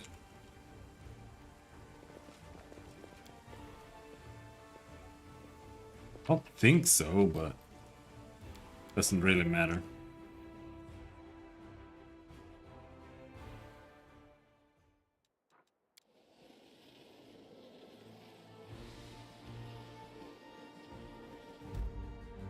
Hanged Cultist. Sure, let's go there. Some crap. Lost Bag. Sure, we'll go there.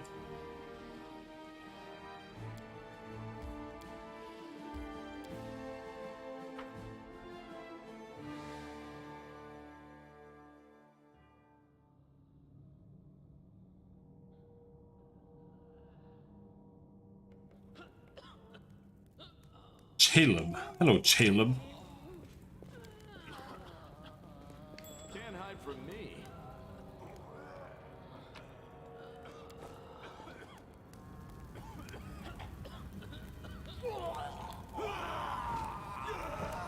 Did you guys just burn the storyteller?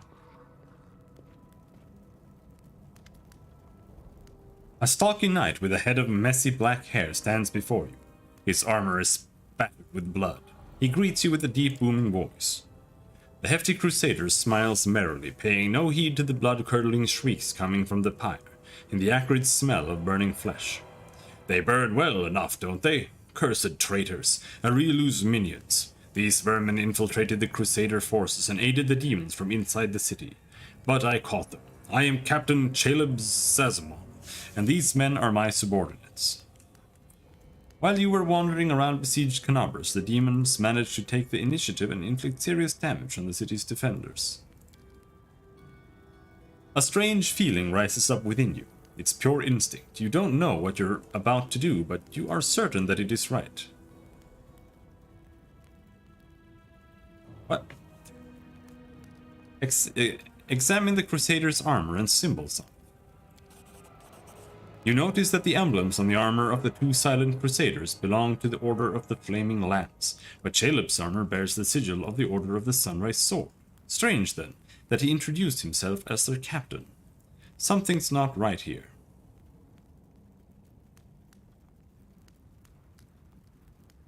Requires trickster mythic path. Give in to the strange instinct. Put out those flames. I order you in the name of...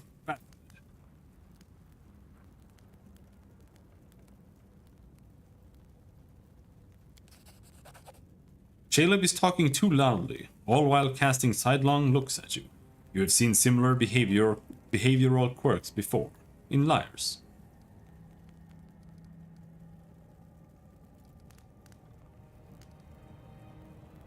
I am not interested in your games with fire. Through the roaring flames and the screams of those burning alive, you hear a desperate cry. They lied to you! They are traitors! The true Crusaders are burning! Caleb looks at you in grim annoyance and spits on the floor. I thought I'd pulled one over on you there. Too bad it didn't work out. For you. You'll meet your death in the flames with the rest of this scum. My new masters, the demons, will be pleased that I wiped out another couple of Crusaders.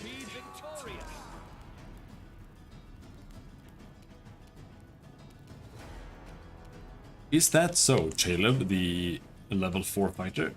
Level 2 fighter? Alright, go and stab this guy. Oh. Couldn't even manage that shit.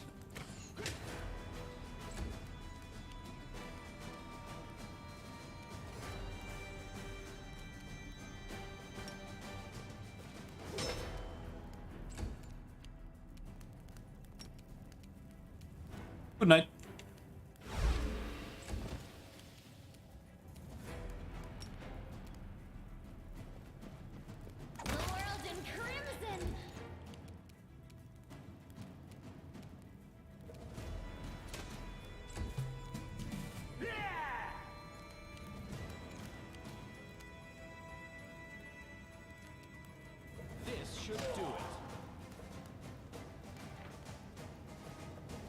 Two flanking, nice. Endure this.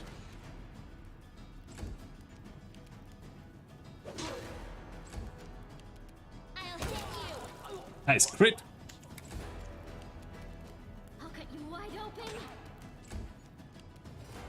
Precision and grace. Your pain is my pleasure.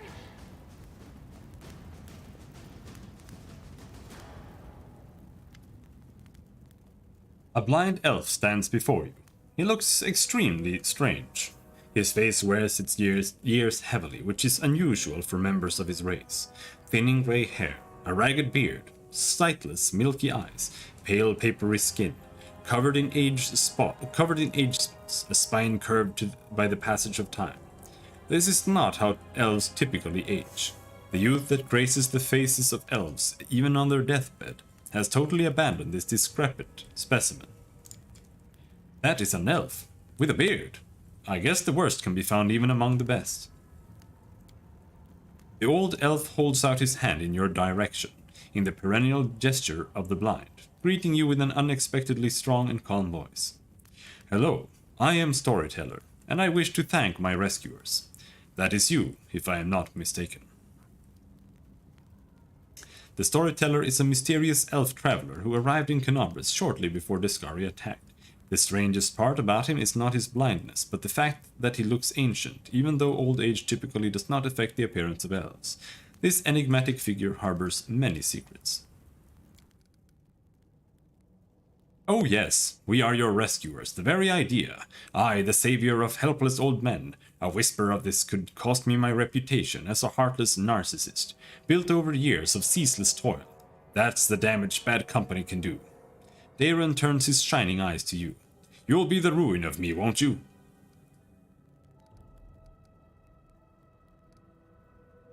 Say nothing. Seeing that you're not gonna answer, Darren shrugs slightly. Look, this fine old fellow is still awaiting your reaction.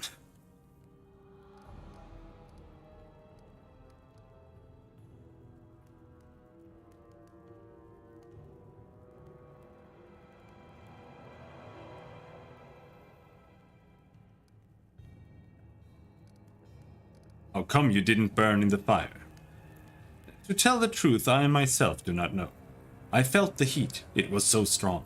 I waited for the pain, the burning, but I was unscathed. But the smoke nearly did finish me off. It may be some form of magical protection against fire, but I don't know by what means I may have acquired it. Just another oddity for my collection of the inexplicable. Gloom steals across the storyteller's pensive face. Who are you? The old elf frowns. I prefer people to call me storyteller. It very accurately describes the sphere of my occupations and interests. In most of the places I have been, I am known by that name. You have piqued my curiosity. A storyteller. Are you a bard? If so, you should come perform at one of my parties instead of knocking about in this dusty library. A bard? In some sense, yes, but not the type of bard that performs at festivities. I think your guests would lose their appetite after hearing my tales. What a shame. And I was so hoping to wheel you out for my guests. With your unusual appearance, you would have caused quite the scandal. But lugubrious bards are of no use to me. Half the bards in the city are the same. Their repertoire is confined to the one about longing, the one that causes indigestion, and the one that's a complete waste of time. I mean, really, how is one supposed to host a party with that? When I was little, my mother and father used to tell me stories, but I have no one to tell me stories now. Sometimes Grandma does in my dreams, but I always forget them in the morning. Can you tell me a story? The corners of the blind elf's mouth slowly creep upwards. For you, I may have a story to tell, but perhaps it is you who has a story for me.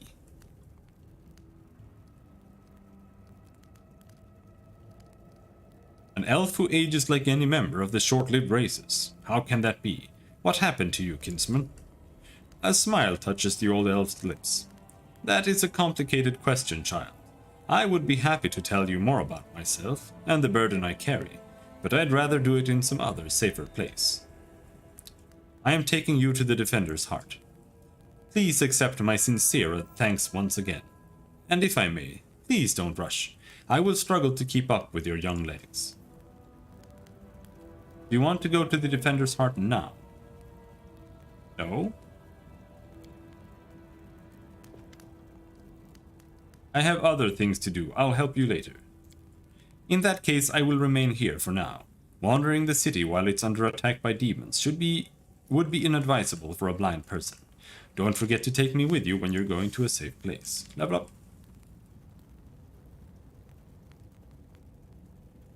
Divine Bond.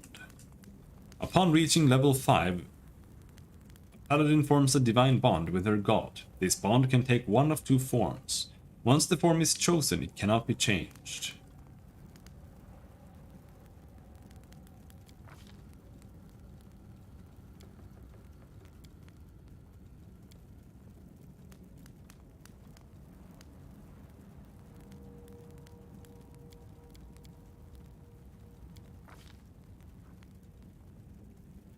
Selective channel. Selective channel is almost necessary.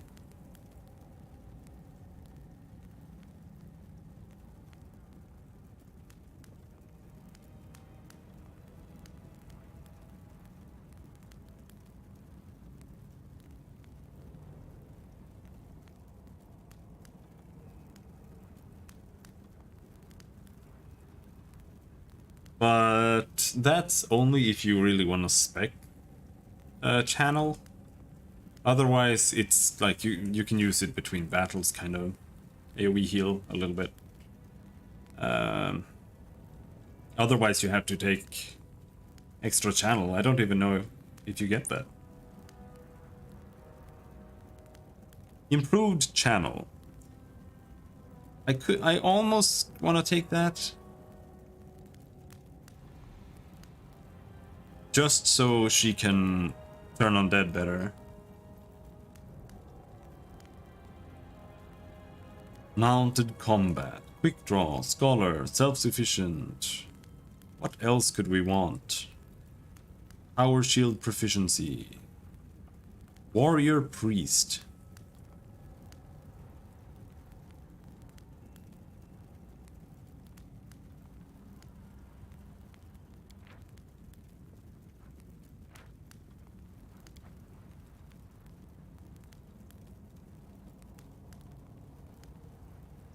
Hmm.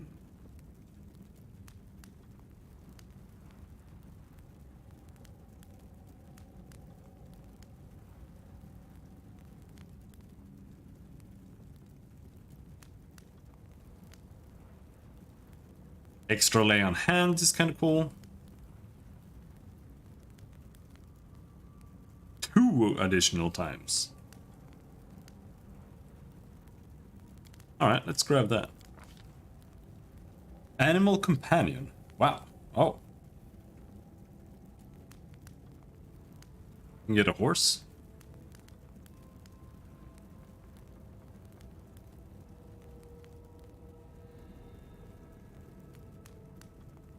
You can get keen, holy, speed, all kinds of shit on her weapon, or she could get a horse.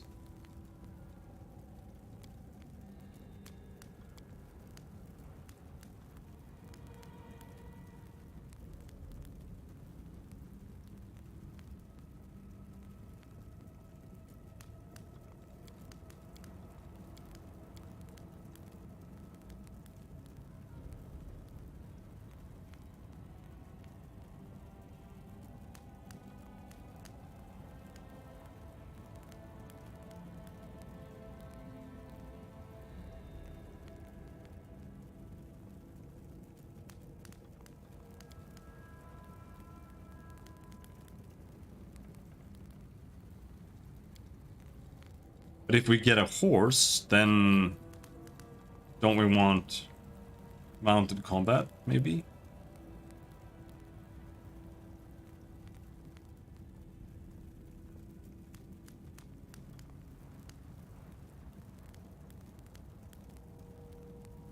But for that, I would also need to get more mobility, which I stopped leveling because it sucks.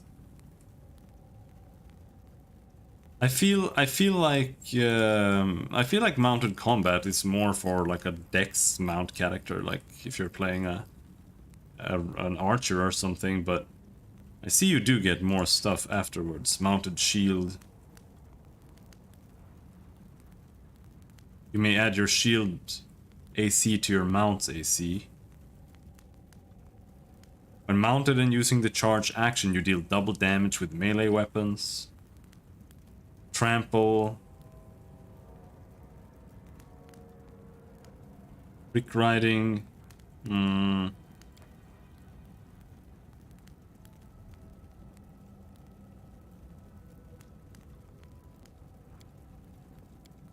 Too much work. I don't even want to keep her, so I don't really care.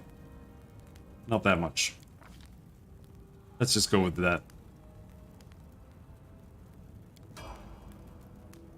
But getting a horse sounds kind of cool still. Together we stand. Magical warhammers and shit. Half plate. Half plates are worth a bit. Old iron masterwork heavy mace. Masterwork heavy crossbow. Full plate. Oh. Oh. Finally, we're getting some shit. So this is a half plate plus 1. Is the full plate better?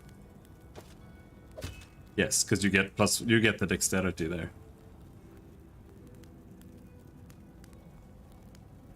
Okay.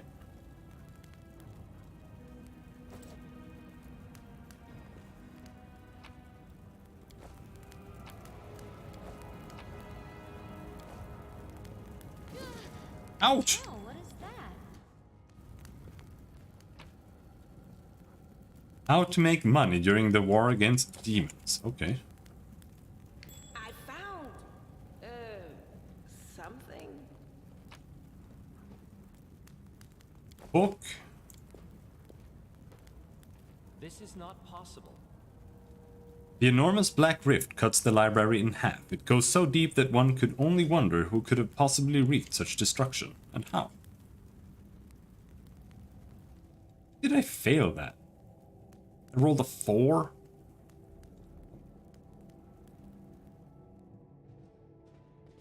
But it's also pretty obvious who did this, right? The great library of Canaris has been ravaged and wrecked in the most barbaric way, it seems that someone took perverse pleasure in smashing the lamps and furniture and tearing pages out of books.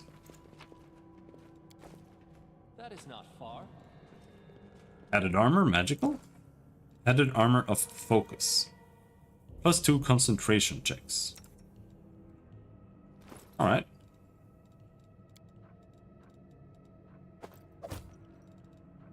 Yes?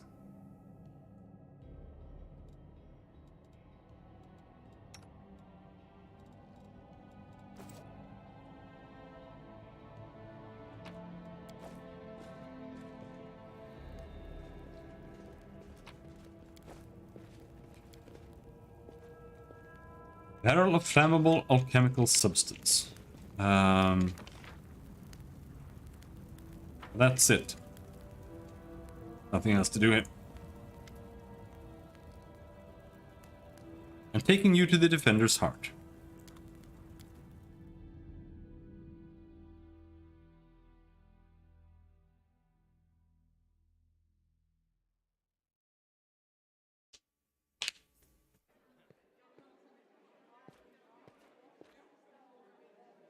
There he is. The blind elf looks better than he did in your last encounter. His clothes are clean, and his pale face has some color. The elf turns to you and listens closely. Is that you, my savior? I recognized your footsteps. Determined footsteps befitting a determined person. Allow me to thank you again for saving me. Please accept this humble gift as a token of my appreciation. The elf hands you a small black ring with 2 scarlet runes on it. Irabeth has explained why you were looking for me. I warned the authorities of Canabras that the local wardstone has been desecrated. They waved off my warning and paid for their inaction. I have examined many wardstones, but only in the one guarding Canabras did I sense a flaw. A spot of corruption inside, a vulnerability that the demons will surely use. They are able to spread the blight inside the wardstone, corrupt it and make it their weapon. It frightens me to think that what it will be capable of. The wardstone must be destroyed.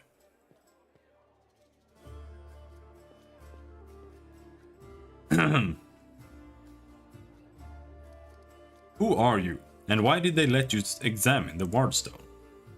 The elf smiles faintly. I am the storyteller, just an old elf, and a bit more. I am old even for an elf. I have seen many things and I have been to many places. Not so long ago I witnessed the making of a young kingdom in the Stolen Lands, led by a remarkable and promising individual. My advice on the complicated matter of conquering those lands proved useful to that leader. This is not uncommon for me. Some seek my advice or services, and I don't refuse.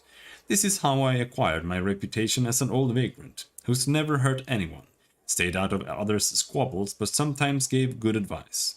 I had a few friends in Nerosian who vouched for my integrity. This is why my humble requests to be allowed to see the wardstone was granted. I visited all of them, but only found cause for alarm in Canopus. You wield some special magic power, some instinct? The storyteller chuckles.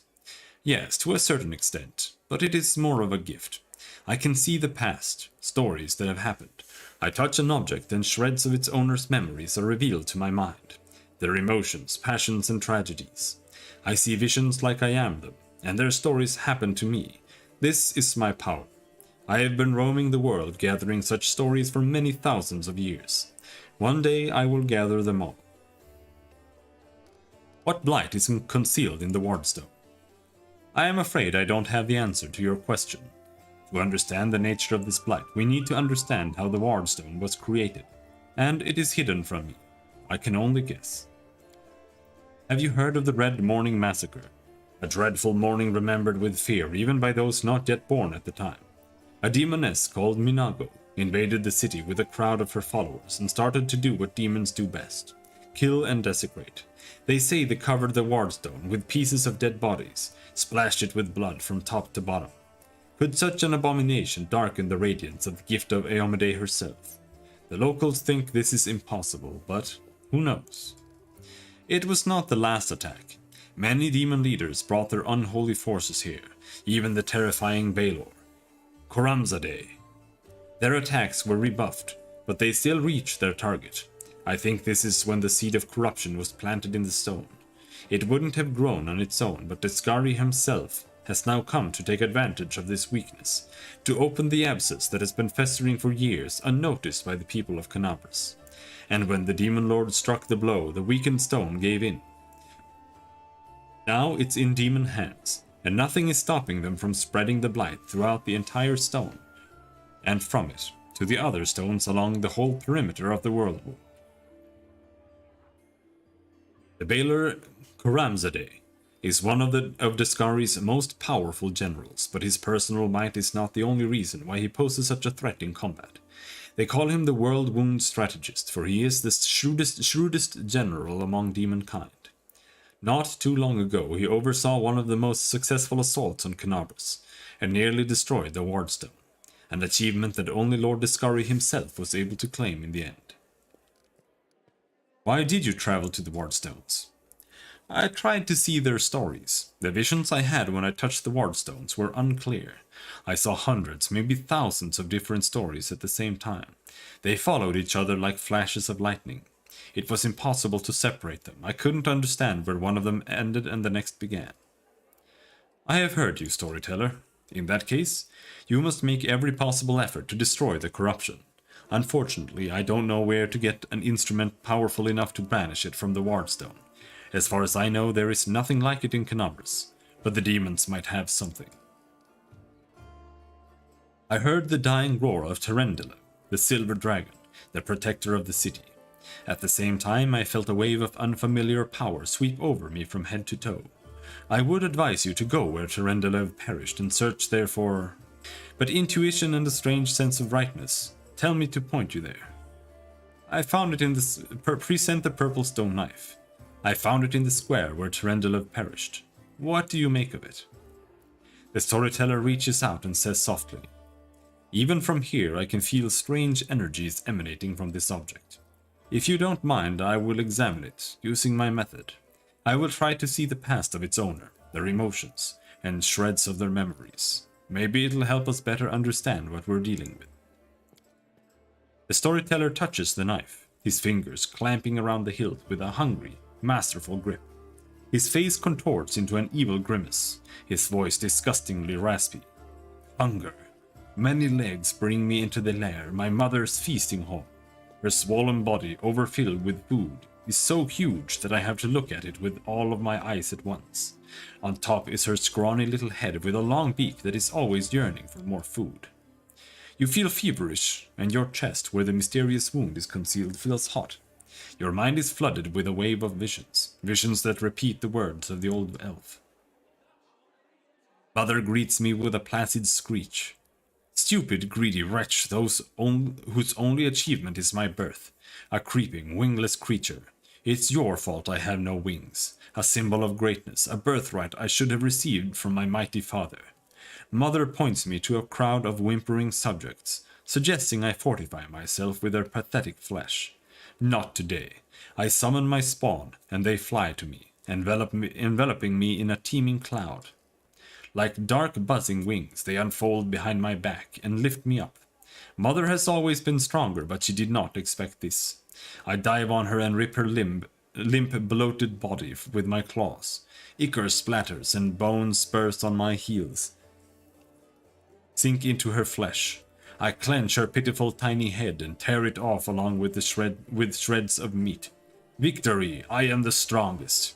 I am the son of my winged father. The elf grimaces with distaste. His voice becomes normal again. Appalling. Stories like that are the most difficult ones to keep with me.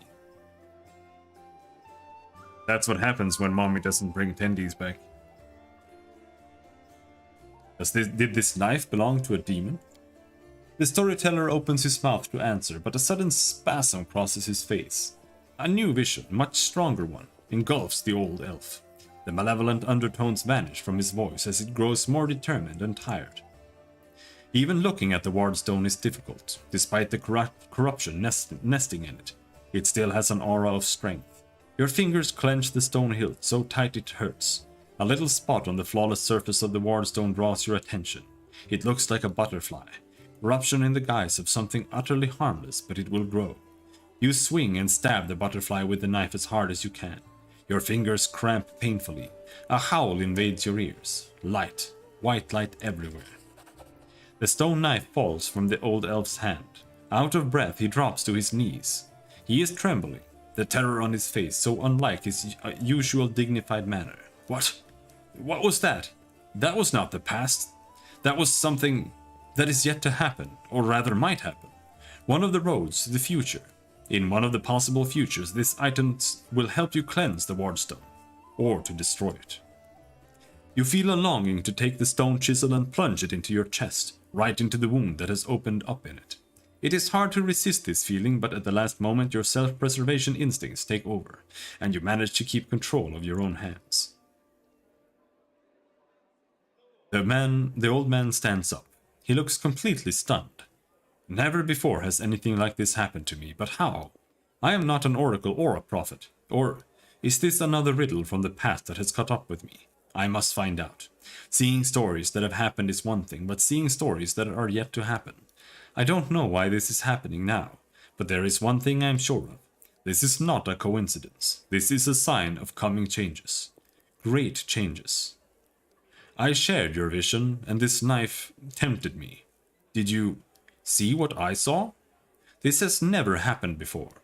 Could it be the magic of the object that you brought me? I sensed dark energies in it that cloud and charm the mind. Be careful with this item.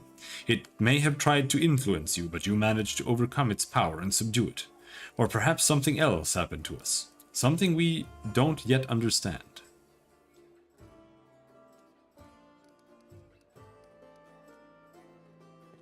Who were you in your vision?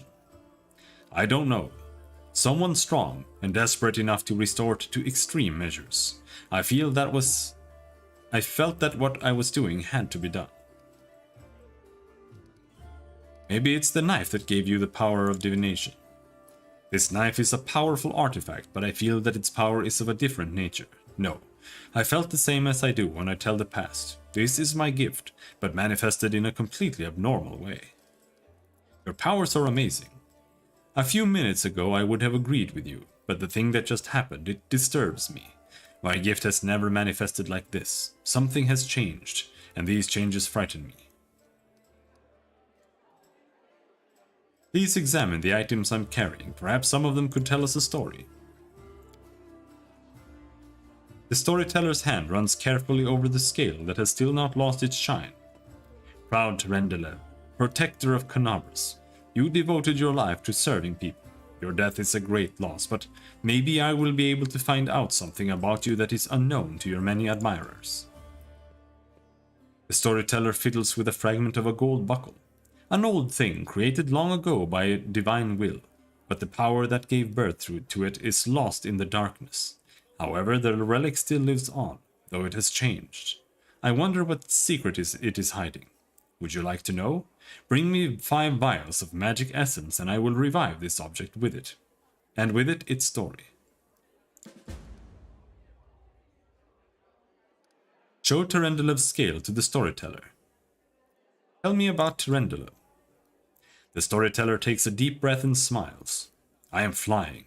I can finally spread my wings. I am gliding over a broad river. The sunset has turned its surface smooth like a mirror, and I see my reflection. It is as if another silver dragon is rising to meet me from the depths. But what is it? The scales on my chest are black and the darkness is spreading over my body. I wake up.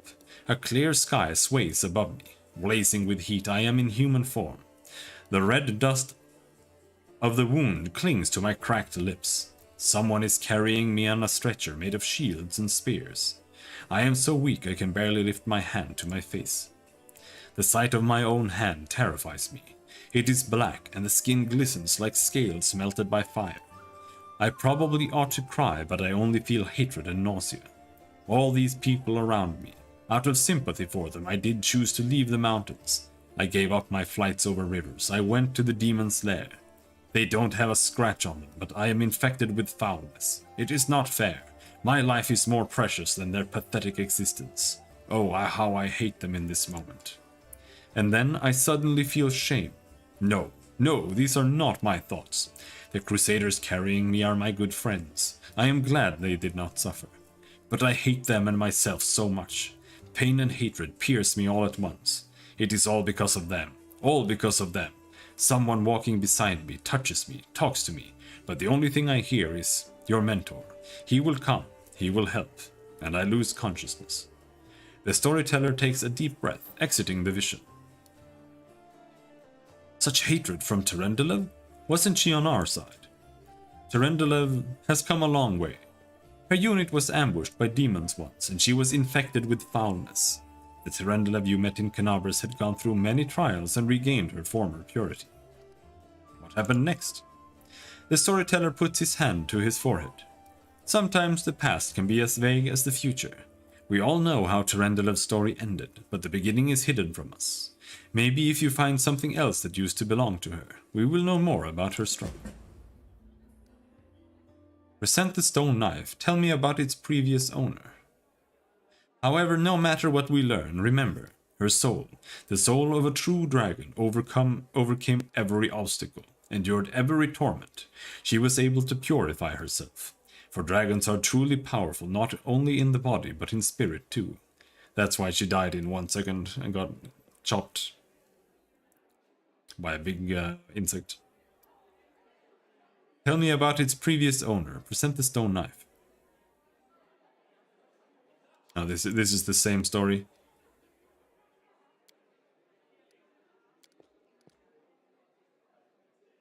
Can I help you? The storyteller nods gratefully. I appreciate your offer. I have reason to believe that somewhere in Canabras there is a manuscript, authored by an elf from Kyonin who witnessed Earthfall. The storyteller's voice suddenly breaks and he stops for a moment. For personal reasons, I would like to examine it, but no matter how hard I try, I have failed to find it. Even in the Blackwing Library, I find only a mention that the manuscript exists and is held somewhere in the city. I assume it is stored at the Grey Garrison. They wouldn't let me into the archive when I visited. All those crusaders were nervous about the strange blind elf interested in their secrets. It's understandable. The crusade naturally made them a little paranoid. But now the Grey Garrison has fallen into the enemy's hands. I would be grateful if I could see the manuscript. I have a few questions about her encounter in the Blackwing Library. Of course. I make no secret of why I came to the library. I was looking for something. What were you doing there? I was looking for a very old thing. Yeah. It's exactly the same thing. I see. I have to go. I wish you interesting adventures. Cool.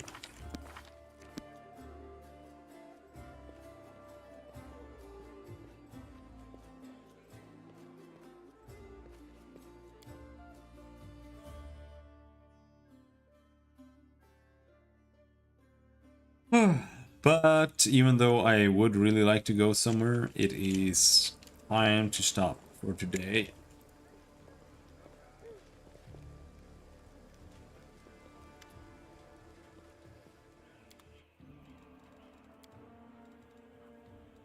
Cool. Kama, the collapse. Cold Iron Warhammer.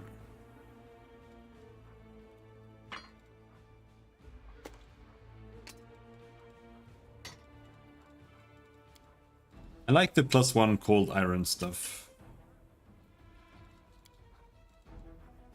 Storyteller's Ring. +1 luck bonus on all saving throws against fire-based effects. Okay.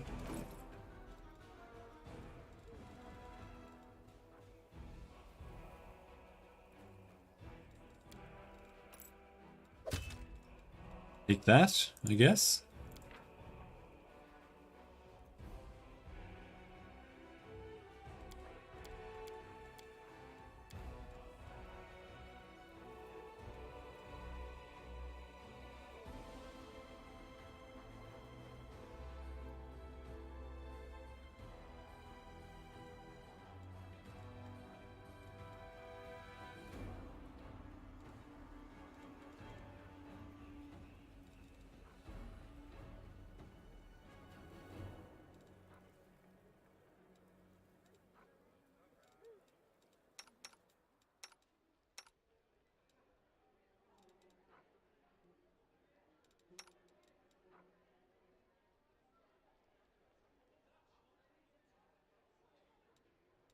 Still stuck.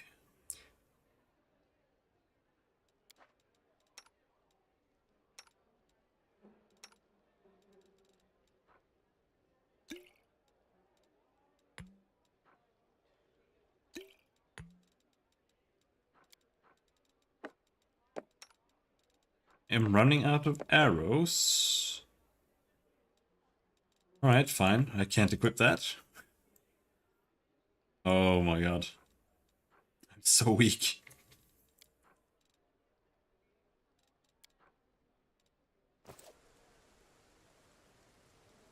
What to do?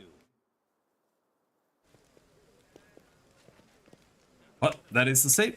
So, we'll continue tomorrow. Until then, thanks for hanging.